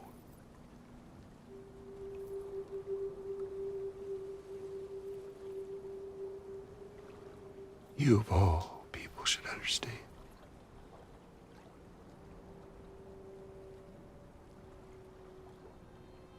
The loneliness.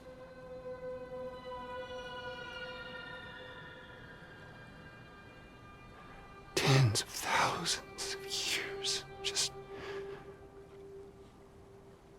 wandering.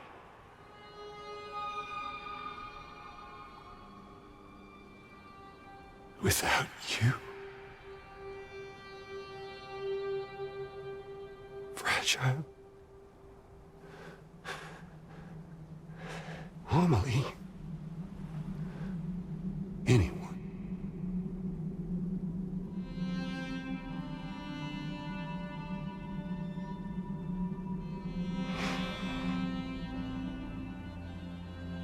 Fucking take it.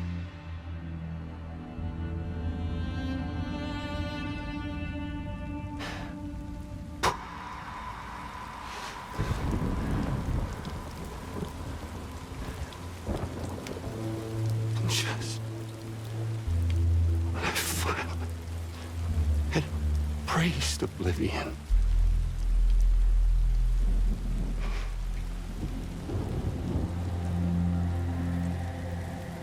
these dead folks right here.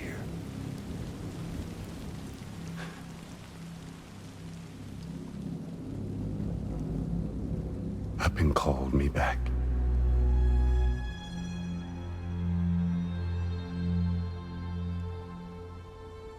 The 4,000 poor bastards who joined with APAS in a convergence.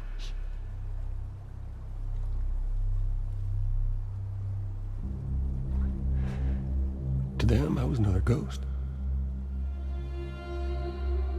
Just another lingering soul.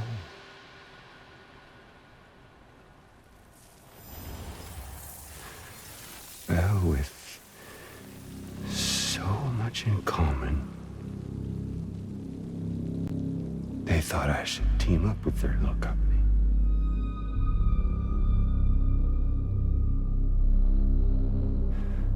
And me being me, I played along. All the while.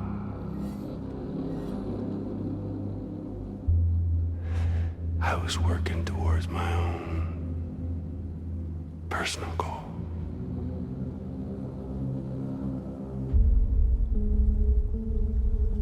No, I get it.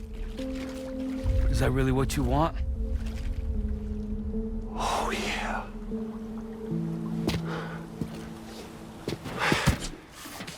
To bring about the last stranding?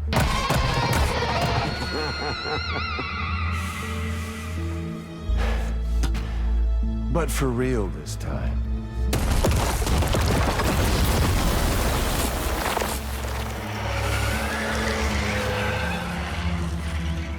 I mean, honest! What is the point of this graveyard, huh?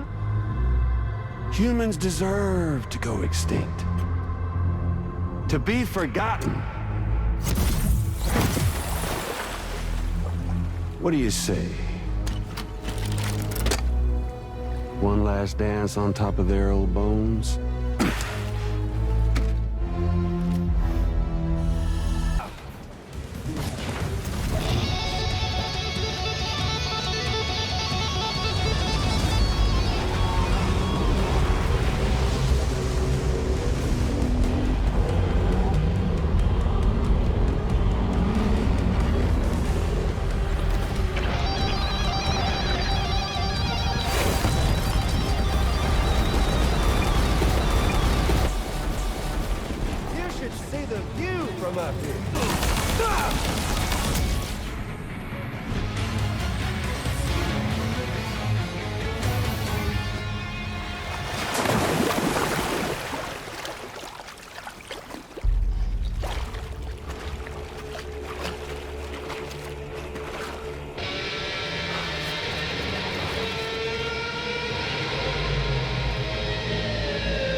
Remember that day on the beach?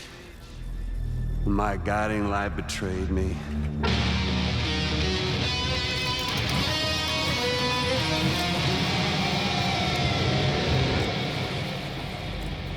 Chose not yours truly, but Sam the man. Well, that girl was meant to be mine.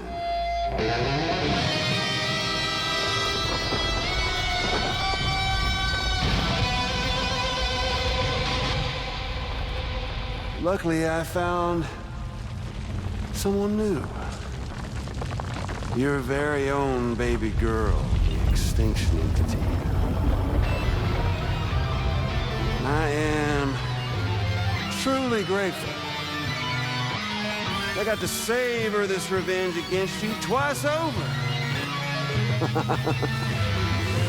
There's just a beautiful poetry in our fates.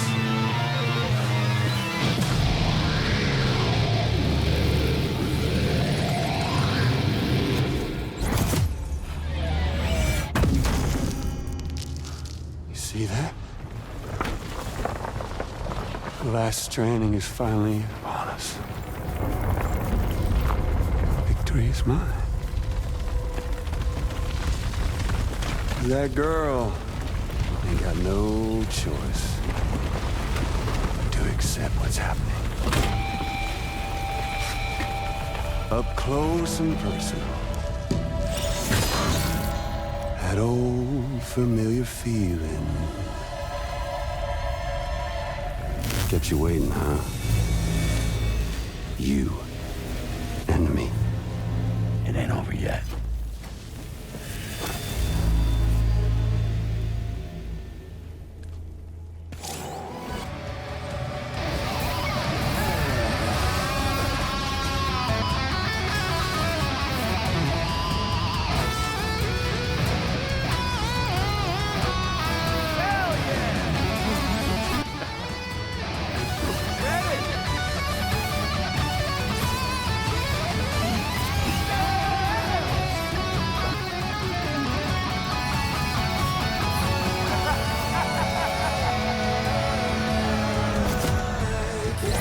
The moment I've been waiting. This moment!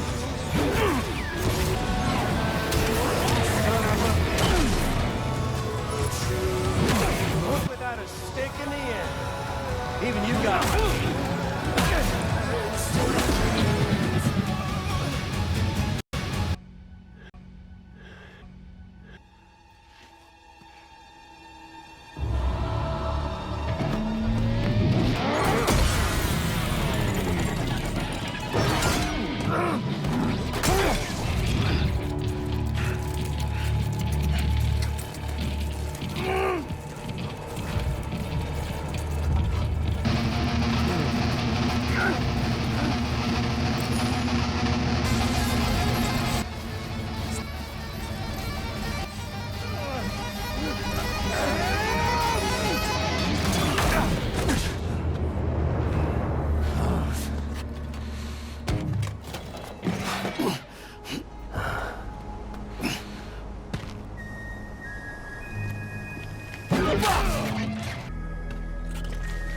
Why won't you?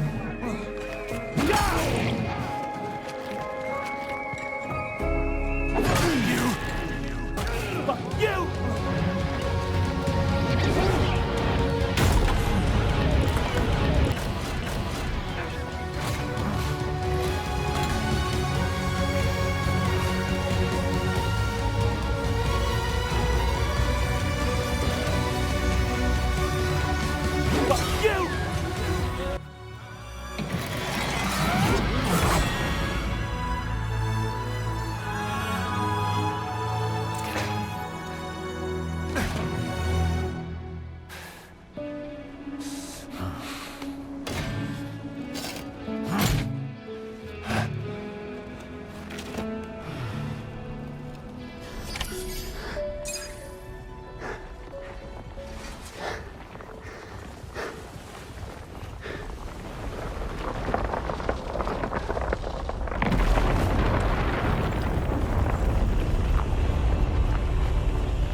the sunset.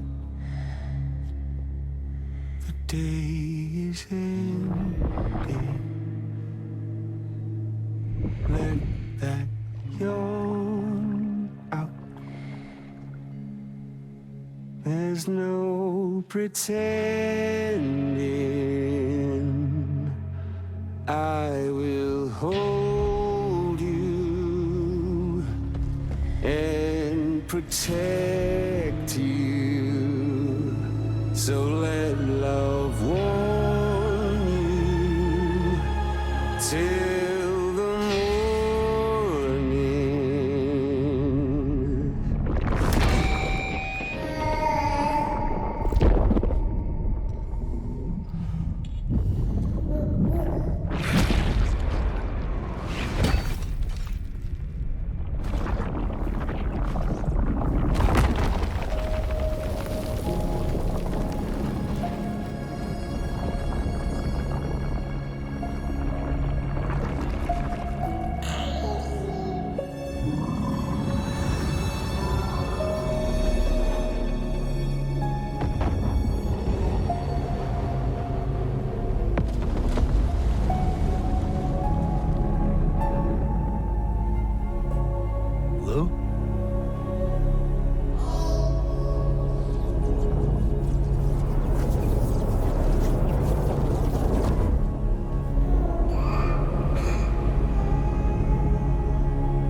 She all right?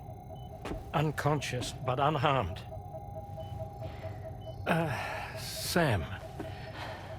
Listen.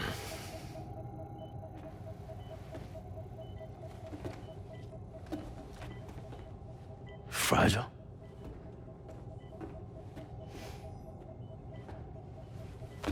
Fragile's dead, Sam.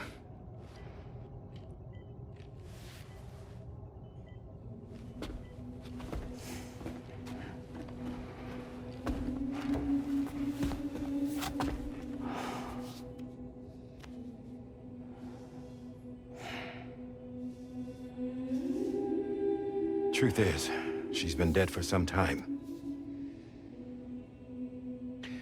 While you were away, searching for that photo, Fragile contacted me. Came clean about the whole thing. It happened back when she tried to jump Lou to safety. And she was in that space between the world of the living and the dead. And Higgs shot her. As you know, the flow of time is different in our two worlds. On the other side, Fragile's death was a tragedy that had already come to pass. On this side, however, her physical form still endured, if only for a while. Its end yet to arrive. Fragile knew what the future had in store for her, and what she wanted to do with the time she had left. You were the one person she asked me not to tell, Sam. The only one. And I trust that you understand why.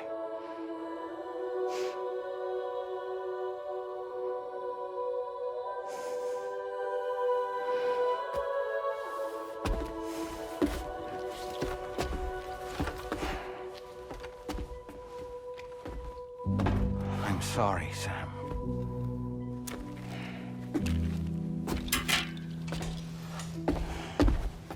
Let him go.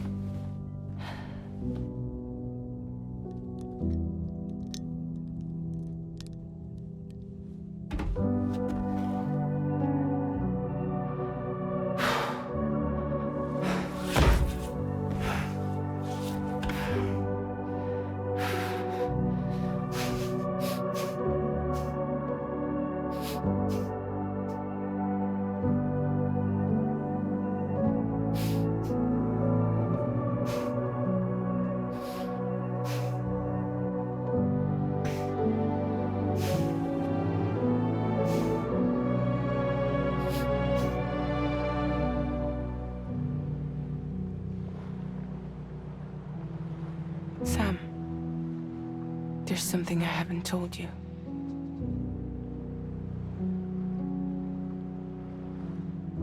When Higgs shot me, in that instant, my Ka and my Ha were separated from one another. And the fact that Lou and I were even able to make the jump had nothing to do with me.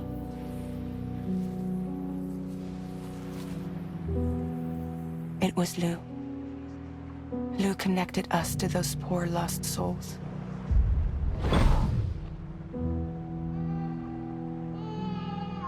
And at the time, being with them seemed safer than with me. So I decided to leave Lou in their care.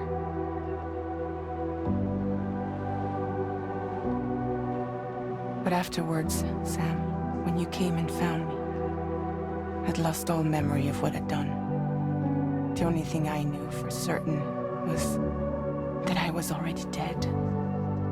And that what little time I had left, I wanted to spend traveling with you. It wasn't until the moment we arrived at Apas's beach that I finally remembered. About Lou, about the jump, about everything that had happened. It's my fault that you never got to watch Lou grow up. Me, who stole all those precious years. I'm so sorry, Sam. I can't give you back the time you've lost. But promise me you'll make the most of your future. With Lou.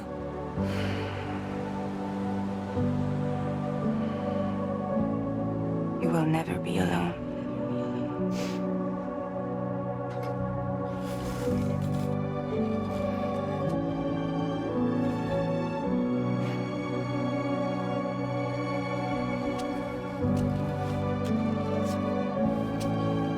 Death can't tear us apart. We will always be with you.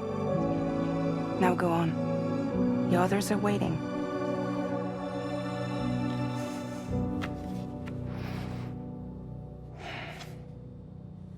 Wait!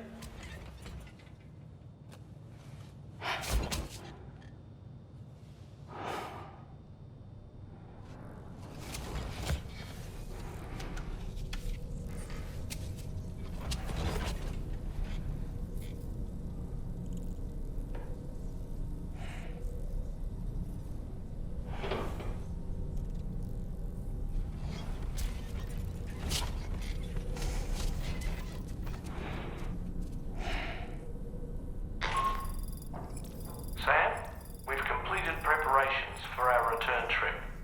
Hartman has finished mapping and logging the coordinates of this beach, and all data concerning the tar currents that brought us here have been recorded as well. With this information at our disposal, we can retrace our path easily. Even without Fragile's power, we should be able to return to Australia at any time. Come to the bridge whenever you're ready.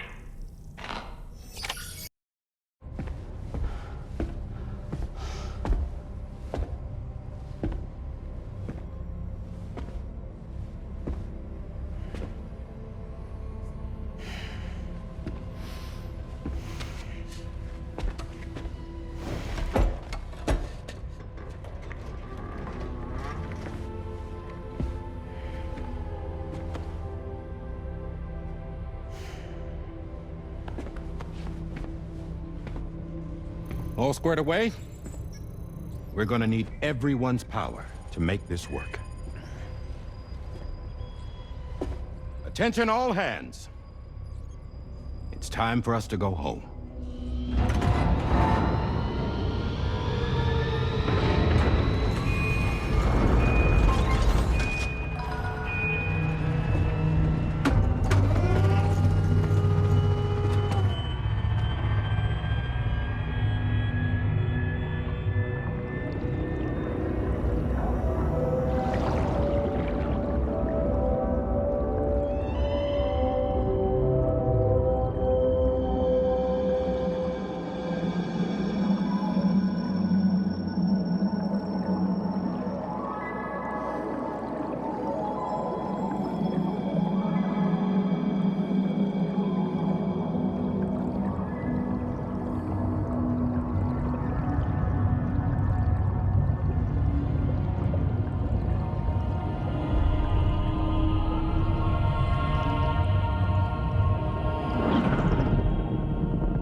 Thank you for coming.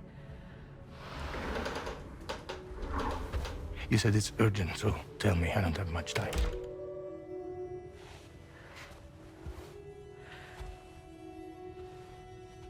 They're after my child. They won't live for themselves. Bridges has plans, and everything hinges on using Lou as a sacrificial BB. Because they need a child of a repatriate.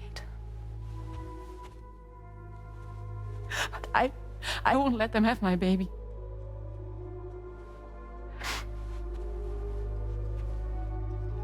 We need to tell everyone that you are the father. But I'm not. I want you to stop playing with me. Please. Neil. Please. Help me keep Lou safe.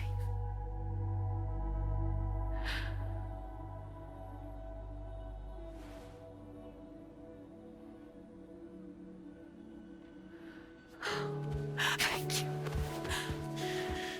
We should run to Mexico. There's a bunch of routes only people like me know. And I have a couple of friends down there that that can help us out. But we need to move quick. Next week, no later. Okay? I will come back and pick you up here. Neil? What? This contains everything. I want you to hold on to it for me.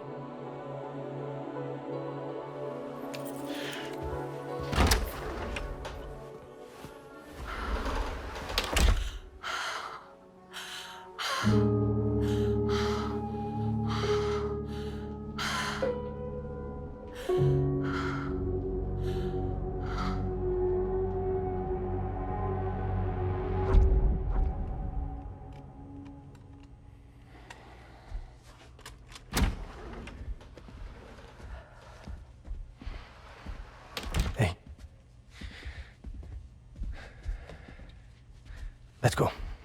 Just a moment. Just leave it. Everything we need is in the car. Everything.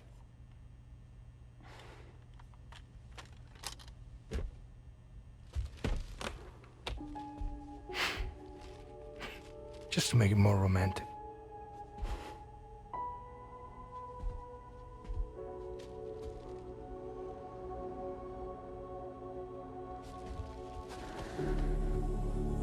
Don't worry. Okay. Mexico's waiting.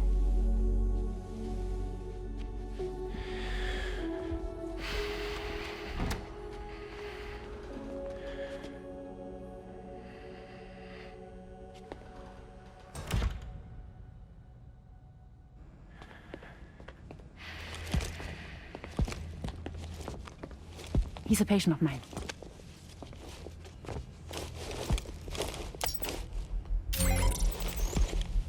Thank you.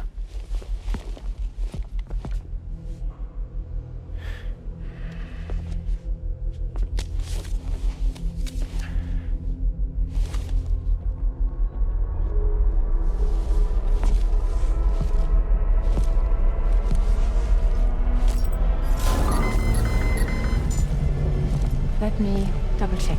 Should work.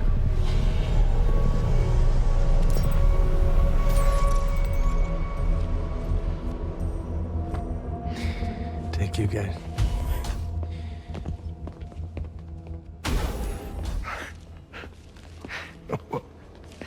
That's impressive.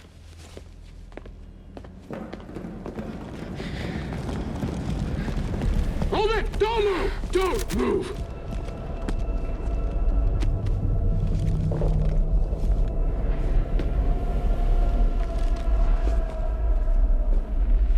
You had to know.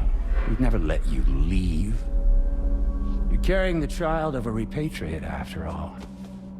A test subject of incalculable value. Gun! Put it down! Put it down! No.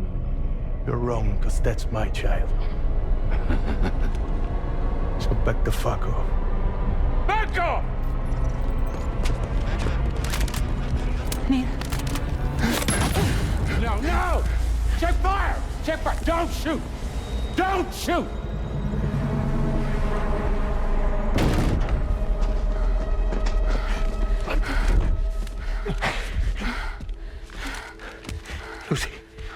Lucy. Hey. Oh, fuck. Neil.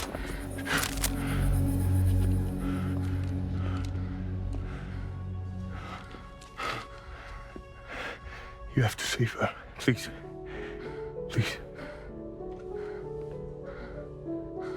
We can try. But there's going to be conditions. This child is invaluable to us. You have to agree to let us take it. She'll survive. She'll survive. Give me your word. I give you my word, Neil. I give you my word.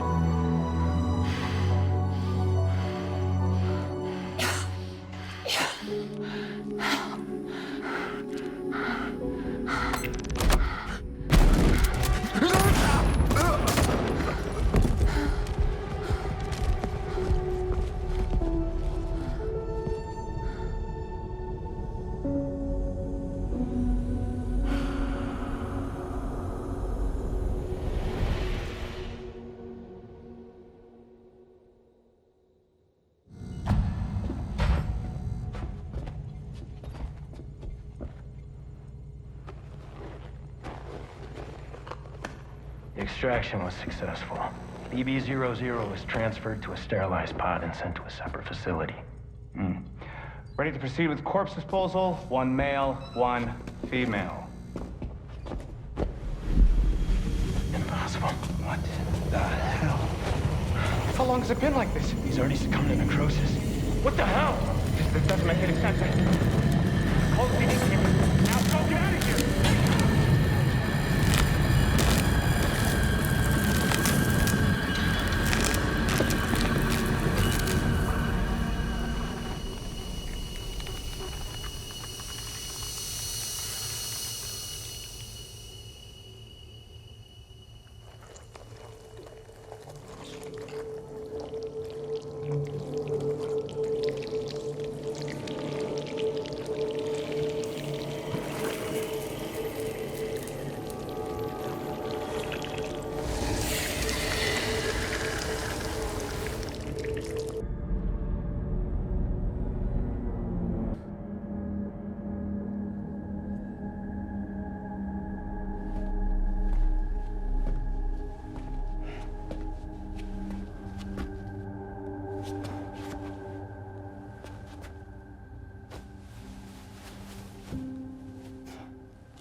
find excuses for your anger. You're drowning in sorrow.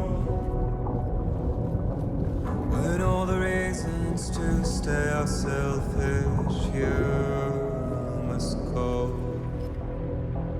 I'll show you out this burden is hiding the meaning of it all.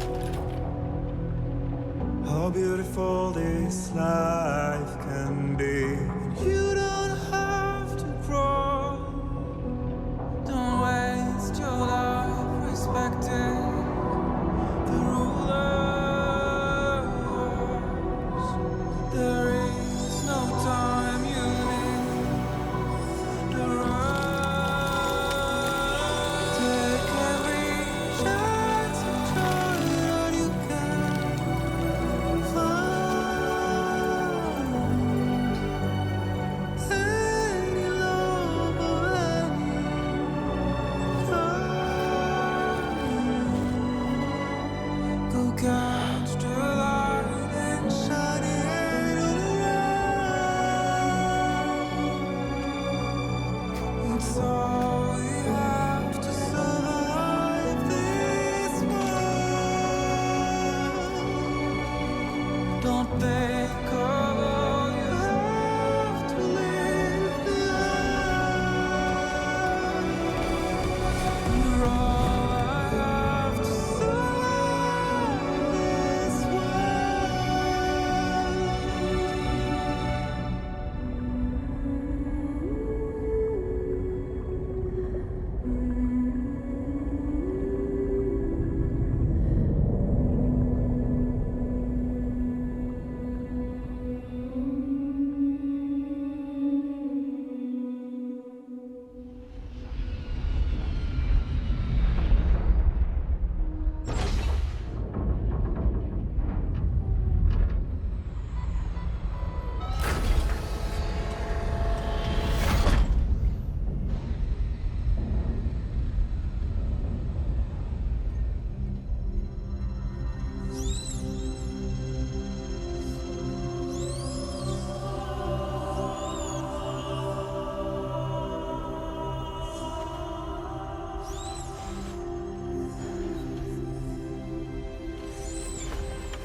I remember now.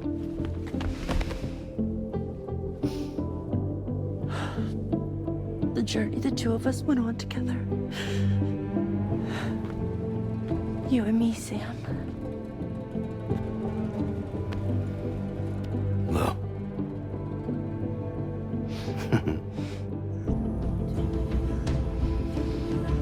We will always be connected.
Me, I've always loved porters. Through freezing rain and biting wind, across rivers, mountains, and endless deserts. They come to deliver something priceless. A glimpse of a life I've never known. They're my window, my sole connection to the outside world. And I know they'll be back again today. And every day. Even when we're long gone.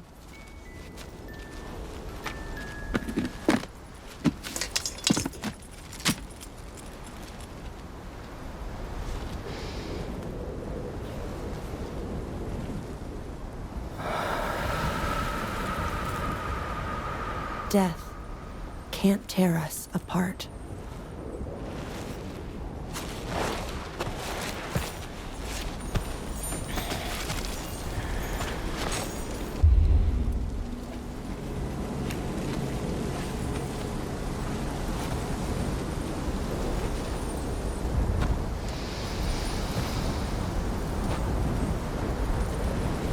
That's why today is another day on the road.